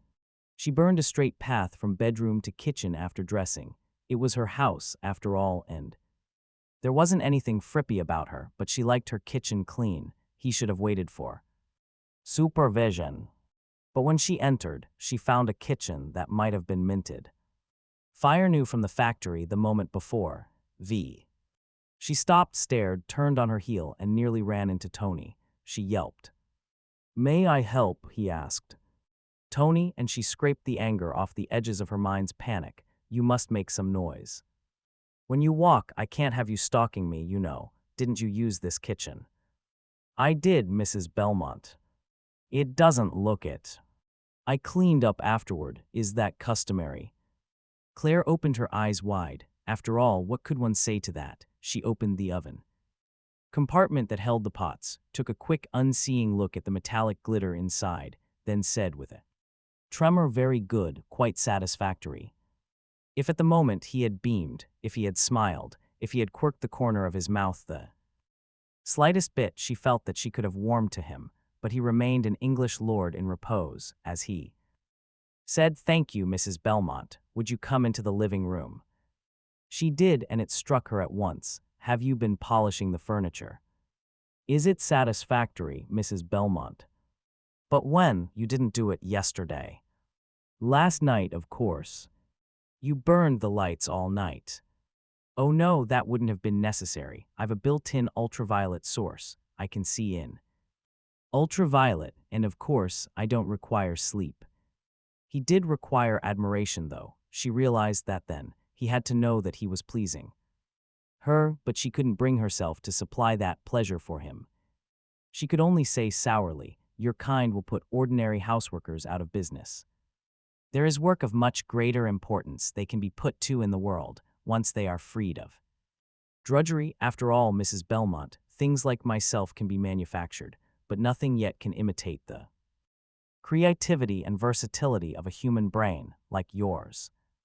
And though his face gave no hint, his voice was warmly surcharged with awe and admiration, so that Claire flushed and muttered, "My brain, you can have it." Tony approached a little and said, "You must be unhappy to say such a thing. Is there anything I can do?"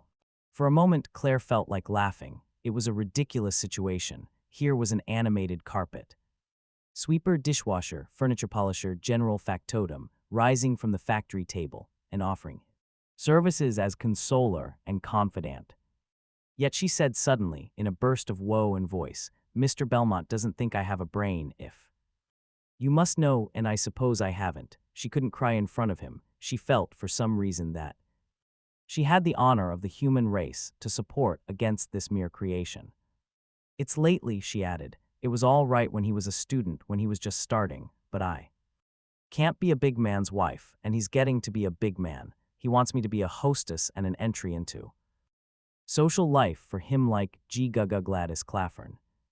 Her nose was red, and she looked away. But Tony wasn't watching her. His eyes wandered about the room. "I can help you run the house."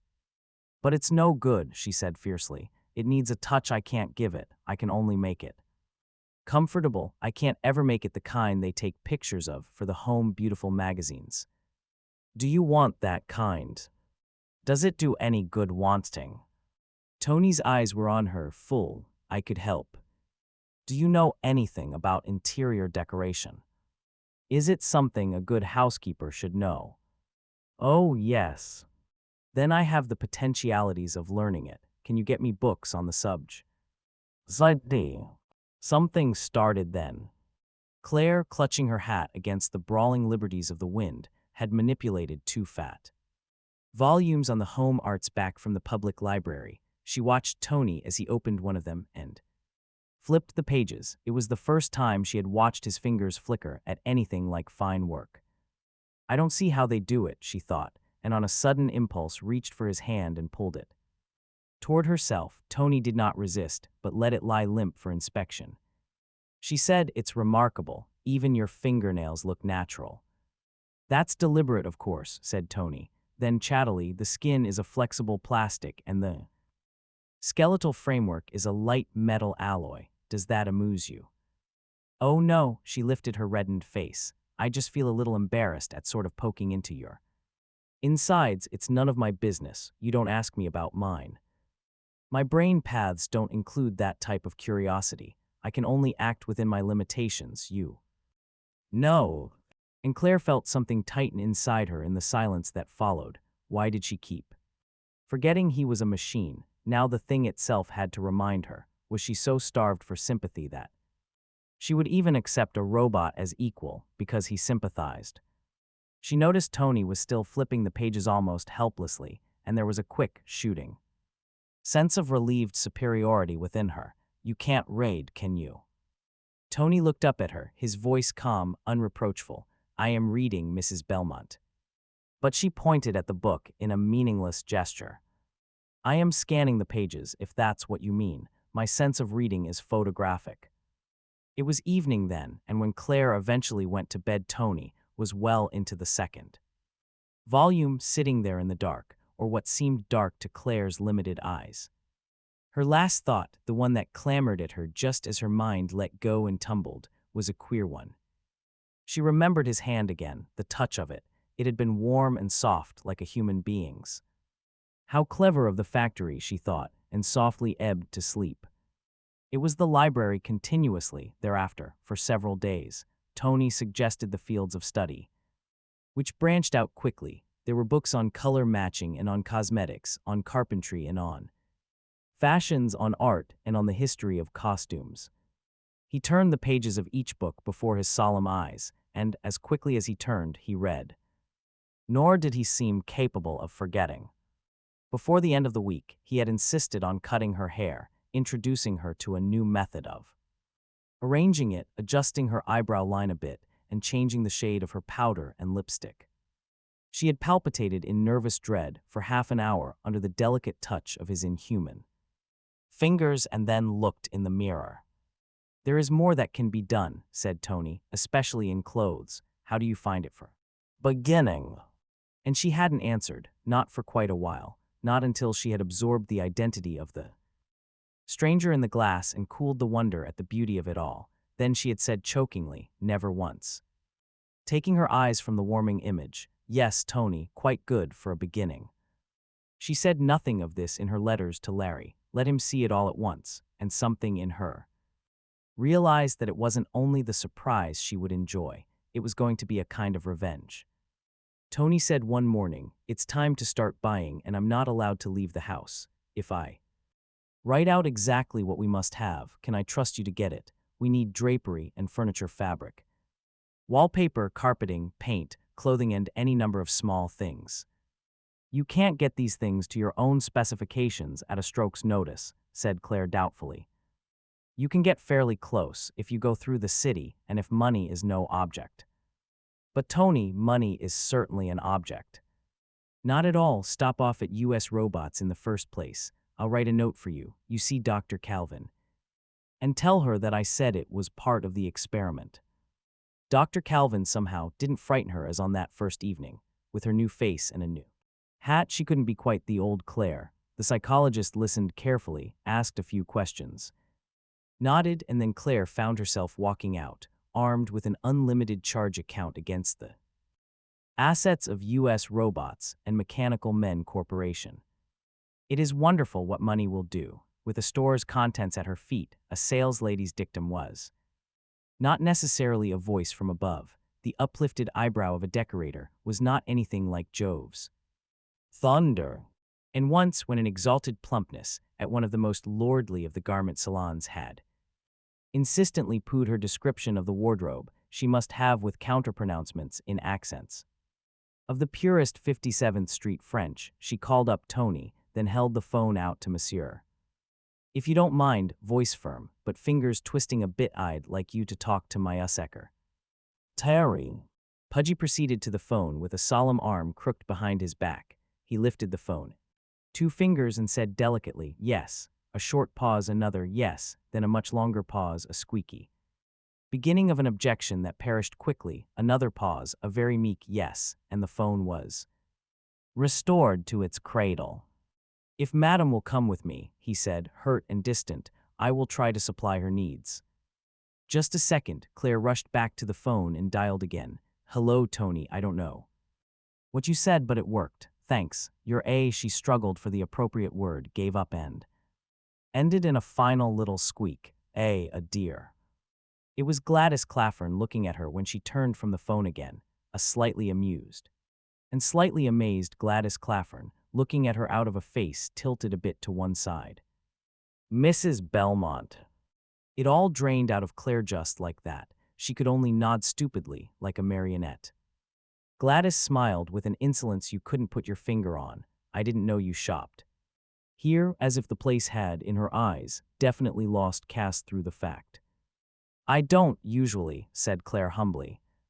"And haven't you done something to your hair? It's quite quaint. Oh, I hope you'll excuse me. But isn't your husband's name Lawrence? It seems to me that it's Lawrence." Claire's teeth clenched, but she had to explain. She had to. "Tony is a friend of my husband's. He's helping me select some things." "I understand, and quite a dear about it, I imagine." She passed on smiling, carrying the light and the warmth of the world with her. Claire did not question the fact that it was to Tony that she turned for consolation. 10 days had cured her of reluctance, and she could weep before him, weep and rage. "I was a complete F-fool," she stormed, wrenching at her waterlogged handkerchief. "She does that to me. I don't know why, she just does. I should have kicked her. I should have knocked her down and stamped on her." "Can you hate a human being so much?" asked Tony in puzzled softness. "That part of a human mind is closed to me." "Oh, it isn't she," she moaned. "It's myself, I suppose. She's everything I want to be on the outside anyway, and I can't be." Tony's voice was forceful and low in her ear. "You can be, Mrs. Belmont. You can be. We have 10 days yet, and in 10 days the house will no longer be itself. Haven't we been planning that? And how will that help me with her? Invite her here, invite her friends, have it the evening before I leave. It will be housewarming in a way.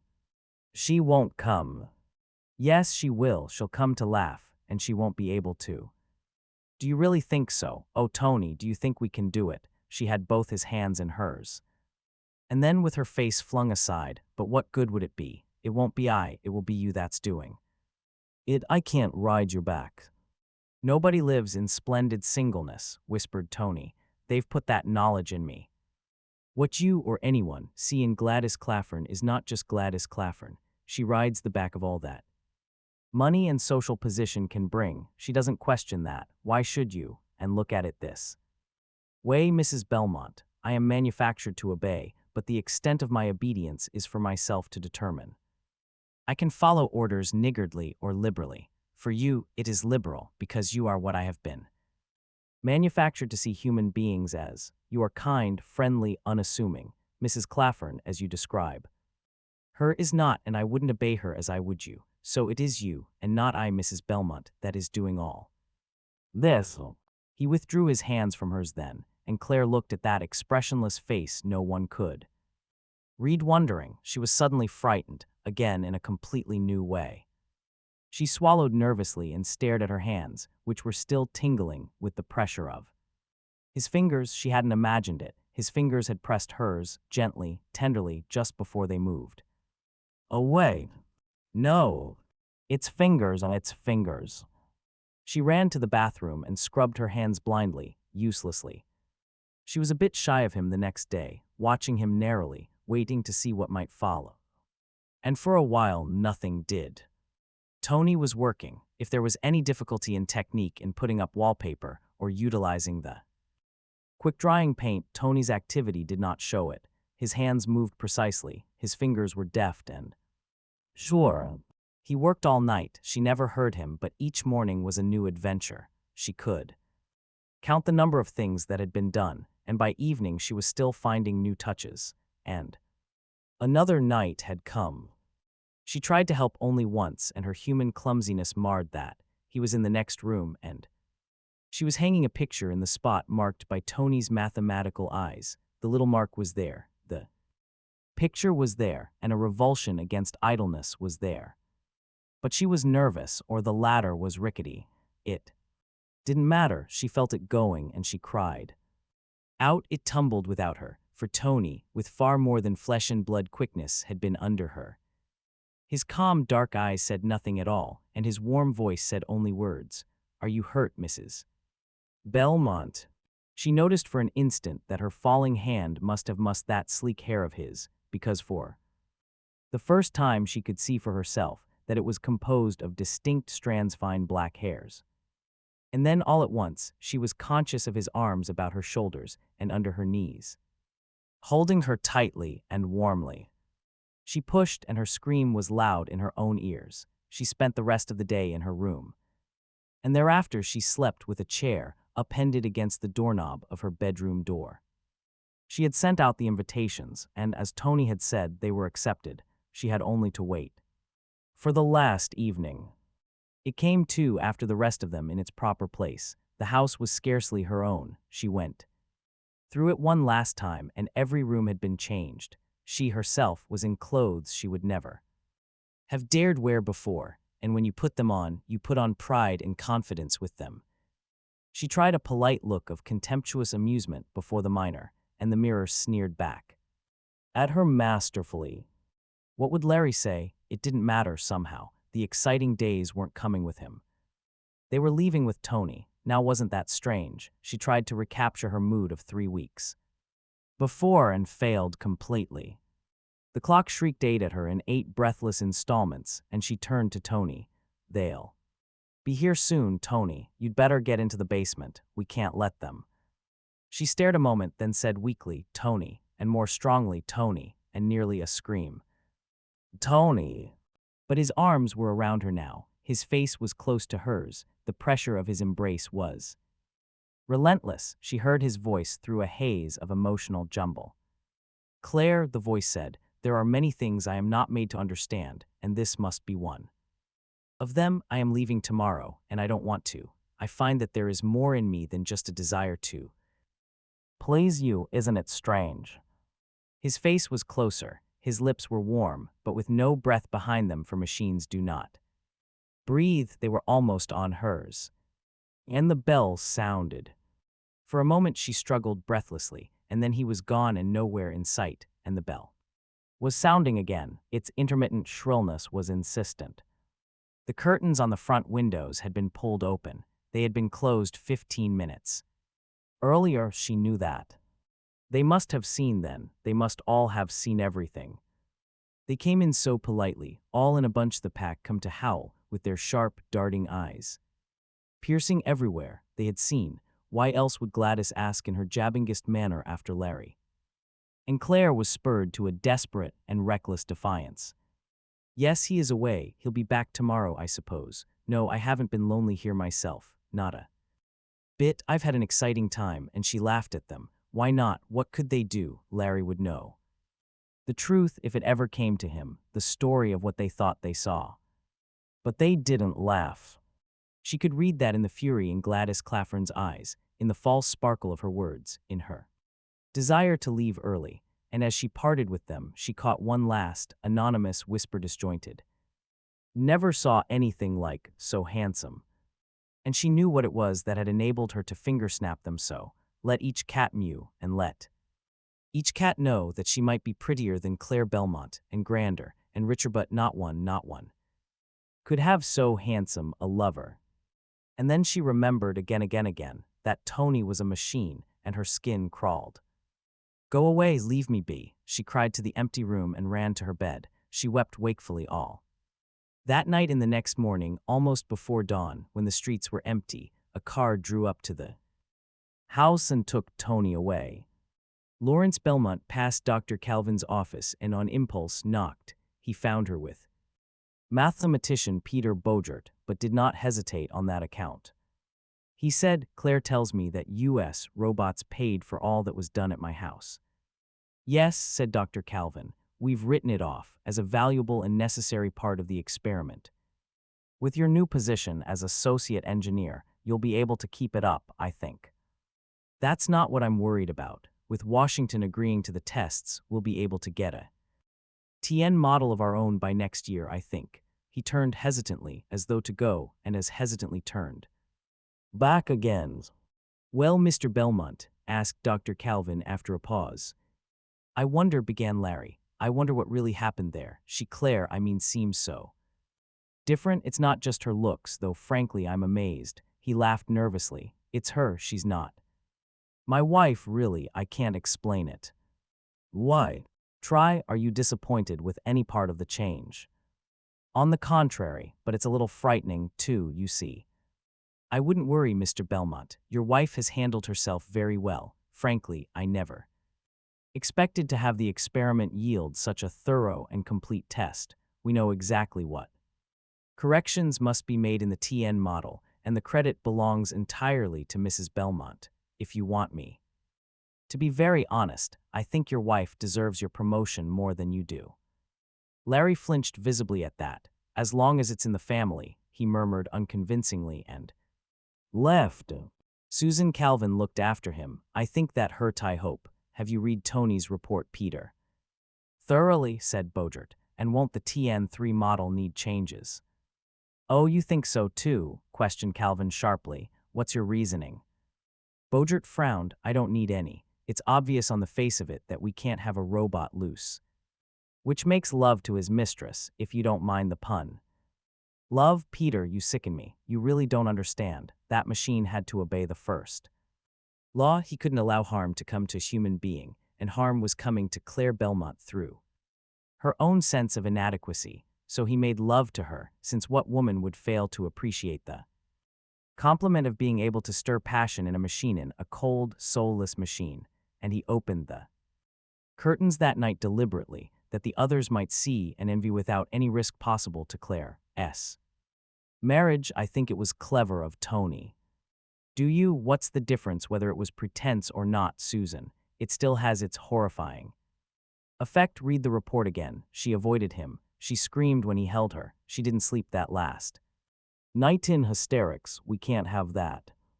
Peter, you're blind. You're as blind as I was. The TN model will be rebuilt entirely, but not for your reason. Quite otherwise, quite otherwise. Strange that I overlooked it in the first place. Her eyes were opaquely thoughtful, but perhaps it reflects a shortcoming in myself. You see, Peter, machines can't fall in love, but even when it's hopeless and horrifying, women can.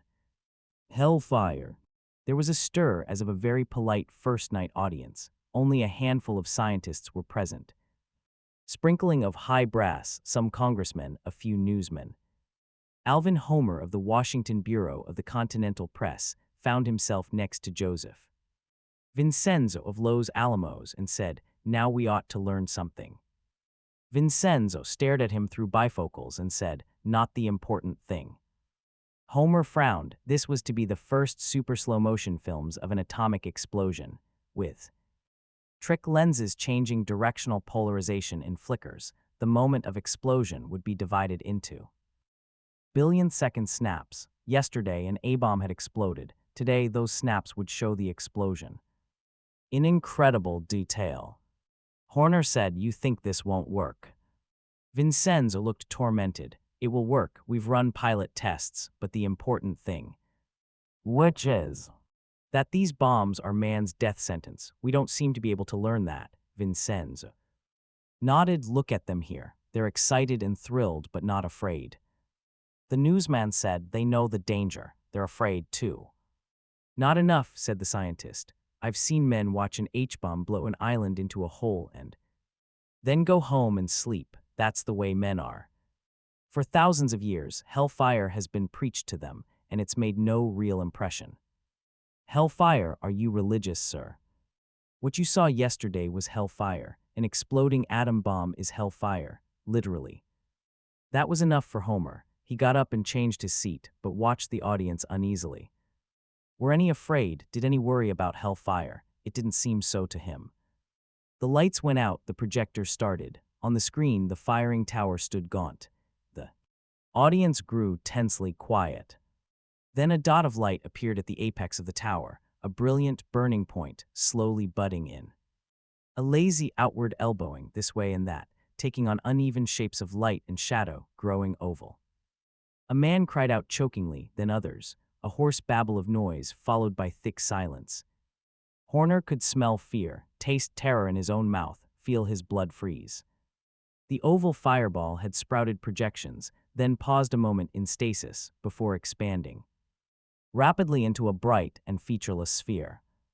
That moment of stasis, the fireball had shown dark spots for eyes, with dark lines for thin, flaring eyebrows, a hairline coming down V-shaped, a mouth twisted upward, laughing wildly in the hellfire end. Horns. The last trump. The Archangel Gabriel was quite casual about the whole thing. Idly, he let the tip of one wing graze the planet Mars, which, being of mere matter, was unaffected by the contact. He said, "It's a settled matter, ethereal. There's nothing to be done about it now. The day of resurrection is due." Ethereal, a very junior seraph W. Ho had been created, not quite 1,000 years earlier as men. Counted time, quivered so that distinct vortices appeared in the continuum. Ever since his creation, he had been in immediate charge of Earth and environs. As a job, it was a sinecure, a cubbyhole, a dead end, but through the centuries, he had come to take a perverse pride in the world. "But you'll be disrupting my world without notice." Not at all, not at all. Certain passages occur in the book of Daniel and in the Apocalypse of St. John which are clear enough. They are, having been copied from scribe to scribe. I wonder if 2 words in a row are left unchanged. There are hints in the Rig Veda, in the Confucian Analects, which are the property of isolated cultural groups which exist as a thin aristocracy. The Gilgamesh Chronicle speaks out plainly. Much of the Gilgamesh Chronicle was destroyed with the library of Ashurbanipal 1600 years Earth-style before my creation. There are certain features of the Great Pyramid and a pattern in the inlaid jewels of the Taj Mahal, which are so subtle that no man has ever rightly interpreted them. J. Gabriel said wearily, "If you're going to object to everything, there's no use discussing the matter. In any case, you ought to know about it. In matters concerning Earth, you're omniscient." "Yes, if I choose to be. I've had much to concern me here and investigating the possibilities of resurrection did not, I confess, occur to me." "Well, it should have. All the papers involved are in the files of the Council of Ascendants.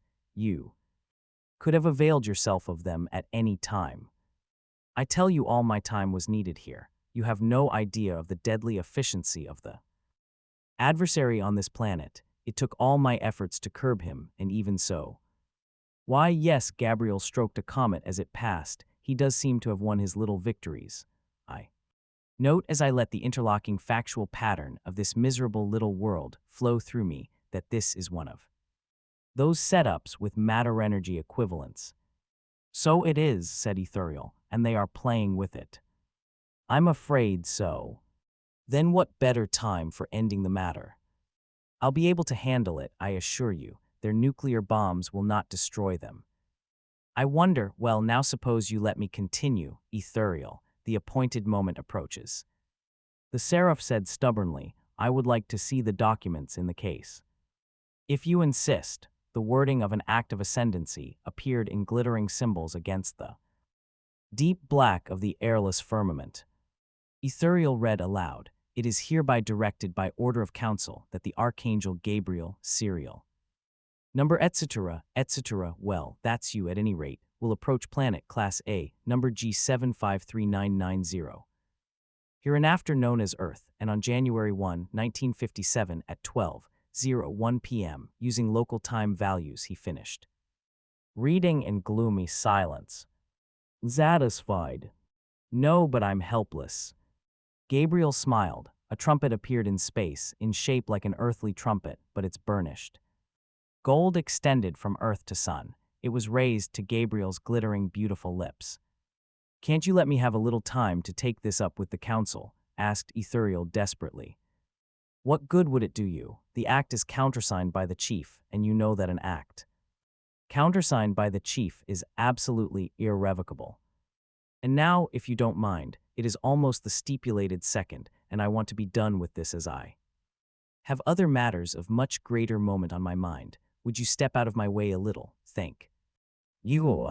Gabriel blew, and a clean, thin sound of perfect pitch and crystalline delicacy filled all the universe to the furthest star. As it sounded, there was a tiny moment of stasis as thin as the line separating past from future, and then the fabric of worlds collapsed upon itself, and matter was gathered back into the primeval chaos from which it had once sprung at a word. The stars and nebulae were gone, and the cosmic dust, the sun, the planets, the moon, all except Earth itself, which spun as before in a universe now completely empty. The last trump had sounded. R.E. Mann, known to all who knew him simply as R.E., eased himself into the offices of the Billiken Bitsy's factory and stared somberly at the tall man, gaunt but with a certain faded elegance about his neat gray mustache, who bent intently over a sheaf of papers on his desk. Ari looked at his wristwatch, which still said 7:01, having ceased running at that time.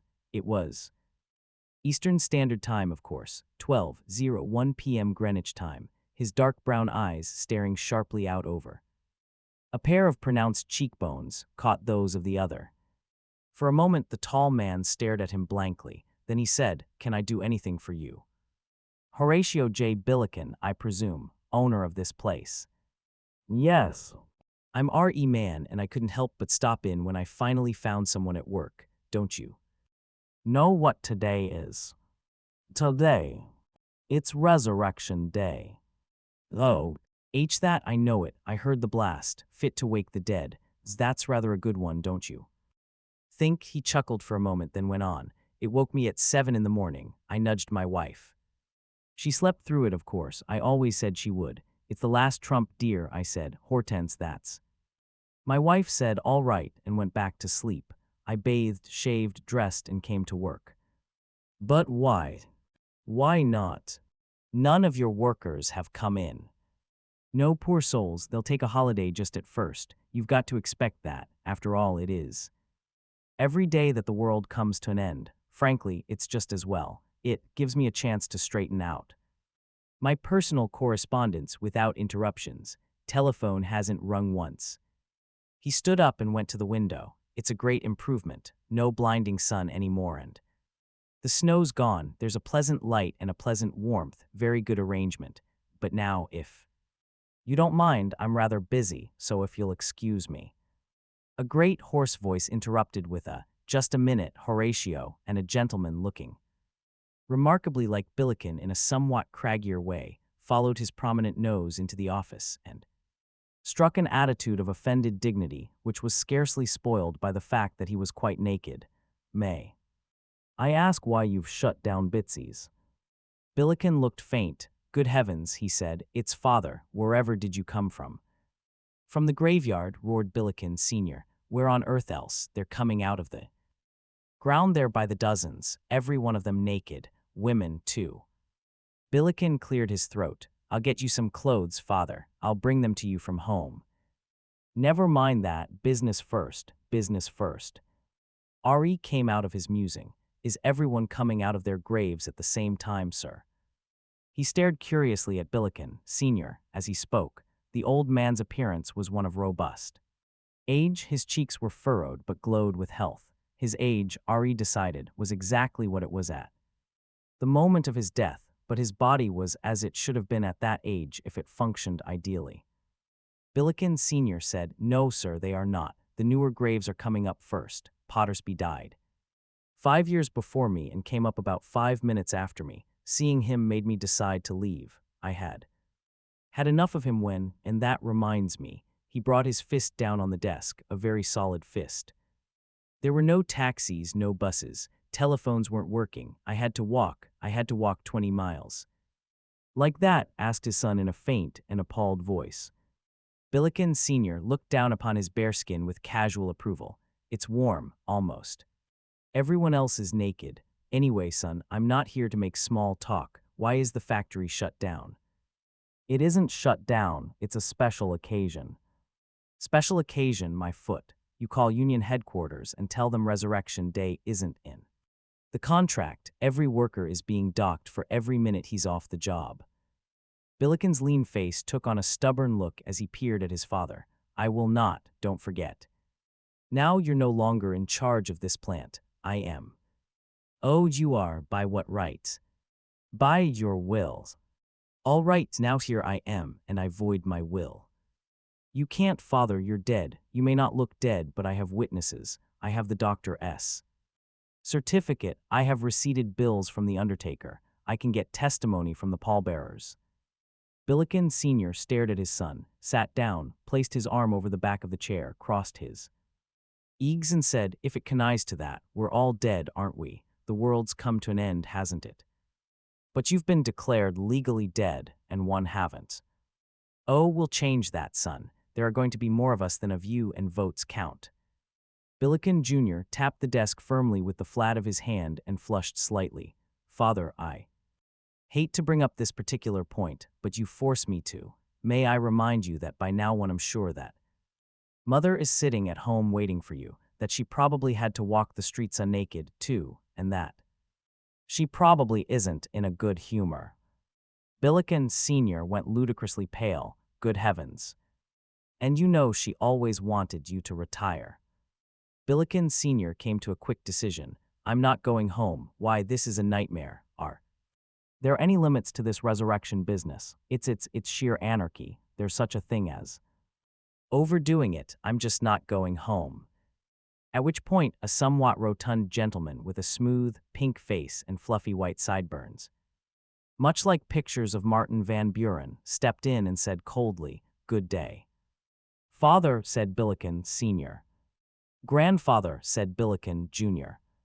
Billiken Grandsenior looked at Billiken Jr. with disapproval. If you are my grandson, he said, you've aged considerably, and the change has not improved you. Billiken Jr. smiled with dyspeptic feebleness and made no answer. Billiken Grandsenior did not seem to require one. He said, Now if you two will bring me up to date on the business, I will resume my managerial function. There were two simultaneous answers, and Billiken Grandsenior's Floridity waxed dangerously as he beat the ground peremptorily with an imaginary cane and barked a retort. Ari said, Gentlemen. He raised his voice, Gentlemen. He shrieked at full long power, Gentlemen. Conversation snapped off sharply and all turned to look at him. Ari's angular face, his oddly attractive eyes, his sardonic mouth seemed suddenly to dominate the gathering. He said, I don't understand this argument. What is it that you manufacture? Betsy's, said Billiken Jr., which I take it are a packaged cereal breakfast food. Teeming with energy in every golden, crispy flake, cried Billiken Jr. Covered with honey-sweet, crystalline sugar, a confection and a food, growled Billiken Sr. To tempt the most jaded appetite, roared Billiken Grandsenior. Exactly, said Ari, what appetite? They stared stolidly at him. I beg your pardon, said Billiken Jr. Are any of you hungry? Asked Ari. I'm not. What is this fool maundering about? Demanded Billiken Grandsenior angrily, his invisible cane would have been prodding Ari in the navel had it, the cane, not the navel, existed. Ari said, I'm trying to tell you that no one will ever eat again. It is the hereafter, and food is unnecessary. The expressions on the faces of the Billikens needed no interpretation. It was obvious that they had tried their own appetites and found them wanting. Billiken Jr. said ashenly, ruined. Billiken Grandsenior pounded the floor heavily and noiselessly with his imaginary cane. This is confiscation of property without due process of law. I'll sue, I'll sue. Quite unconstitutional, agreed Billiken Sr. If you can find anyone to sue, I wish you all good fortune, said Ari agreeably. And now if you'll excuse me, I think I'll walk toward the graveyard. He put his hat on his head and walked out the door. Ithuriel, his vortices quivering, stood before the glory of a six-winged cherub. The cherub said, If I understand you, your particular universe has been dismantled. Exactly. Well, surely now, you don't expect me to set it up again. I don't expect you to do anything, said Ithuriel, except to arrange an appointment for me with the chief. The cherub gestured his respect instantly at hearing the word. Two wingtips covered his feet, too. His eyes and to his mouth. He restored himself to normal and said, the chief is quite busy. There are myriad score of matters for him to decide. Who denies that? I merely point out that if matters stand as they are now, there will have been a universe in which Satan will have won the final victory. Satan. It's the Hebrew word for adversary, said Ithuriel impatiently. I could say Ahriman, which is the Persian word. In any case, I mean the adversary. The cherub said, but what will an interview with the chief accomplish? The document authorizing the last trump was countersigned by the chief, and you know that it is irrevocable for that reason. The chief would never limit his own omnipotence by canceling a word he had spoken in his official capacity. Is that final? You will not arrange an appointment? I cannot. Ithuriel said, in that case, one shall seek out the chief without one. I will invade the primum mobile if it means my destruction, so be it. He gathered his energies. The cherub murmured in horror, sacrilege, and there was a faint gathering of thunder as Ithuriel sprang upward and was gone. R.E. Man passed through the crowding streets and grew used to the sight of people bewildered, disbelieving, apathetic, in makeshift clothing, or usually none at all. A girl who looked about 12 leaned over an iron gate, one foot on a crossbar, swinging it to and fro, and said as he passed, "Hello, mister." "Hello," said R.E. The girl was dressed. She was not one of the returnees. The girl said, "We got a new baby in our house. She's a sister I once had. Mommy is crying and they sent me here." R.E. said, well, passed through the gate and up the paved walk to the house, one with modest pretensions to middle-class gentility. He rang the bell, obtained no answer, opened the door and walked in. He followed the sound of sobbing and knocked at an inner door. A stout man of about 50 with little hair and a comfortable supply of cheek and chin looked out at him with mingled astonishment and resentment. "Who are you?" R.E. removed his hat. "I thought I might be able to help, your little girl outside."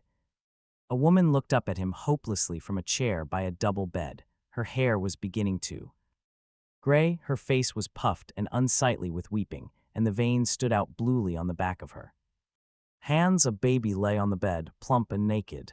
It kicked its feet languidly, and its sightless baby eyes turned aimlessly here and there. "This is my baby," said the woman. "She was born 23 years ago in this house, and she Died when she was 10 days old in this house. I wanted her back so much. And now you have her, said R.E. But it's too late, cried the woman vehemently. I've had 3 other children. My oldest girl is married, my son is in the army. I'm too old to have a baby now, and even if. Her features worked in a heroic effort to keep back the tears and failed. Her husband said with flat tonelessness, it's not a real baby. It doesn't cry. It doesn't soil itself. It won't take milk. What will we do? It'll never grow. It'll always be a baby. Ari shook his head. I don't know, he said. I'm afraid I can do nothing to help. Quietly he left. Quietly he thought of the hospitals. Thousands of babies must be appearing at each one. Place them in racks, he thought sardonically. Stack them like cordwood. They need no care. Their little bodies are merely each the custodian of an indestructible spark of life. He passed 2 little boys of apparently equal chronological age, perhaps 10. Their voices were shrill. The body of one glistened white in the sunless light, so he was a returnee. The other was not. Ari paused to listen. The bare one said, I had scarlet fever. A spark of envy at the other's claim to notoriety seemed to enter the clothed one's voice. Gee. That's why I died. Gee, did they use penicillin or oromycin? What? They're medicines. I never heard of them. Boy, you never heard of much. I know as much as you. Yeah, who's president of the United States? Warren Harding, that's who. You're crazy, it's Eisenhower. Who's hey? Ever see television? What's that? The clothed boy hooted ear-splittingly. It's something you turn on and see comedians, movies. Cowboys, rocket rangers, anything you want. Let's see it. There was a pause and the boy from the present said, It ain't working. The other boy shrieked his scorn. You mean it ain't never worked, you made it all up, F.R.E. Shrugged and passed on. The crowds thinned as he left town and neared the cemetery. Those who were left were all walking into town, all were nude. A man stopped him, a cheerful man with pinkish skin and white hair who had the marks of pins. Nez on either side of the bridge of his nose, but no glasses to go with them. Greetings, friend. Hello, said Ari. You're the first man with clothing that I've seen. You were alive when the trumpet blew, I suppose. Yes, I was. Well, isn't this great? Isn't this joyous and delightful? Come rejoice with me. You like this, do you? Said Ari. Like it, a pure and radiant joy fills me. We are surrounded by the light of the first day, the light that glowed softly and serenely before sun, moon, and stars were made. You know your genesis of course, there is the comfortable warmth that must have been one of the highest blisses of Eden, not enervating heat or assaulting cold. Men and women walk the streets unclothed and are not ashamed. All is well, my friend, all is well. Ari said, well, it's a fact that I haven't seemed to mind the feminine display all about. Naturally not, said the other. Lust and sin as we remember it in our earthly existence no longer exists. Let me introduce myself, friend, as I was in earthly times. My name on earth was Winthrop Hester. I was born in 1812 and died in 1884 as we counted time then. Through the last 40 years of my life I labored to bring my little flock to the kingdom, and I go now to count the ones I have won. Ari regarded the ex-minister solemnly. Surely there has been no judgment yet. Why not? The Lord sees within a man, and in the same instant that all things of the world ceased. All men were judged, and we are the saved. There must be a great many saved. On the contrary, my son, those saved are but as a remnant. A pretty large remnant, as near as one can make out. Everyone's coming back to life, I've seen. Some pretty unsavory characters back in town, as alive as you are. Last-minute repentance. I never repented. Of what, my son? Of the fact that I never attended church. Winthrop Hester stepped back hastily. Were you ever baptized? Not to my knowledge. Winthrop Hester trembled. Surely you believe in God. Well, said Ari, I believed a lot of things about him that would probably startle you. Winthrop Hester turned and hurried off in great agitation.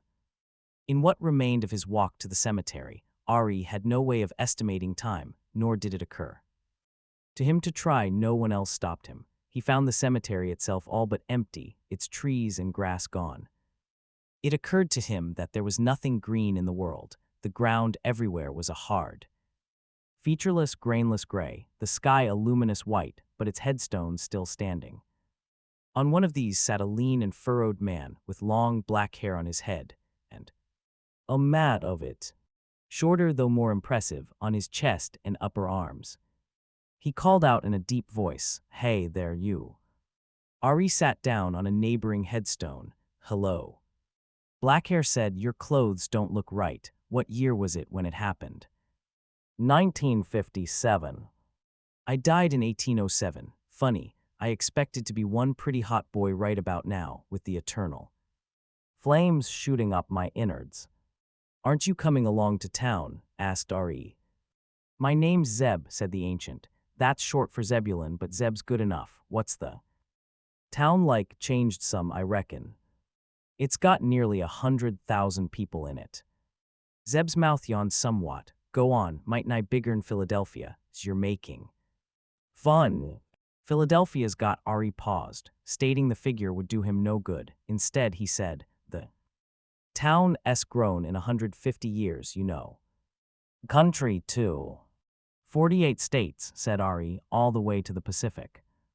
"No," Zeb slapped his thigh in delight, and then winced at the unexpected absence of rough homespun to take up the worst of the blow. "I'd head out west if I wasn't needed here." "Yes, sir." His face grew lowering and his thin lips took on a definite grimness. "I'll stay right here, where I'm needed." "Why are you needed?" The explanation came out briefly, bitten off hard. "Injuns. Indians.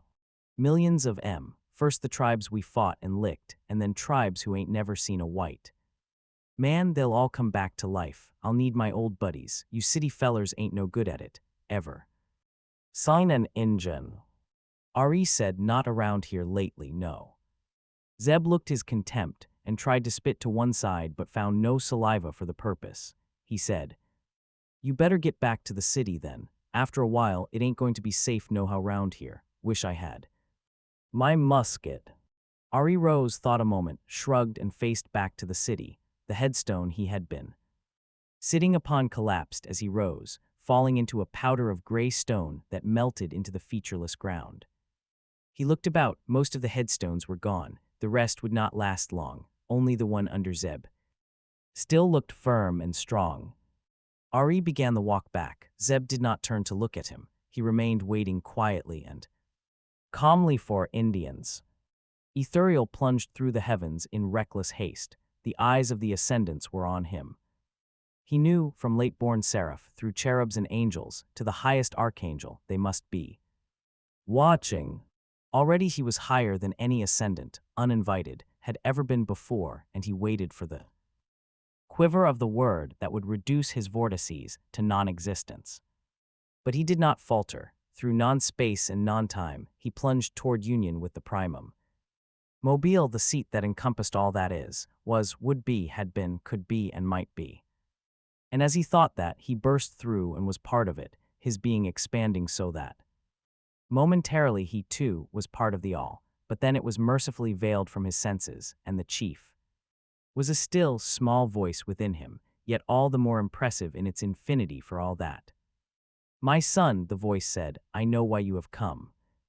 Then help me if that be your will."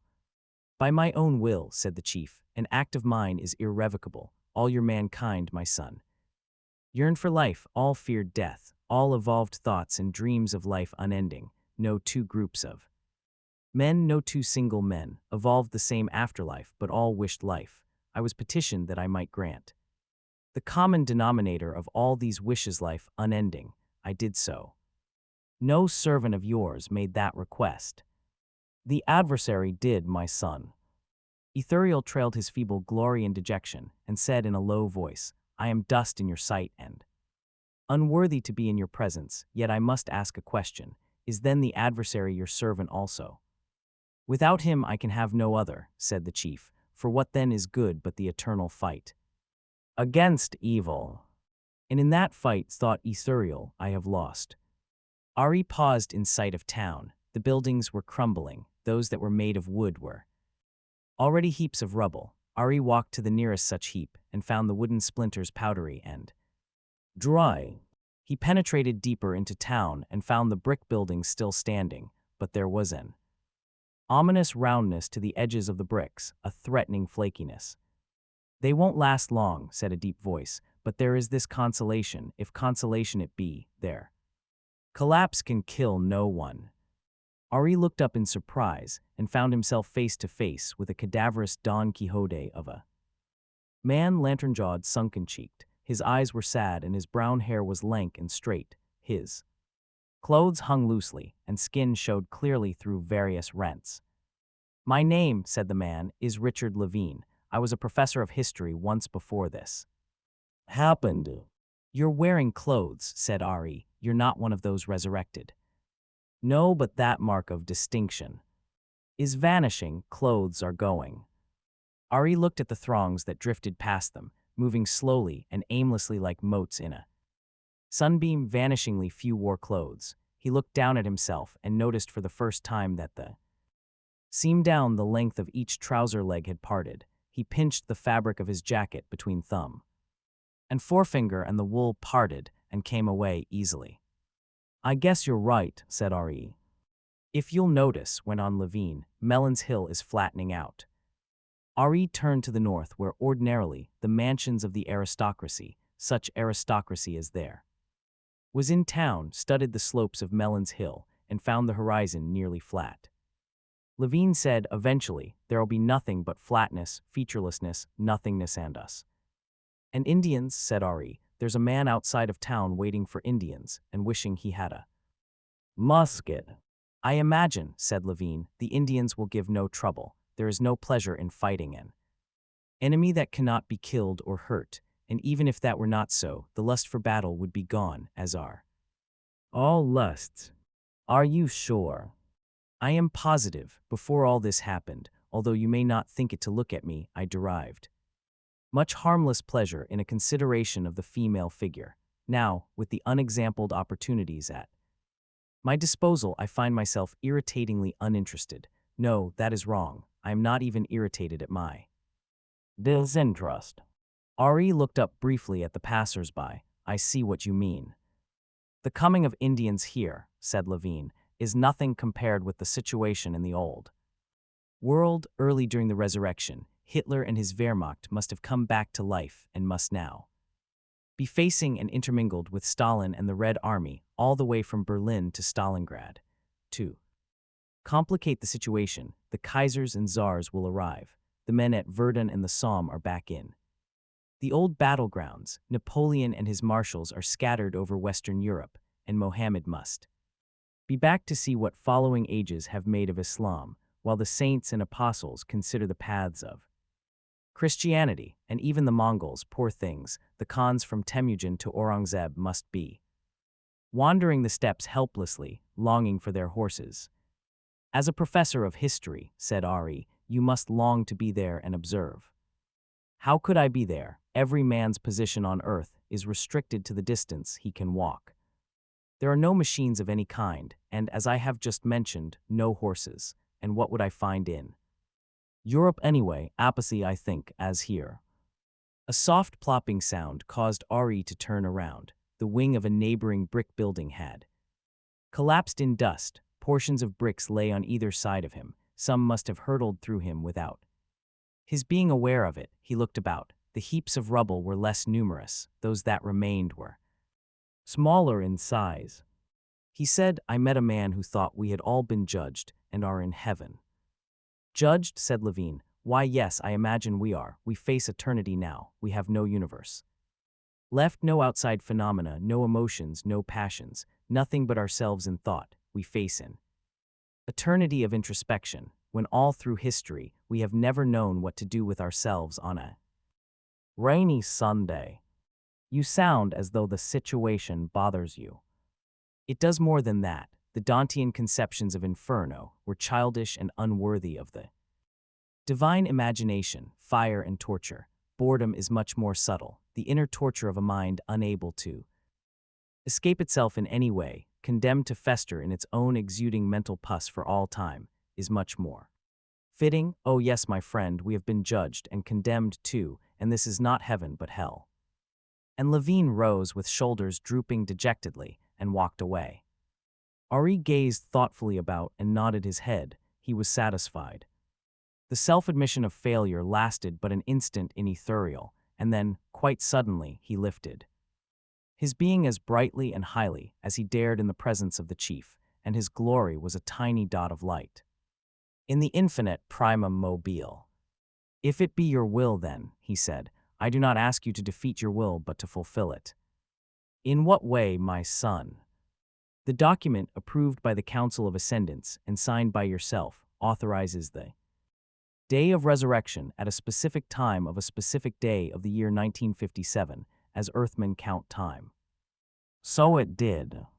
But the year 1957 is unqualified. What then is 1957? To the dominant culture on Earth, the year was AD 1957, that is true, yet from the time you breathed existence into Earth and its universe there have passed 5,960 years. Based on the internal evidence you created within that universe, nearly 4 billion years have passed. Is the year unqualified, then 1957, 5960, or 4 billion? Nor is that all, Ethereal went on. The year /D 1957 is the year 7464 of the Byzantine era, 5716. By the Jewish calendar, it is 2708 AUC. That is the 2708th year since the founding of Rome, if we adopt the Roman calendar. It is the year 1375 in the Mohammedan calendar, and the 180th year of the independence of the United States. Humbly I ask then if it does not seem to you that a year referred to as 1957 alone, and without qualification, has no meaning. The chief's still small voice said, I have always known this, my son. It was you who had to learned. Then, said Ethereal, quivering luminously with joy, let the very letter of your will be fulfilled. And let the day of resurrection fall in 1957, but only when all the inhabitants of Earth unanimously agree that a certain year shall be numbered 1957 and none other. So let it be, said the chief, and this word recreated Earth and all it contained, together with the sun and moon and all the hosts of heaven. It was 7 a.m. on January 1, 1957, when R.E. Man awoke with a start, the very beginnings of a melodious note that ought to have filled all the universe had sounded, and yet had not sounded.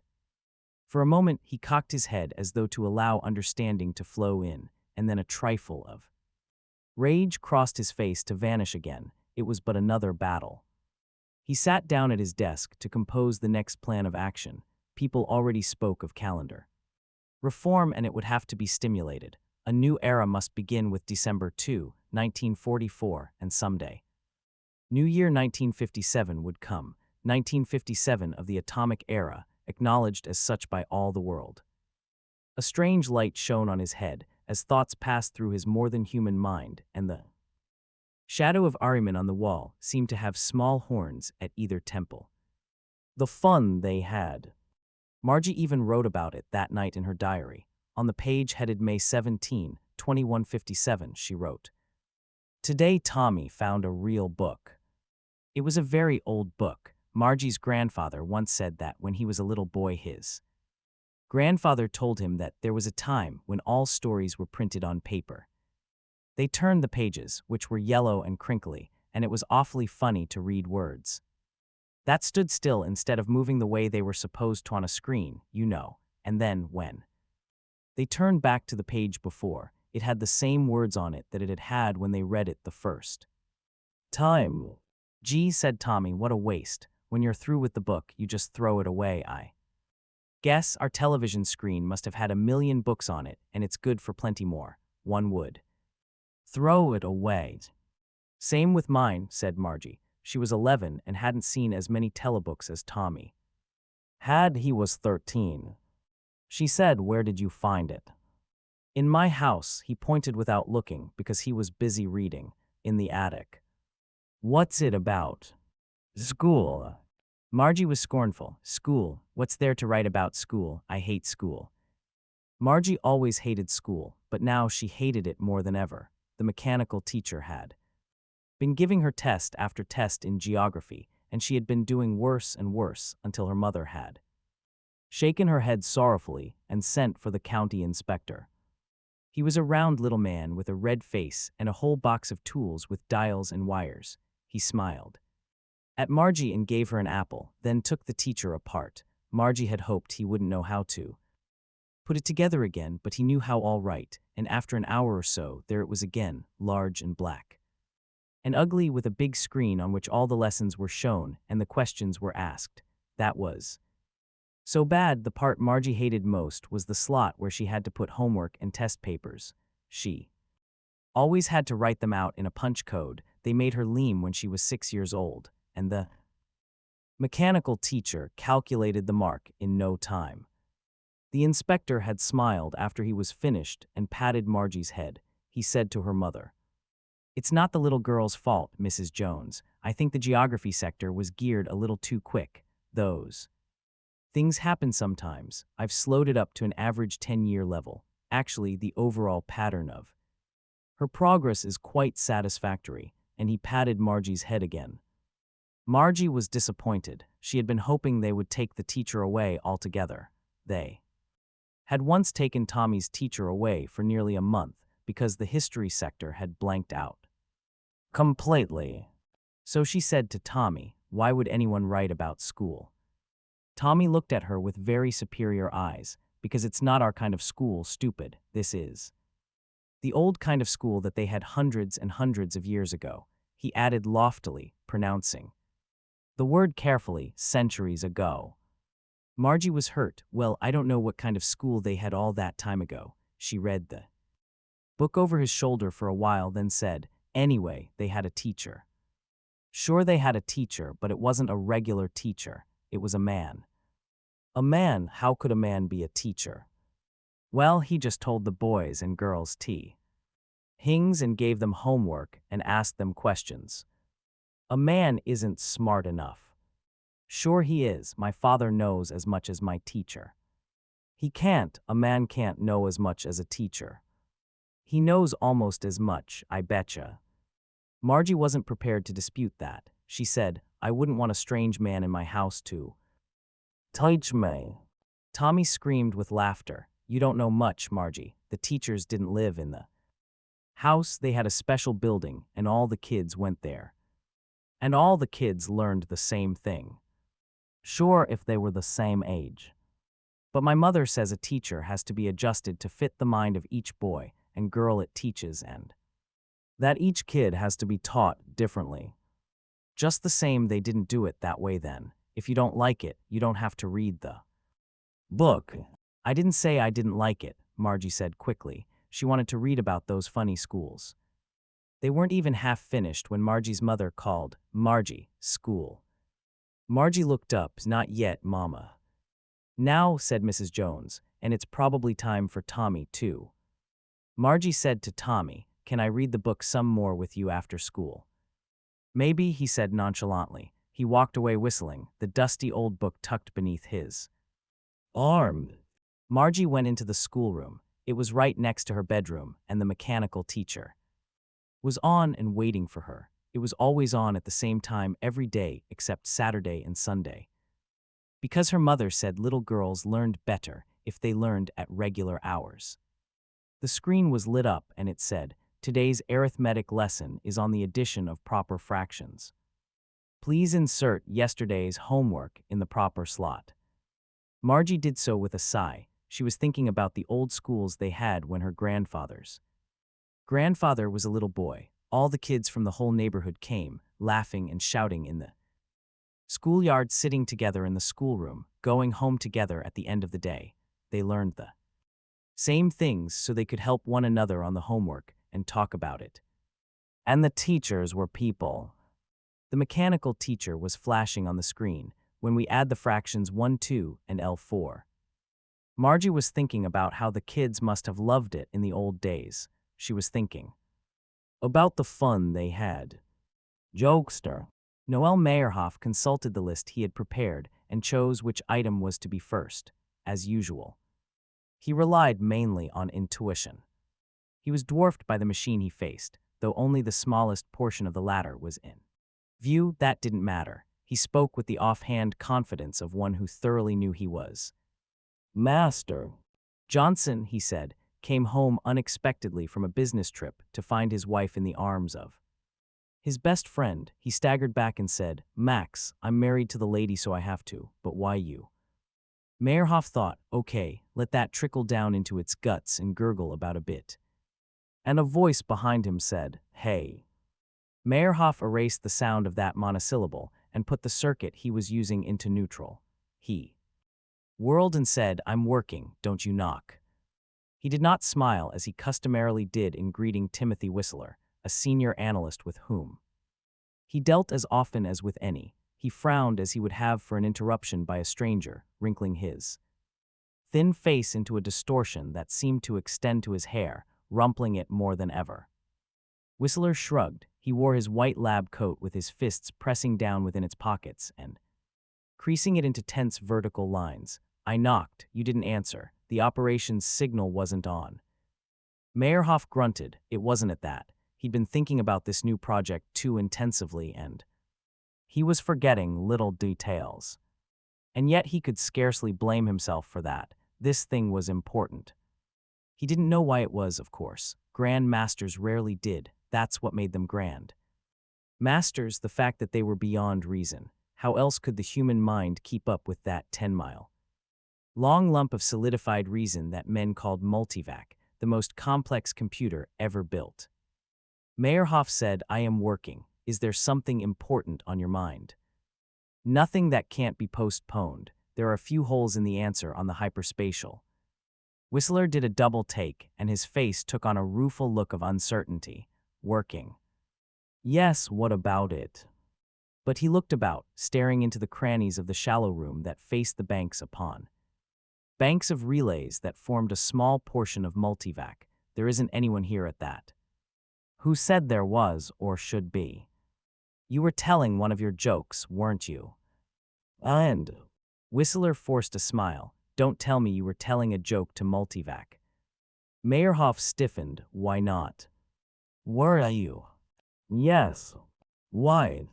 Meyerhoff stared the other down. I don't have to account to you, or to anyone. Good Lord, of course not. I was curious, that's all. But then, if you Ray working, I'll leave. He looked about once more, frowning.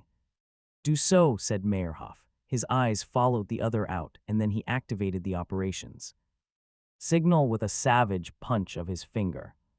He strode the length of the room and back, getting himself in hand. Damn Whistler, damn them.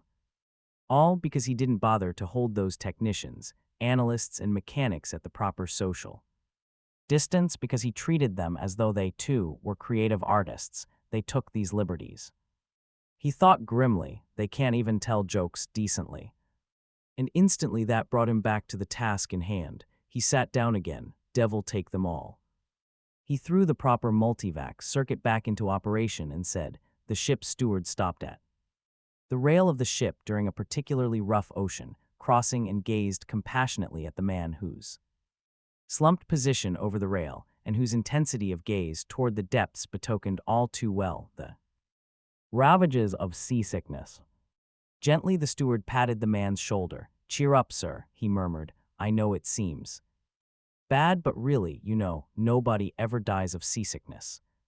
The afflicted gentleman lifted his greenish, tortured face to his comforter and gasped in hoarse accents, don't say that, man. For heaven's sake, don't say that. It's only the hope of dying that's keeping me alive. Timothy Whistler, a bit preoccupied, nevertheless smiled and nodded as he passed the secretary's desk. She smiled back at him. Here, he thought, was an archaic item in this computer-ridden world of the 21st century. Human secretary, but then perhaps it was natural that such an institution should survive here in the very citadel of computerdom, in the gigantic world corporation that handled multivac, with multivac filling the Horizon's lesser computers for trivial tasks would have been in poor taste. Whistler stepped into Abram Trask's office. That government official paused in his careful task of lighting a pipe. His dark eyes flicked in Whistler's direction, and his beaked nose stood out sharply and prominently against the rectangle of window behind him. "Ah, there, Whistler, sit down, sit down." Whistler did so. "I think we've got a problem, Trask." Trask half smiled. "Not a technical one, I hope. I'm just an innocent politician." It was one of his favorite phrases. "It involves Meyerhoff." Trask sat down instantly and looked acutely miserable. "Are you sure?" "Reasonably sure." Whistler understood the other's sudden unhappiness well. Trask was the government official, charge of the Division of Computers and Automation of the Department of the Interior. He was expected to deal with matters of policy involving the human satellites of Multivac, just as those technically trained satellites were expected to deal with Multivac itself. But a Grand Master was more than just a satellite, more even than just a human. Early in the history of Multivac, it had become apparent that the bottleneck was the questioning procedure. Multivac could answer the problem of humanity, all the problems, if it were asked meaningful questions, but as knowledge accumulated at an ever faster rate, it became ever more difficult to locate those meaningful questions. Reason alone wouldn't do. What was needed was a rare type of intuition, the same faculty of mind, only much more intensified, that made a grand master at chess. A mind was needed of the sort that could see through the quadrillions of chess patterns to find the one best move, and do it in a matter of minutes. Trask moved restlessly. "What's Meyerhoff been doing?" He introduced a line of questioning that I find disturbing. "Oh, come on, Whistler, is that all? You can't stop a Grand Master from going through any line of questioning he chooses. Neither you nor I are equipped to judge the worth of his questions. You know that." "I know you know that." "I do, of course, but I also know Meyerhoff. Have you ever met him socially?" "Good Lord, no. Does anyone meet any Grand Master socially?"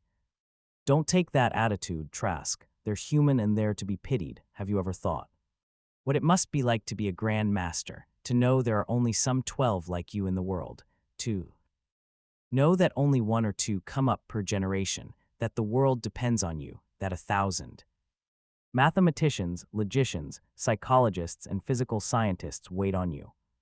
Trask shrugged and muttered, "Good Lord, I'd feel king of the world." "I don't think you would," said the senior analyst impatiently. "They feel kings of nothing. They have no equal to talk to, no sensation of belonging. Listen, Meyerhoff never misses a chance to get together with the boys. He isn't married naturally. He doesn't drink. He has no natural social touch yet. He forces himself into company because he must. And do you know what he does when he gets together with us? And that's at least once a week." "I haven't the least idea," said the government man. "This is all new tea." "Oh, mate. He's a jokester." "What?"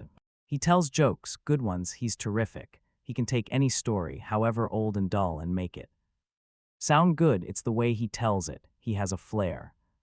"I see. Well, good or bad, these jokes are important to him." Whistler put both elbows on Trask's desk, bit at a thumbnail, and stared into the air. "He's different. He knows he's different, and these jokes are the one way he feels he can get the rest of us ordinary schmoes to accept him.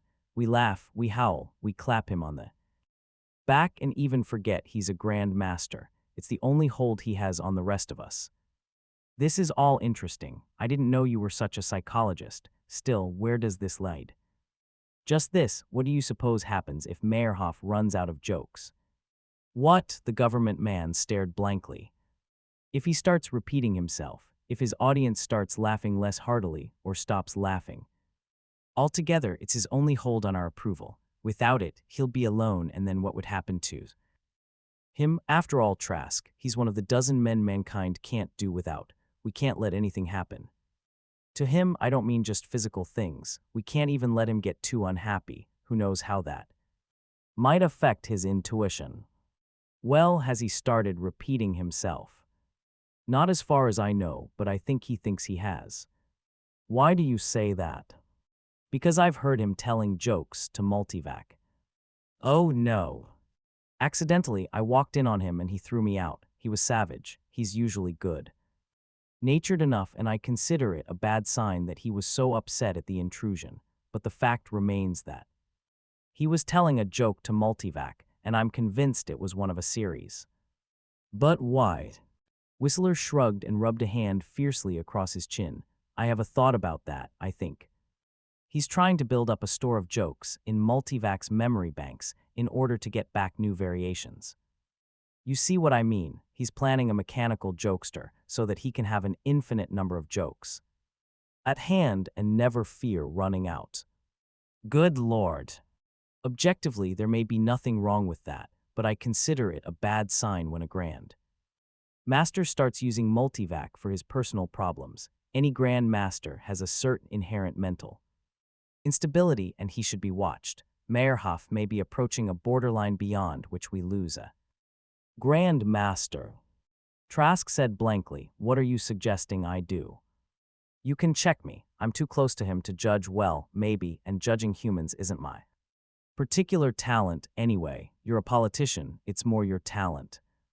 Judging humans, perhaps, not Grand Masters. They're human too, besides, who else is to do it?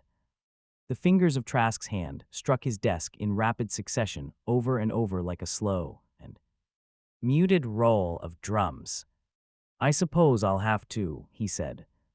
Meyerhoff said to Multivac, the ardent swain, picking a bouquet of wildflowers for his loved one, was disconcerted to find himself, suddenly, in the same field with a large bull of unfriendly appearance, which, gazing at him steadily, pawed the ground in a threatening manner, the young man spying a farmer on the other side of a fairly distant fence, shouted, Hey, mister, is that bull safe? The farmer surveyed the situation with critical eye, spat to one side and called back, he's safe as anything.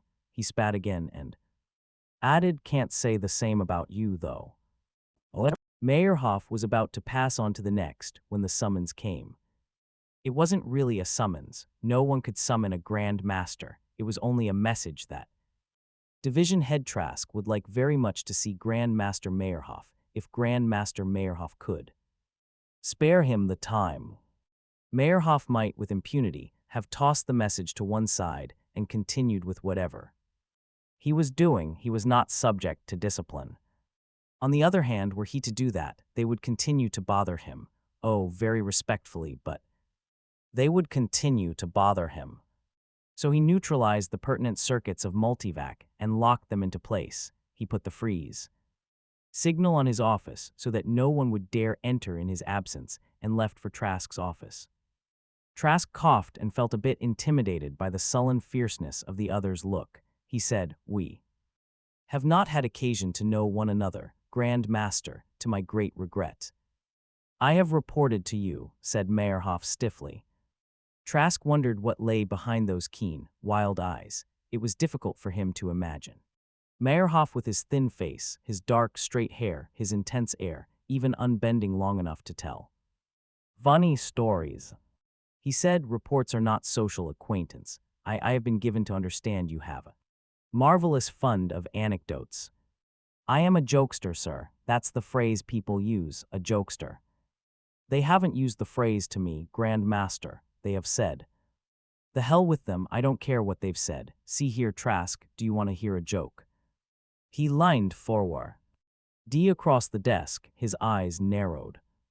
By all means, certainly, said Trask with an effort at heartiness. All right, here's the joke. Mrs. Jones stared at the fortune card that had emerged from the weighing machine in response to her husband's penny. She said, It says here, George, that you're suave, intelligent, farseeing, industrious, and attractive to women. With that, she turned the card over and added, And they have your weight wrong, too.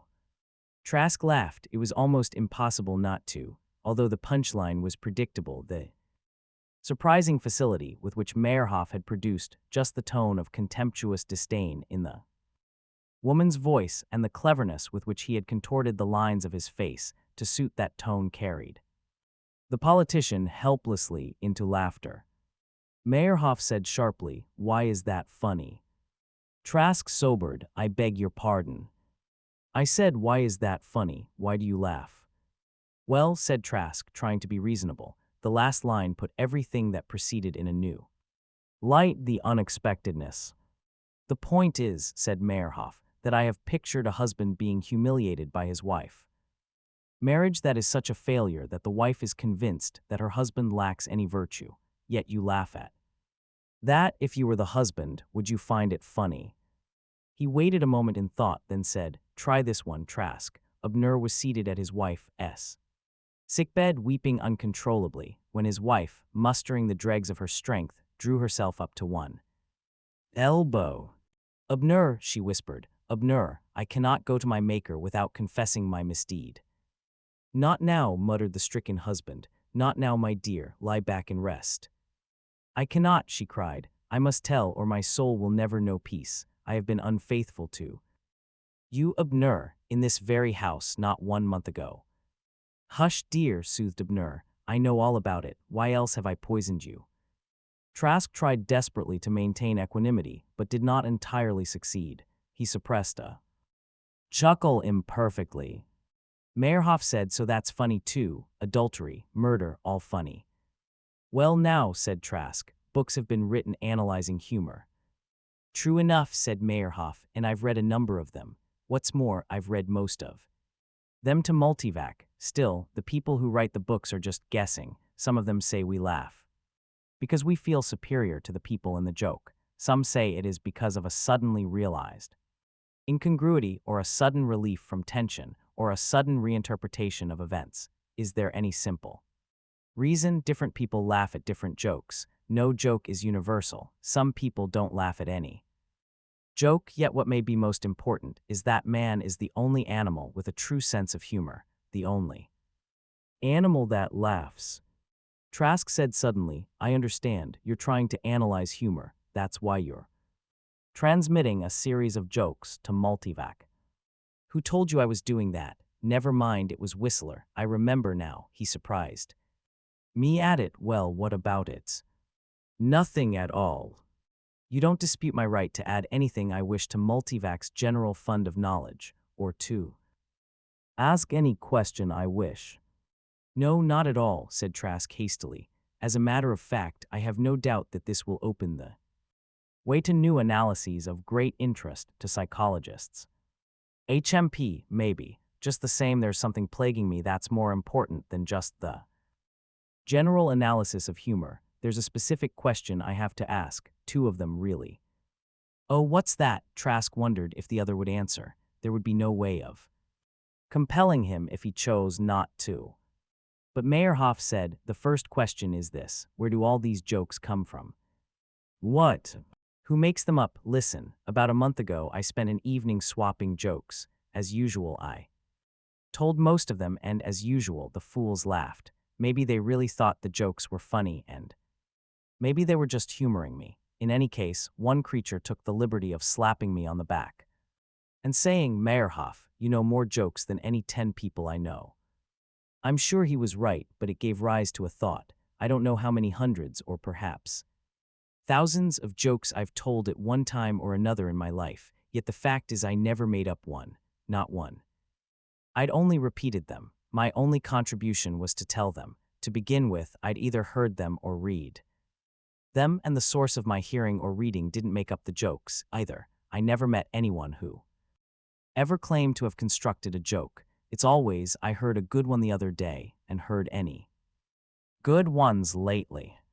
All the jokes are old. That's why jokes exhibit such a social lag. They still deal with seasickness, for instance, when that's easily prevented these days and never experienced. Or they'll deal with fortune giving weighing machines, like the joke I told you, when such machines are found only in antique shops. Well, then who makes up the jokes? Trask said, is that what you're trying to find out? It was on the tip of Trask's tongue to add, good Lord, who cares? He forced that impulse down. A Grand Master's questions were always meaningful. Of course, that's what I'm trying to find out. Think of it this way. It's not just that jokes happen to be old, they must be old to be enjoyed. It's essential that a joke not be original. There's one variety of Humor that is or can be original, and that's the pun. I've heard puns that were obviously made up on the spur of the moment. I have made some up myself, but no one laughs at such puns. You're not supposed to. You groan, the better the pun, the louder the groan. Original's humor is not laugh-provoking. Why? I'm sure I don't know. All right, let's find out. Having given Multivac all the information I thought advisable on the general topic of humor, I am now feeding it selected jokes. Trask found himself intrigued. Selected how? He asked. I don't know, said Meyerhoff. They felt like the right ones. I'm Grand Master, you know. Oh, agreed. From those jokes and the general philosophy of humor, my first request will be for Multivac to trace the origin of the jokes if it can, since Whistler is in on this and since he has seen fit to report it to you. Have him down in analysis day after tomorrow. I think he'll have a bit of work to do. Certainly, may I attend too? Meyerhoff shrugged. Trask's attendance was obviously a matter of indifference to him. Meyerhoff had selected the last in the series with particular care. What that care consisted of he could not have said, but he had revolved a dozen possibilities in his mind, and over again had tested each for some indefinable quality of meaningfulness. He said, ugh, the caveman observed his mate running to him in tears, her leopard-skin skirt. Disorder, ugh, she cried, distraught. Do something quickly. A saber-toothed tiger has entered mother's cave. Do something, ugh grunted, picked up his well-gnawed buffalo bone and said, why do anything? Who the hell cares what happens to a saber-toothed tiger? It was then that Meyerhoff asked his two questions and leaned back, closing his eyes. He was done. I saw absolutely nothing wrong, said Trask to Whistler. He told me what he was doing readily enough, and it was odd but legitimate. What he claimed he was doing, said Whistler. Even so, I can't stop a Grand Master on opinion alone. He seemed queer, but after all, Grand Masters are supposed to seem queer. I didn't think him insane. Using Multivac to find the source of jokes, muttered the senior analyst in discontent. That's not insane. How can we tell? Asked Trask irritably. Science has advanced to the point where the only meaningful questions left are the ridiculous ones. The sensible ones have been thought of, asked, and answered long ago. It's no use, I'm bothered. Maybe, but there's no choice now, Whistler. We'll see Meyerhoff and you can do the necessary analysis of Multivac's response, if any. As for me, my only job is to handle the red tape. Good Lord, I do even know what a senior analyst such as yourself is supposed to do, except analyze, and that doesn't help me any. Whistler said, it's simple enough. A Grand Master like Meyerhoff asks questions and Multivac automatically formulates it into quantities and operations. The necessary machinery for converting words to symbols is what makes up most of the bulk of Multivac. Multivac then gives the answer in quantities and operations, but it doesn't translate that back into words, except in the most simple and routine cases.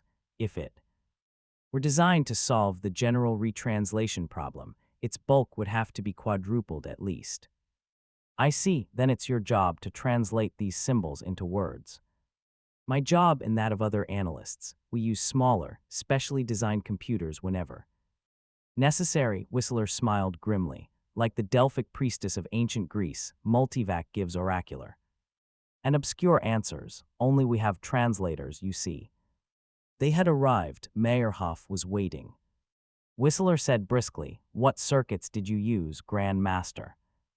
Meyerhoff told him, and Whistler went to work. Trask tried to follow what was happening, but none of it made sense. The government official watched a spool unreal with a pattern of dots in endless incomprehensibility. Grand Master Meyerhoff stood indifferently to one side while Whistler surveyed the pattern as it emerged. The analyst had put on headphones and a mouthpiece, and at intervals murmured a series of instructions which, at some far-off place, guided assistance through electronic contortions in other computers. Occasionally, Whistler listened, then punched combinations on a complex keyboard marked with symbols that looked vaguely mathematical, but weren't. A good deal more than an hour's time elapsed. The frown on Whistler's face grew deeper. Once he looked up at the two others and began this is unbell and turned back to his work. Finally, he said hoarsely, I can give you an unofficial answer. His eyes were red-rimmed. Official answer awaits complete analysis. Do you want it unofficial? Go ahead, said Meyerhoff. Trask nodded. Whistler darted a hangdog glance at the Grand Master. Ask a foolish question, he said. Then, gruffly, Multivac says, extraterrestrial origin. What are you saying? Demanded Trask. Don't you hear me? The jokes we laugh at were not made up by any man. Multivac has analyzed all data given it, and the one answer that best fits that data is that some extraterrestrial intelligence has composed the jokes, all of them, and placed them in selected human minds at selected times and places in such a way that no man is conscious of having made one up. All subsequent jokes are minor variations and adaptations of these grand originals. Meyerhoff broke in, face flushed with the kind of triumph only a Grand Master can know who once again has asked the right question. All comedy writers, he said, work by twisting old jokes to new purposes. That's well known. The answer fits. But why? Asked Trask. Why make up the jokes? Multivac says, said Whistler, that the only purpose that fits all the data is that the jokes are intended to study human psychology. We study rat psychology by making the rats solve mazes. The rats don't know why and wouldn't even if they were aware of what was going on, which they're not. These outer intelligences study man's psychology by noting individual reactions to carefully selected anecdotes. Each man reacts differently. Presumably, these outer intelligences are to us as we are to rats. He shuddered. Trask, eyes staring, said, the Grand Master said man is the only animal with a sense of humor. It would seem then that the sense of humor is foisted upon us from without. Meyerhoff added excitedly, and for possible humor created from within, we have no laughter. Puns, I mean. Whistler said, presumably, the extraterrestrials cancel out reactions to spontaneous jokes to avoid confusion. Trask said in sudden agony of spirit, come on now, good Lord, do either of you believe this? The senior analyst looked at him coldly. Multivac says so. It's all that can be said so far. It has pointed out the real jokesters of the universe, and if we want to know more, the matter will have to be followed up, he added in a whisper, if anyone dares follow it up. Grand Master Meyerhoff said suddenly, I asked two questions, you know. So far only the first has been answered. I think Multivac has enough data to answer the second. Whistler shrugged. He seemed a half-broken man. When a Grand Master thinks there is enough data, he said, I'll make book on it. What is your second question? I ask this, what will be the effect on the human race of discovering the answer to my first question? Why did you ask that? Demanded Trask. Just a feeling that it had to be asked, said Meyerhoff. Trask said, insane. It's all insane, and turned away. Even he himself felt how strangely he and Whistler had changed sides. Now it was Trask crying insanity. Trask closed his eyes. He might cry insanity all he wished, but no man in 50 years had doubted the combination of a Grand Master and Multivac, and found his doubts verified. Whistler worked silently, teeth clenched. He put Multivac and its subsidiary machines through their paces again. Another hour passed, and he laughed harshly, a raving nightmare. What's the answer? Asked Meyerhoff. I want Multivac's remarks, not yours.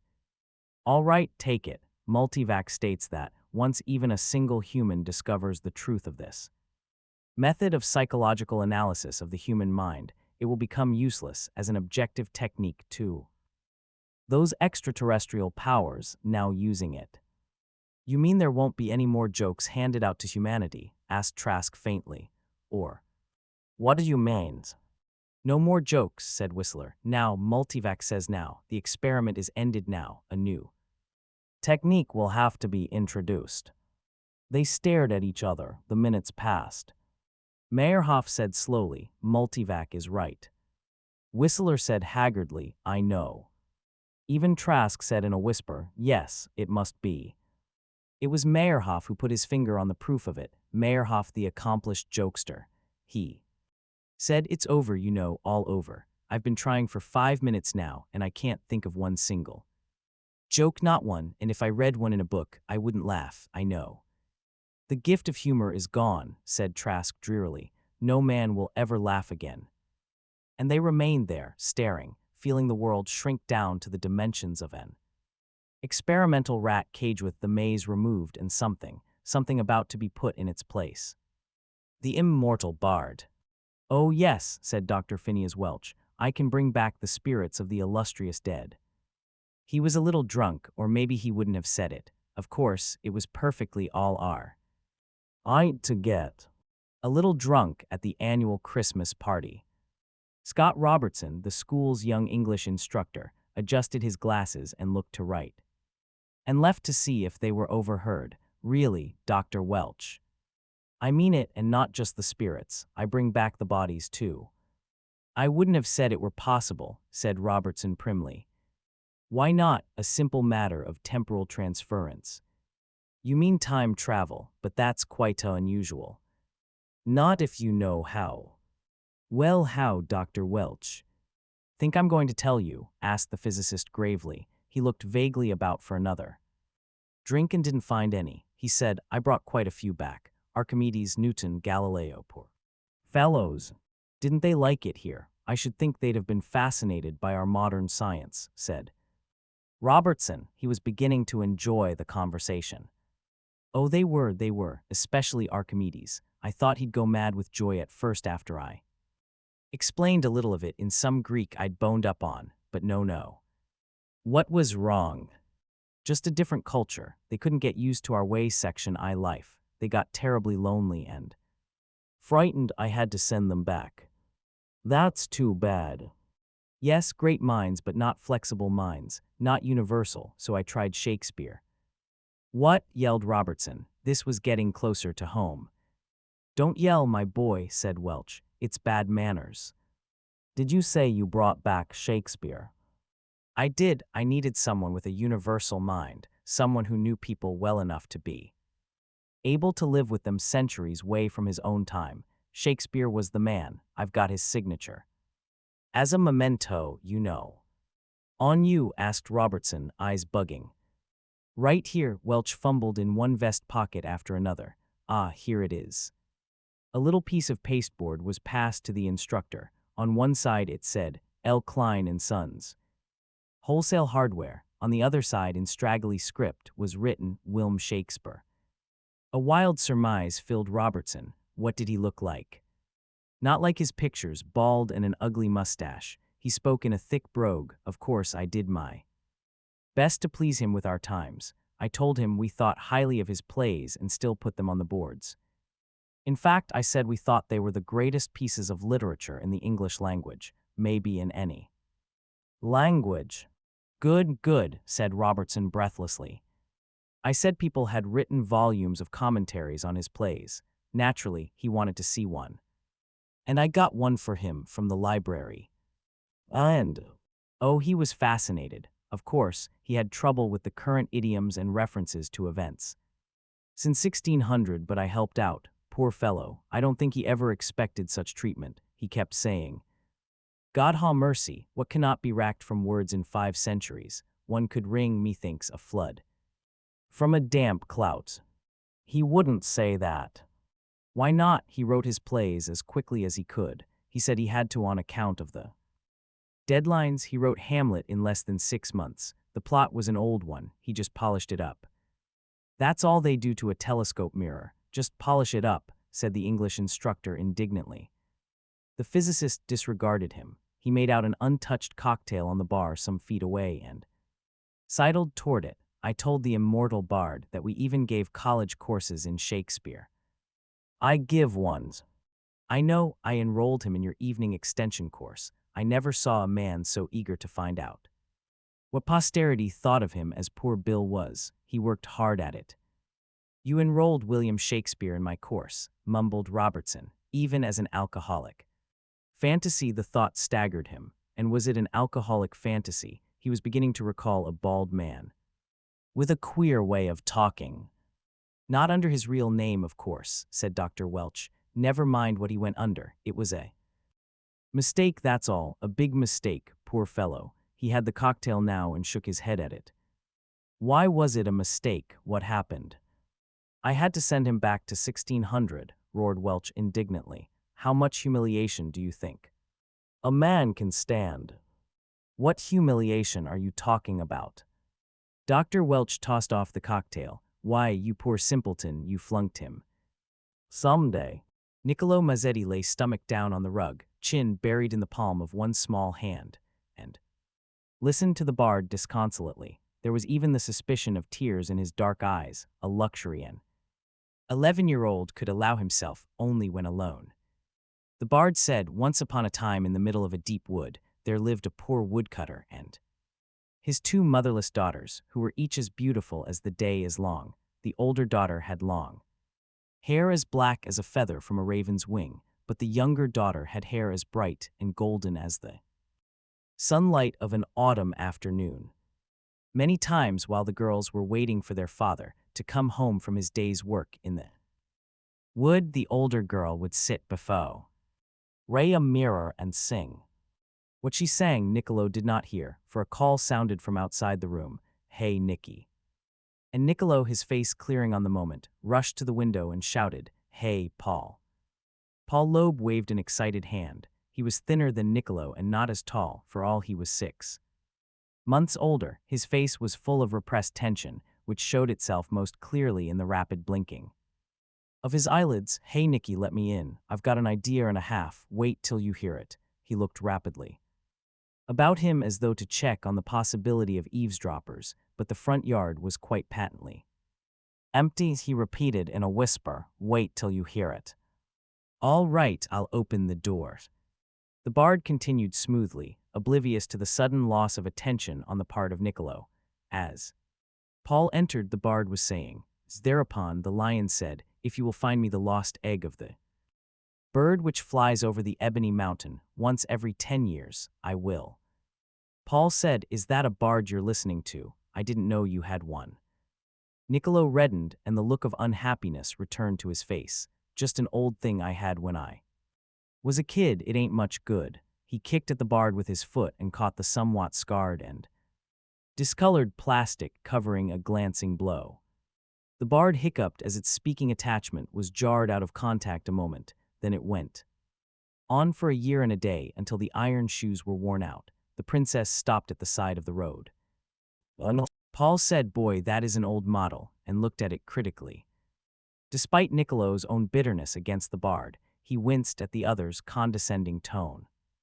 For the moment, he was sorry he had allowed Paul in, at least before he had restored the bard to its usual resting place in the basement. It was only in the desperation of a dull day and a fruitless discussion with his father that he had resurrected it, and it turned out to be just as stupid as he had expected.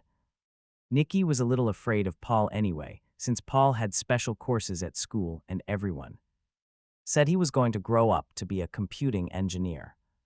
Not that Niccolo himself was doing badly at school. He got adequate marks in logic, binary manipulations, computing, and elementary circuits, all the usual grammar school subjects, but that was it. They were just the usual subjects, and he would grow up to be a control board guard like everyone else. Paul, however, knew mysterious things about what he called electronics and theoretical mathematics and programming, especially programming. Niccolo didn't even try to understand when Paul bubbled over about it. Paul listened to the bard for a few minutes and said, You been using it much? No, said Niccolo, offended. I've had it in the basement since before you moved into the neighborhood. I just got it out today. He lacked an excuse that seemed adequate to himself, so he concluded, I just got it out. Paul said, Is that what it tells you about woodcutters and princesses and talking animals? Niccolo said, It's terrible. My dad says we can't afford a new one. I said to him this morning. The memory of the morning's fruitless pleadings brought Niccolo dangerously near tears, which he repressed in a panic. Somehow he felt that Paul's thin cheeks never felt the stain of tears and that Paul would have only contempt for anyone else less strong than himself. Niccolo went on, So I thought I'd try this old thing again, but it's no good. Paul turned off the bard, pressed the contact that led to a nearly instantaneous reorientation and recombination of the vocabulary, characters, plot lines, and climaxes stored within it. Then he reactivated it. The bard began smoothly. Once upon a time, there was a little boy named Willikins whose mother had died and who lived with a stepfather and a stepbrother, although the stepfather was very well to do. He begrudged poor Willikins the very bed he slept in, so that Willikins was forced to get such rest as he could on a pile of straw in the stable next to the horses. "Horses," cried Paul. "They're a kind of animal," said Niccolo, "I think." "I know that, I just mean imagine stories about horses." "It tells about horses all the time," said Niccolo. "There are things called cows too, you milk them, but the bard doesn't say how." "Well, gee, why don't you fix it up? I'd like to know how." The bard was saying, often Willikins would think that if only he were rich and powerful, he would show his stepfather and stepbrother what it meant to be cruel to a little boy. So one day he decided to go out into the world and seek his fortune. Paul, who wasn't listening to the bard, said, "It's easy. The bard has memory cylinders all fixed up for plot lines and climaxes and things. We don't have to worry about that. It's just vocabulary we've got to fix so it'll know about computers and automation and electronics and real things about today. Then it can tell arresting stories, you know, instead of about princesses and things."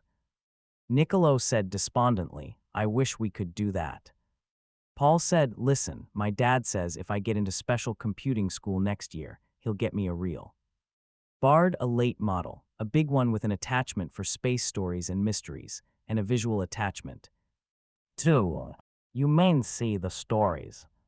"Sure, Mr. Doherty at school says they've got things like that now, but not for just everybody. Only if I get into computing school, Dad can get a few breaks." Niccolo's eyes bulged with envy. "Gee, seeing a story. You can come over and watch anytime, Nicky." "Oh boy, thanks.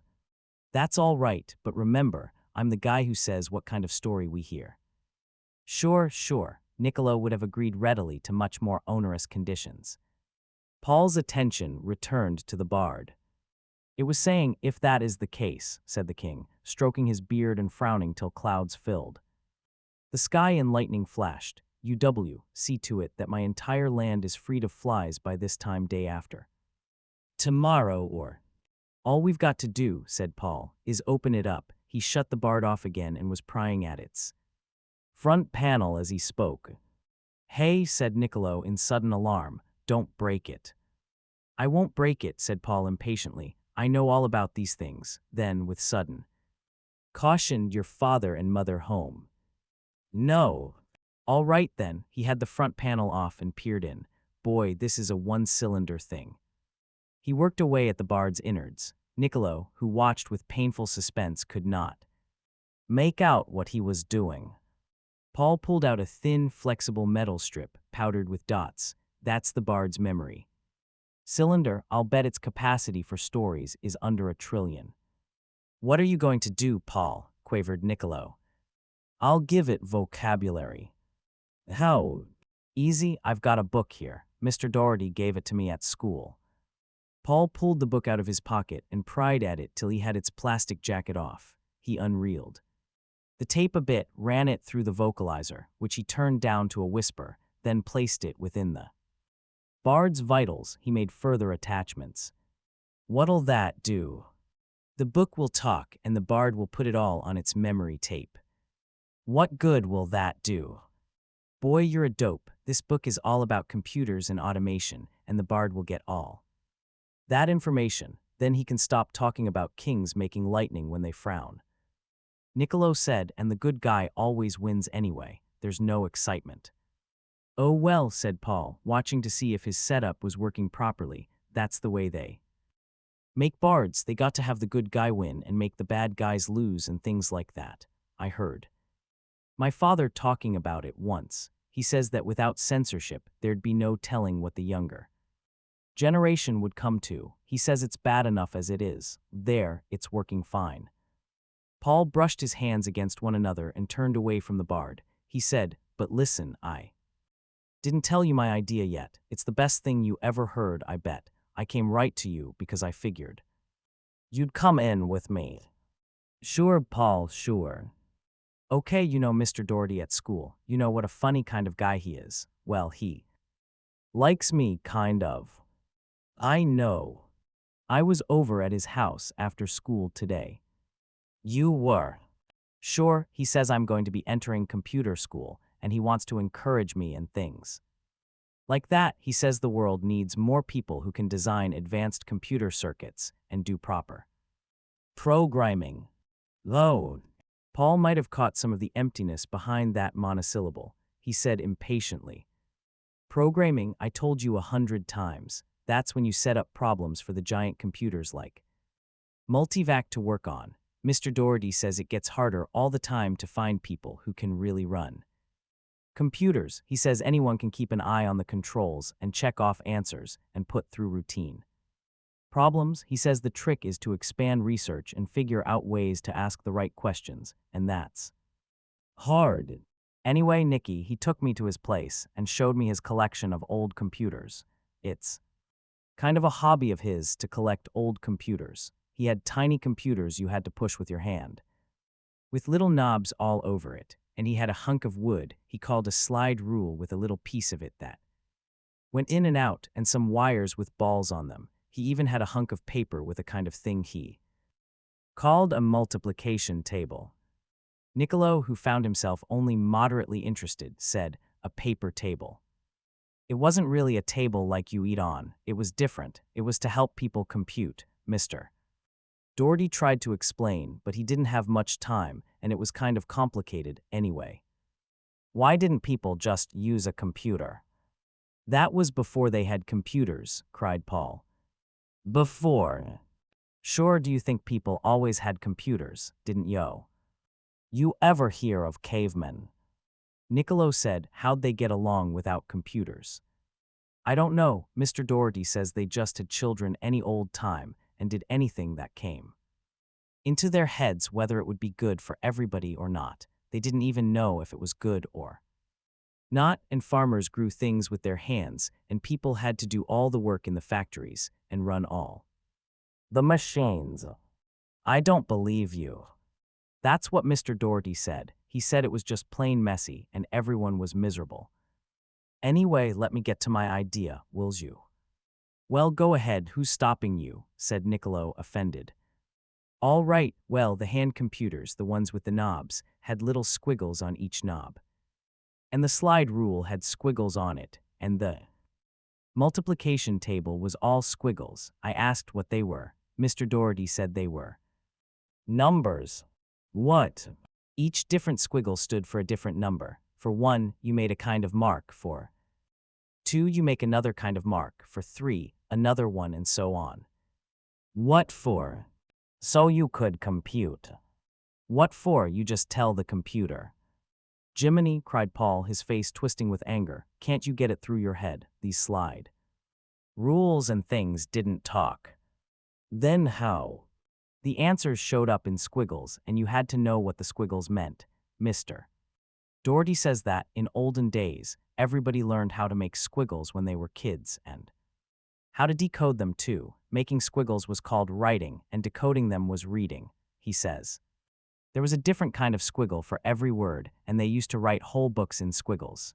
He said they had some at the museum, and I could look at them if I wanted to. He said if I was going to be a real computer and programmer, I would have to know about the history of computing, and that's why he was showing me all these things. Niccolo frowned. He said, you mean everybody had to figure out squiggles for every word and remember them? Is this all real, or are you making it up? It's all real, honest. Look, this is the way you make a 1. He drew his finger through the air in a rapid downstroke. This way you make 2, and this way 3. I learned all the numbers up to 9. Niccolo watched the curving finger uncomprehendingly. What's the good of it? You can learn how to make words. I asked Mr. Doherty how you made the squiggle for Paul Loeb, but he didn't know. He said there were people at the museum who would know. He said there were people who had learned how to decode whole books. He said computers could be designed to decode books. and used to be used that way, but not anymore because we have real books now, with magnetic tapes that go through the vocalizer and come out talking, you know. Sure. So if we go down to the museum, we can get to learn how to make words in squiggles. They'll let us because I'm going to computer school. Niccolo was riddled with disappointment. Is that your idea? Holy smokes, Paul, who wants to do that makes stupid squiggles. Don't you get it? Don't you get it? You dope. It'll be secret message stuff. What? Sure, what good is talking when everyone can understand you? With squiggles you can send secret messages. You can make them on paper and nobody in the world would know what you were saying. Unless they knew the squiggles too, and they wouldn't, you bet, unless we taught them. We can have it. Real club with initiations and rules and a clubhouse. Boy. A certain excitement began stirring in Niccolo's bosom. What kind of secret messages? Any kind. Say I want to tell you to come over my place and watch my new visual bard, and I don't want any of the other fellows to come. I make the right squiggles on paper and I give it to you and you look at it and you know what to do. Nobody else does. You can even show it to them and they wouldn't know a thing. Hey, that's something, yelled Niccolo, completely won over. When do we learn how? Tomorrow, said Paul. I'll get Mr. Doherty to explain to the museum that it's all right and you get your mother and father to say okay. We can go down right after school and start learning. Sure, cried Niccolo, we can be club officers. I'll be president of the club, said Paul matter-of-factly. You can be vice president. All right, hey, this is going to be tots more fun than the bard. He was suddenly reminded of the bard and said in sudden apprehension, hey, what about my old bard? Paul turned to look at it. It was quietly taking in the slowly unreeling book, and the sound of the book's vocalizations was a dimly heard murmur. He said, I'll disconnect it. He worked away while Niccolo watched anxiously. After a few moments, Paul put his reassembled book into his pocket, replaced the bard's panel, and activated it. The bard said, once upon a time in a large city, there lived a poor young boy named Fair. Johnny, whose only friend in the world was a small computer. The computer each morning would tell the boy whether it would rain that day and answer any problems he might have. It was never wrong, but it so happened that one day, the king of that land, having heard of the little computer, decided that he would have it as his own. With this purpose in mind, he called in his grand vizier and said. Niccolo turned off the bard with a quick motion of his hand. Same old junk, he said passionately, just with a computer thrown in. Well, said Paul, they got so much stuff on the tape already that the computer business does show up much when random combinations are made. What's the difference anyway? You just need a new model. We'll never be able to afford one, just this dirty old miserable thing. He kicked at it again, hitting it more squarely this time. The bard moved backward with a squeal of casters. You can always watch mine when I get it, said Paul. Besides, don't forget our squiggle club. Niccolo nodded. I tell you what, said Paul, let's go over to my place. My father has some books about old times. We can listen to them and maybe get some ideas. You leave a note for your folks and maybe you can stay over for supper. Come on. Okay, said Niccolo, and the two boys ran out together. Niccolo, in his eagerness, ran almost squarely into the bard, but he only rubbed at the spot on his hip where he had made contact and ran on. The activation signal of the bard glowed. Niccolo's collision closed a circuit, and although it was alone in the room and there was none to hear, it began a story, nevertheless. But not in its usual voice, somehow, in a lower tone that had a hint of throatiness in it. An adult listening might almost have thought that the voice carried a hint of passion in it, a trace of near feeling. The bard said, once upon a time, there was a little computer named the bard who lived all alone with cruel step people. The cruel step people continually made fun of the little computer and sneered at him, telling him he was good for nothing and that he was a useless object. They struck him and kept him in lonely rooms for months at a time. Yet through it all the little computer remained brave. He always did the best he could, obeying all orders cheerfully. Nevertheless, the step people with whom he lived remained cruel and heartless. One day, the little computer learned that in the world, there existed a great many computers of all sorts, great numbers of them. Some were bards like himself, but some ran factories and some ran farms. Some organized population, and some analyzed all kinds of data. Many were very powerful and very wise. Much more powerful and wise than the steppe people who were so cruel to the little computer. And the little computer knew then that computers would always grow wiser and more powerful. Until someday. But a valve must finally have stuck in the bard's aging and corroding vitals, for as it waited alone in the darkening room through the evening, it could only whisper over and over again, someday. Someday. The author's ordeal. With apologies to W.S. Gilbert. Plots helter-skelter teem within your brain.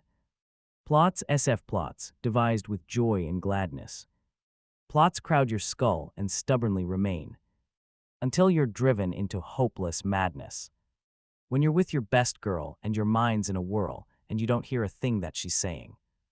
Or at Symphony Hall you are gone past recall and you can't tell a note that they're playing. Or you're driving a car and have not gone too far when you find that you've sped through a red light. And on top of that, Lord, you have sideswiped a Ford and have broken your one working headlight. Or your boss slaps your back, having made some smart crack, and you stare at him, stupidly blinking.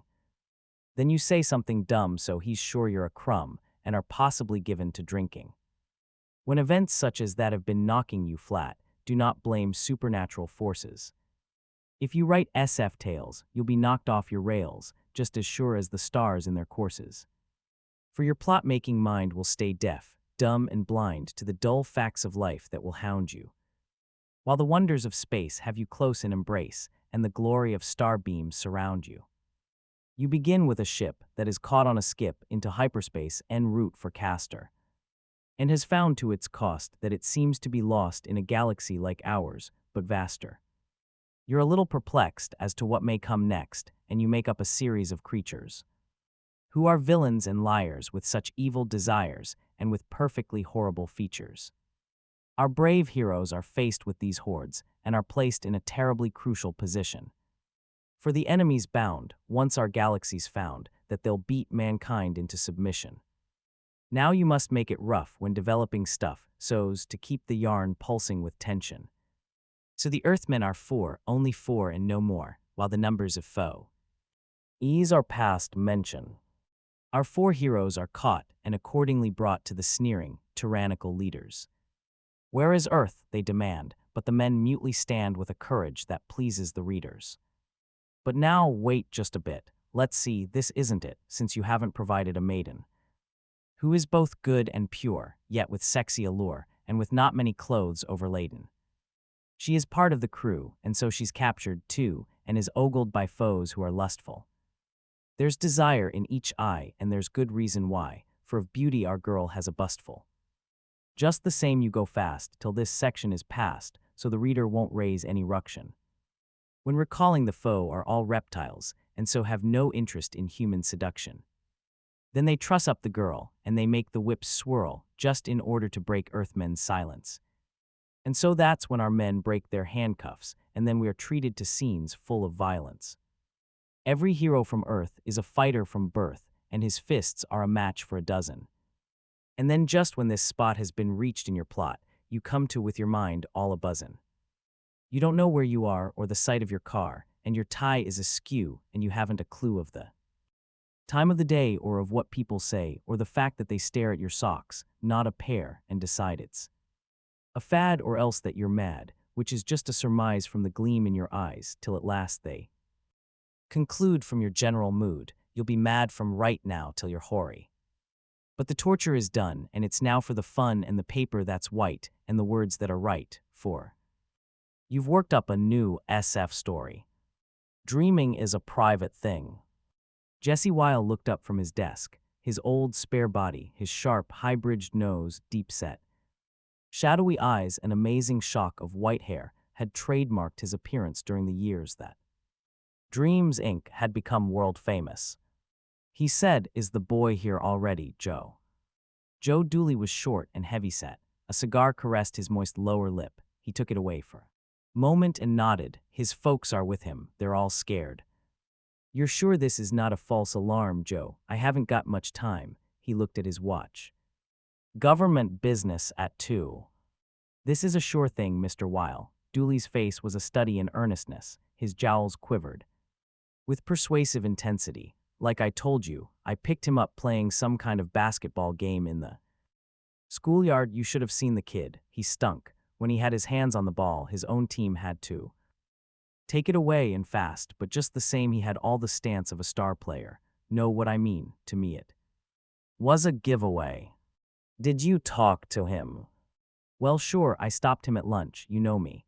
Dooley gestured expansively with his cigar and caught the severed ash with his other hand. Kid, I said. And he's dream material. I said, kid, I just came from Africa and… All right, Weil held up the palm of his hand. Your word I'll always take. How you do it, I do. No, but when you say a boy is a potential dreamer, I'll gamble. Bring him in. The youngster came in between his parents. Dooley pushed chairs forward, and Weil rose to shake hands. He smiled at the youngster in a way that turned the wrinkles of his face into benevolent creases. You're Tommy Slutsky. Tommy nodded wordlessly. He was about 10 and a little small for that. His dark hair was plastered down unconvincingly, and his face was unrealistically clean. Weil said, You're a good boy. The boy's mother smiled at once and patted Tommy's head maternally, a gesture which did not soften the anxious expression on the youngster's face. She said, He's always a very good boy. Weil let this dubious statement pass. Tell me, Tommy, he said, and held out a lollipop which was first hesitated over, then accepted. Do you ever listen to Dreamies? Sometimes, said Tommy trebly. Mr. Slutsky cleared his throat. He was broad-shouldered and thick-fingered, the type of laboring man who, every once in a while, to the confusion of eugenics, sired a dreamer. We rented 1 or 2 for the boy, real old ones. Weil nodded. He said, Did you like them, Tommy? They were sort of silly. You think up better ones for yourself, do you? The grin that spread over the 10-year-old face had the effect of taking away some of the unreality of the slicked hair and washed face. Weil went on gently, Would you like to make up a dream for me? Tommy was instantly embarrassed. I guess not. It won't be hard, it's very easy, Joe. Dooley moved a screen out of the way and rolled forward a dream recorder. The youngster looked owlishly at it. Weil lifted the helmet and brought it close to the boy. Do you know what this is? Tommy shrank away. No. It's a thinker, that's what we call it because people think into it. You put it on your head and think anything you want. Then what happens? Nothing at all, it feels nice. No, said Tommy, I guess I'd rather not. His mother bent hurriedly toward him. It won't hurt, Tommy, you do what the man says. There was an unmistakable edge to her voice. Tommy stiffened and looked as though he might cry, but he didn't. Weil put the thinker on him. He did it gently and slowly, and let it remain there for some 30 seconds before speaking again. To let the boy assure himself it would do no harm, to let him get used to the insinuating touch of the fibrils against the sutures of his skull, penetrating the skin so finely as to be insensible almost, and finally to let him get used to the faint hum of the alternating field vortices. Then he said, Now would you think for us? About what? Only the boy's nose and mouth showed. About anything you want. What's the best thing you would like to do when school is out? The boy thought a moment and said with rising inflection, Go on a stratojet. Why not? Sure thing, you go on a jet, it's taking off right now. He gestured lightly to Dooley, who threw the freezer into circuit. Weil kept the boy only 5 minutes and then let him and his mother be escorted from the office. By Dooley, Tommy looked bewildered but undamaged by the ordeal. Weil said to the father, Now, Mr. Slutsky, if your boy does well on this test, we'll be glad to pay you $500 each year until he finishes high school. In that time, all we'll ask is that he spend an hour a week some afternoon at our special school. Do I have to sign a paper? Slutsky's voice was a bit hoarse. Certainly, this is business, Mr. Slutsky. Well, I don't know. Dreamers are hard to come by, I hear. They are, but your son, Mr. Slutsky, is not a dreamer yet. He might never be. $500 a year is a gamble for us. It's not a gamble for you. When he's finished high school, it may turn out he's not a dreamer, yet you've lost nothing. You've gained maybe $4,000 altogether. If he is a dreamer, he'll make a nice living, and you certainly haven't lost then. He'll need special training, won't he? Oh yes, most intensive, but we don't have to worry about that till after he's finished high school. Then after 2 years with us, he'll be developed. Rely on me, Mr. Slutsky. Will you guarantee that special training? Weil, who had been shoving a paper across the desk at Slutsky and punching a pen wrong end to, at him, put the pen down and chuckled. A guarantee? No. How can we when we don't know for sure yet if he's a real talent? Still, the $500 a year will stay yours. Slutsky pondered and shook his head. I tell you straight out, Mr. Weil, after your man arranged to have us come here, I called Lusterthink. They said they'll guarantee training. Weil sighed. Mr. Slutsky, I don't like to talk against a competitor. If they say they'll guarantee schooling, they'll do as they say, but they can't make a boy a dreamer if he hasn't got it in him. Schooling or not, if they take a plain boy without the proper talent and put him through a development course, they'll ruin him. A dreamer he won't be, I guarantee you, and a normal human being he won't be either. Do take the chance of doing it to your son. Now Dreams, Inc. will be perfectly honest with you. If he can be a dreamer, we'll make him one. If not, we'll give him back to you without having tampered with him and say, let him learn a trade. He'll be better and healthier that way. I tell you, Mr. Slutsky, I have sons and daughters and grandchildren, so I know what I say. I would not allow a child of mine to be pushed into dreaming if he's not ready for it. Not for $1 million. Slutsky wiped his mouth with the back of his hand and reached for the P*N. What does this say? This is just an option. We pay you $100 in cash right now, no strings attached. We study the boy's reverie. If we feel it's worth following up, we'll call you in again and make the $500 a year deal. Leave yourself in my hands, Mr. Slutsky, and don't worry, you won't be sorry. Slutsky signed. Weil passed the document through the file slot and handed an envelope to Slutsky. 5 minutes later, alone in the office, he placed the unfreezer over his own head and absorbed the boy's reverie intently. It was a typically childish daydream. First person was at the controls of the plane, which looked like a compound of illustrations out of the filmed thrillers that still circulated among those who lacked the time, desire, or money for dream cylinders. When he removed the unfreezer, he found Dooley looking at him. Well, Mr. Weil, what do you think? Said Dooley, with an eager and proprietary air.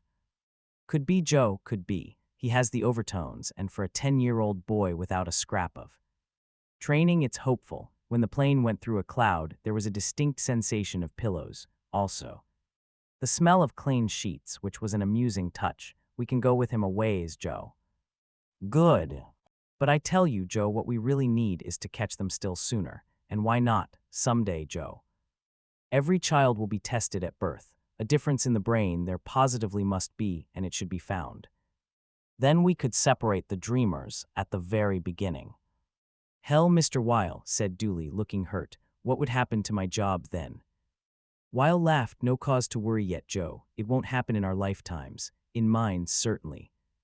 Not, will be depending on good talent scouts like you for many years. You just watch the playgrounds and the streets. Weil's gnarled hand dropped to Dooley's shoulder with a gentle, approving pressure, and find us a few more Hillarys and Janos, and Lusterthink won't ever catch us. Now get out, I want lunch, and then I'll be ready for my 2 o'clock appointment. The government, Joe, the government, and he winked portentously. Jesse Weil's 2 o'clock appointment was with a young man, apple-cheeked, spectacled, sandy-haired, and glowing with the intensity of a man with a mission. He presented his credentials across Weil's desk and revealed himself to be John J. Byan, an agent of the Department of Arts and Sciences. Good afternoon, Mr. Byan, said Weil. In what way can I be of service? Are we private here? Asked the agent. He had an unexpected baritone. Quite private. Then, if you don't mind, I'll ask you to absorb this. Bayan produced a small and battered cylinder and held it out between thumb and forefinger. Weil took it, hefted it, turned it this way and that, and said with a denture-revealing smile, "Not the product of dreams, Inc., Mr. Bayan." "I didn't think it was," said the agent. "I'd still like you to absorb it. I'd set the automatic cutoff. For about a minute, though. That's all that can be endured." Weil pulled the receiver to his desk and placed the cylinder into the unfreeze compartment. He removed it, polished either end of the cylinder with his handkerchief and "Try it again, it doesn't make good contact," he said, "an amateurish job." He placed the cushioned unfreeze helmet over his skull and adjusted the temple contacts, then set the automatic cutoff. He leaned back and clasped his hands over his chest and began absorbing. His fingers grew rigid and clutched at his jacket. After the cutoff had brought absorption to an end, he removed the unfreezer and looked faintly angry. "A raw piece," he said. "It's lucky I'm an old man so that such things no longer bother me." Bayan said stiffly, "It's not the worst we've found, and the fad is increasing." Weil shrugged. "Pornographic dreamies. It's a logical development, I suppose." The government man said, "Logical or not, it represents a deadly danger for the moral fiber of the nation." "The moral fiber," said Weil, "can take a lot of beating. Erotica of one form or another have been circulated all through history." "Not like this, sir. A direct mind-to-mind stimulation is much more effective than smoking room stories or filthy pictures. Those must be filtered through the senses and lose some of their effect in that way." Weil could scarcely argue that point. He said, "What would you have me do? Can you suggest a possible source for this cylinder?" "Mr. Bayan, I'm not a policeman." No, I'm not asking you to do our work for us. The department is quite capable of conducting its own investigations. Can you help us, I mean, from your own specialized knowledge? You say your company did not put out that filth. Who did? No reputable dream distributor. I'm sure of that. It's too cheaply made. That could have been done on purpose. And no professional dreamer originated it. Are you sure, Mr. Weil? Couldn't dreamers do this sort of thing for some small, illegitimate concern for money or for fun? They could, but not this particular one. No overtones, it's two-dimensional. Of course, a thing like this doesn't need overtones. What do you mean, overtones? Weil laughed gently. You are not a dreamy fan. Bayan tried not to look virtuous and did not entirely succeed. I prefer music. Well, that's all right too, said Weil tolerantly, but it makes it a little harder to explain. Overtones, even people who absorb dreamies would not be able to explain if you asked them. Still they'd know a dreamy was no good if the overtones were missing, even if they couldn't tell you why. Look, when an experienced dreamer goes into reverie, he doesn't think a story like in the old-fashioned television or book films. It's a series of little visions. Each one has several meanings. If you studied them carefully, you'd find maybe 5 or 6. While absorbing in the ordinary way, you would never notice, but careful study shows it. Believe me, my psychological staff puts in long hours on just that point. All the overtones, the different meanings blend together into a mass of guided emotion. Without them, everything would be flat, tasteless. Now this morning I tested a young boy, a 10-year-old with possibilities. A cloud to him isn't a cloud, it's a pillow too. Having the sensations of both, it was more than either. Of course, the boy's very primitive, but when he's through with his schooling, he'll be trained and disciplined. He'll be subjected to all sorts of sensations. He'll store up experience. He'll study and analyze classic dreamies of the past. He'll learn how to control and direct his thoughts. Though, mind you, I have always said that when a good dreamer improvises. Weil halted abruptly, then proceeded in less impassioned tones. I shouldn't get excited. All I try to bring out now is that every professional dreamer has his own type of overtones which he can't mask. To an expert, it's like signing his name on the dreamy, and I, Mr. Bayan, know all the signatures. Now that piece of dirt you brought me has no overtones at all. It was done by an ordinary person, a little talent. Maybe, but like you and me, he really can't think. Byron reddened a trifle. A lot of people can think, Mr. Weil, even if they don't make dreamies. Oh, tush, and Weil wagged his hand in the air. Don't be angry with what an old man says. Don't mean think as in reason. I mean think as in dream. We all can dream after a fashion, just like we all can run, but can you and I run a mile in 4 minutes? You and I can talk, but are we Daniel Websters? Now when I think of a steak, I think of the word. Maybe I have a quick picture of a brown steak on a platter. Maybe you have a better pictorialization of it, and you can see the crisp fat and the onions and the baked potato. I don't know, but a dreamer. He sees it and smells it and tastes it and everything about it. With the charcoal and the satisfied feeling in the stomach, and the way the knife cuts through it, and 100 other things all at once. Very sensual, very sensual. You and I can't do it. Well then, said Byron, no professional dreamer has done this. That's something anyway. He put the cylinder in his inner jacket pocket. I hope we'll have your full cooperation in squelching this sort of thing. Positively, Mr. Byron, with a whole heart. I hope so, Byron spoke with a consciousness of power. It's not up to me, Mr. Weil, to say what will be done and what won't be done, but this sort of thing, he tapped the cylinder he had brought, will make it awfully tempting to impose a really strict censorship on dreamies. He rose. Good day, Mr. Weil. Good day, Mr. Byron. I'll hope always for the best. Francis Belanger burst into Jesse Weil's office in his usual steaming tizzy, his reddish hair disordered and his face aglow with worry and a mild perspiration. He was brought up sharply by the sight of Weil's head cradled in the crook of his elbow and bent on the desk until only the glimmer of white hair was visible. Belanger swallowed. Boss. Weil's head lifted. It's you, Frank. What's the matter, boss? Are you sick? I'm old enough to be sick, but I'm on my feet, staggering but on my feet, a government man. Was here. What did he want? He threatens censorship. He brought a sample of what's going round, cheap dreamies for bottle parties. God damn, said Belanger feelingly. The only trouble is that morality makes for good campaign fodder. They'll be hitting out everywhere, and to tell the truth, we're vulnerable, Frank. Our stuff is clean. We play up straight adventure and romance. Weil thrust out his lower lip and wrinkled his forehead. Between us, Frank, we don't have to make believe clean. It depends on how you look at it. It's not for publication maybe, but you know and I know that every dreamy has its Freudian connotations. You can't deny it. Sure, if you look for it, if you're a psychiatrist. If you're an ordinary person, too. The ordinary observer doesn't know it's there, and maybe he couldn't tell a phallic symbol from a mother image even if you pointed it out. Still, his subconscious knows, and it's the connotations that make many a dreamy click. All right, what's the government going to do? Clean up the subconscious. It's a problem. I don't know what they're going to do, what we have on our side, and what I'm mainly depending on is the fact that the public loves its dreamies and won't give them up. Meanwhile, what did you come in for? You want to see me about something, I suppose. Belanger tossed an object onto Weil's desk and shoved his shirt-tail deeper into his trousers. Weil broke open the glistening plastic cover and took out the enclosed cylinder. At one end was engraved in a too-fancy script in pastel blue along the Himalayan trail. It bore the mark of Lusterthink.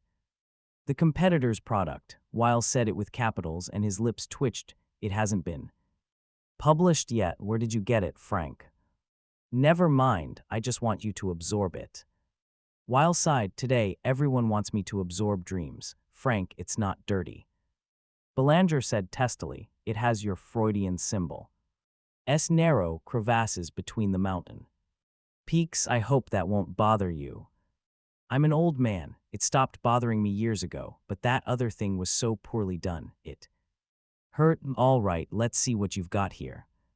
Again the recorder, again the unfreezer over his skull and at the temples. This time, Weil rested back in his chair for 15 minutes or more, while Francis Belanger went hurriedly through 2 cigarettes. When Weil removed the headpiece and blinked dream out of his eyes, Belanger said, well, what's your reaction, boss? Weil corrugated his forehead. It's not for me, it was repetitious, with competition like this. Dreams Inc. doesn't have to worry for a while. That's your mistake, boss. Lusterthink going to win with stuff like this. We've got to do something. Now, Frank. No, you listen, this is the coming thing. This, Weil stared with a half-humorous dubiety at the cylinder. It's amateurish, it's repetitious. Its overtones are very unsubtle. The snow had a distinct lemon sherbet taste. Who tastes lemon sherbet in snow these days, Frank? In the old days, yes, 20 years ago maybe, when Lyman Harrison first made his snow symphonies for sale down south, it was a big thing. Sherbet and candy-striped mountaintops and sliding down chocolate-covered cliffs. It's slapstick, Frank. These days it doesn't go. Because, said Belanger, you're not up with the times, boss. I've got to talk to you straight. When you started the dreamy business, when you bought up the basic patents and began putting them out, dreamies were luxury stuff. The market was small and individual. You could afford to turn out specialized dreamies and sell them to people at high prices. I know, said Weil, and we've kept that up, but also we've opened a rental business for the masses. Yes, we have, and it's not enough. Our dreamies have subtlety, yes. They can be used over and over again. The 10th time you're still finding new things, still getting new enjoyment. But how many? People are connoisseurs, and another thing, our stuff is strongly individualized. They're first person. Well, Lusterthink is opening dream palaces. They've opened one with 300 booths in Nashville. You walk in, take your seat, put on your unfreezer, and get your dream. Everyone in the audience gets the same one. I've heard of it, Frank, and it's been done before. It didn't work the first time, and it won't work. Now you want to know why it won't work. Because, in the first place, dreaming is a private thing. Do you like your neighbor to know what you're dreaming? In the second place, in a dream palace, the dreams have to start on schedule, don't they? So the dreamer has to dream not when he wants to, but when some palace manager says he should. Finally, a dream one person likes another person doesn't like. In those 300 booths, I guarantee you, 150 people are dissatisfied. And if they're dissatisfied, they won't come back. Slowly, Belanger rolled up his sleeves and opened his collar. Boss, he said, you're talking through your hat. What's the use of proving they won't work? They are working. The word came through. Today that Lusterthink is breaking ground for a 1,000-booth palace in St. Louis. People can get used to public dreaming if everyone else in the same room is having the same dream, and they can adjust themselves to having it at a given time, as long as it's cheap and convenient. Damn it, boss, it's a social affair. A boy and a girl go to a dream palace and absorb some cheap romantic thing with stereotyped overtones and commonplace situations, but still they come out with stars sprinkling their hair. They've had the same dream together. They've gone through identical sloppy emotions. They're in tune, boss. You bet they go back to the dream palace, and all their friends go too. And if they don't like the dream, that's the point, that's the nub of the whole thing. They're bound to like it, if you prepare Hillary specials with wheels within wheels within wheels, with surprise twists on the third level. Undertones with clever shifts of significance, and all the other things we're so proud of. Why, naturally it won't appeal to everyone. Specialized dreamies are for specialized tastes, but Lusterthink is turning out simple jobs in third person so both sexes can be hit at once, like what you've just absorbed. Simple. Repetitious, commonplace. They're aiming at the lowest common denominator. No one will love it, maybe, but no one will hate it. Weil sat silent for a long time and Belanger watched him.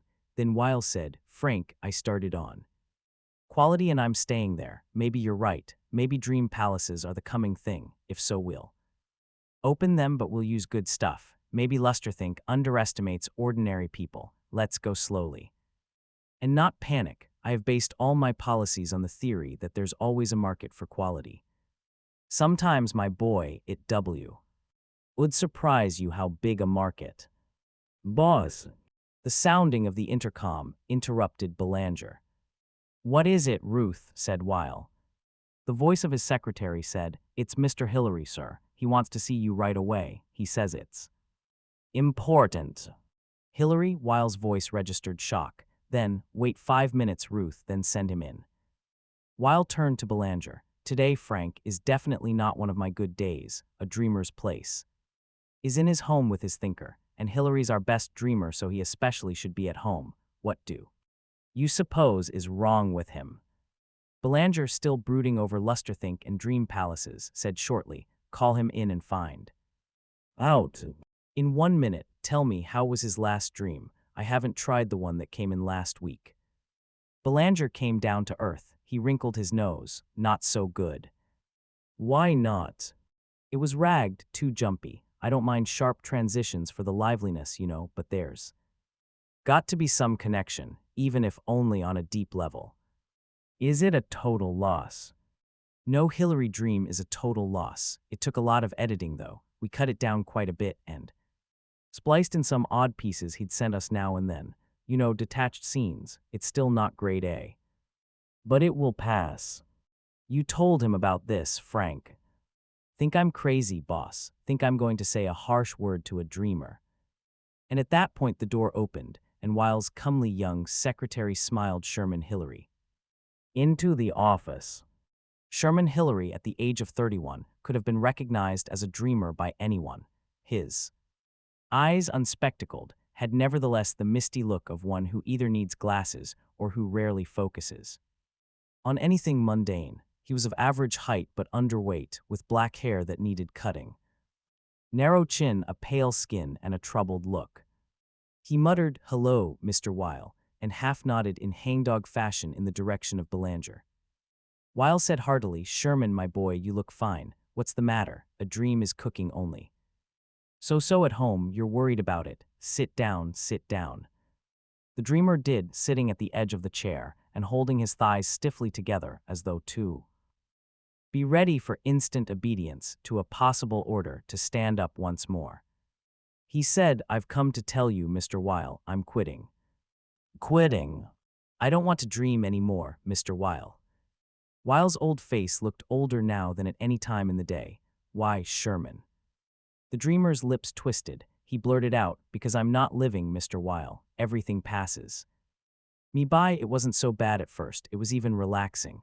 I'd dream evenings, weekends when I felt like, or any other time, and when I felt like I wouldn't. But now, Mr. Weil, I'm an old pro. You tell me I'm one of the best in the business, and the industry looks to me to think up new subtleties and new changes on the old reliables, like the flying reveries and the worm-turning skits." Weil said, "And is anyone better than you, Sherman? Your little sequence on leading an orchestra is selling steadily after 10 years. All right, Mr. Weil, I've done my part. It's gotten so I don't go out anymore. I neglect my wife. My little girl doesn't know me. Last week, we went to a dinner party Sarah made me, and I do remember a bit of it. Sarah says I was sitting on the couch all evening, just staring at nothing and humming. She said everyone kept looking at me. She cried all night. I'm tired of things like that, Mr. Weil. I want to be a normal person and live in this world. I promised her I'd quit, and I will, so it's goodbye, Mr. Weil." Hillary stood up and held out his hand awkwardly. Weil waved it gently away. "If you want to quit, Sherman, it's all right, but do an old man a favor. And let me explain something to you." "I'm not going to change my mind," said Hillary. "I'm not going to try to make you. I just want to explain something. I'm an old man, and even before you were born, I was in this business, so I like to talk about it. Humor me, Sherman, please." Hillary sat down. His teeth clamped down on his lower lip, and he stared sullenly at his fingernails. Weil said, "Do you know what a dreamer is, Sherman? Do you know what he means to ordinary people? Do you know what it is to be like me, like Frank Belanger, like your wife, Sarah, to have crippled minds that can't imagine, that can't build up thoughts? People like myself, ordinary people, would like to escape just once in a while this life of ours. We can't, we need help. In olden times it was books, plays, radio, movies, television. They gave us make-believe, but that wasn't important. What was important was that for a little while our own imaginations were stimulated. We could think of handsome lovers and beautiful princesses. We could be beautiful, witty, strong, capable. Everything we were. But always the passing of the dream from dreamer to absorber was not perfect. It had to be Translated into words in one way or another, the best dream. R in the world might not be able to get any of it into words, and the best writer in the world could put only the smallest part of his dreams into words. You understand. But now with dream recording, any man can dream. You, Sherman, and a handful of men like you supply those dreams directly and exactly. It's straight from your head into ours, full strength. You dream for 100 million people every time you dream. You dream 100 million dreams at once. This is a great thing, my boy. You give all those people a glimpse of something they could not have by themselves. Hillary mumbled, I've done my share. He rose desperately to his feet. I'm through, I don't care what you say, and if you want to sue me for breaking our contract, go ahead and sue, I don't care. Weil stood up too. Would I sue you? Ruth, he spoke into the intercom, bring in our copy of Mr. Hillary's contract. He waited, so did Hillary, and so did Belanger. Weil smiled faintly, and his yellowed fingers drummed softly on his desk. His secretary brought in the contract. Weil took it, showed its face to Hillary, and said, Sherman, my boy, unless you want to be with me, it's not right you should stay. Then, before Belanger could make more than the beginning of a horrified gesture to stop him, he tore the contract into 4 pieces and tossed them down the waste chute. That's all. Hillary's hand shot out to seize Weil's. Thanks, Mr. Weil, he said earnestly, his voice husky. You've always treated me very well, and I'm grateful. I'm sorry it had to be like this. It's all right, my boy, it's all right.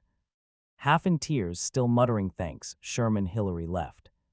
For the love of Pete, boss, why did you let him go? Demanded Belanger distractedly. Don't you see the game? He'll be going straight to Lusterthink. They've bought him off. Weil raised his hand. You're wrong, you're quite wrong. I know the boy, and this would not be his style. Besides, he added dryly, Ruth is a good secretary, and she knows what to bring me when I ask. For a dreamer's contract, what I had was a fake. The real contract is still in the safe, believe me. Meanwhile, a fine day I've had. I had to argue with a father to give me a chance at new talent. With a government man to avoid censorship, with you to keep from adopting fatal policies, and now with my best dreamer to keep him from leaving. The father I probably won out over, the government man, and you, I don't know, maybe yes, maybe no. But about Sherman Hillary, at least, there is no question. The dreamer will be back. How do you know? Weil smiled at Belanger and crinkled his cheeks into a network of fine lines. Frank, my boy, you know how to edit dreamies, so you think you know all the tools and machines of the trade. But let me tell you something. The most important tool in the dreamy business is the dreamer himself. He is the one you have to understand most of all, and I understand them. Listen, when I was a youngster there were no dreamies. Then I knew a fellow who wrote television scripts. He would complain to me bitterly that when someone met him for the first time and found out who he was, they would say, where do you get those crazy ideas? They honestly didn't know. To them, it was an impossibility to even think of one of them. So what could my friend say? He used to talk to me about it and tell me, could I say I do know? When I go to bed, I can't sleep for ideas dancing in my head. When I shave, I cut myself. When I talk, I lose track of what I'm saying. When I drive, I take my life in my hands. And always because ideas, situations, dialogues are spinning and twisting in my mind. I can't tell you where I get my ideas. Can you tell me, maybe, your trick of not getting ideas, so I, too, can have a little peace? You see, Frank, how it is. You can stop work here any time. So can I. This is our job, not our life. But not Sherman Hillary. Wherever he goes, whatever he does, he'll dream. While he lives, he must think. While he thinks, he must dream. We don't hold him prisoner. Our contract isn't an iron wall for him. His own skull is his prisoner, Frank. So he'll be back. What can he do? Belanger shrugged. If what you say is right, I'm sort of sorry for the guy. Weil nodded sadly. I'm sorry for all of them. Through the years, I've found out one thing. It's their business making people happy. Other people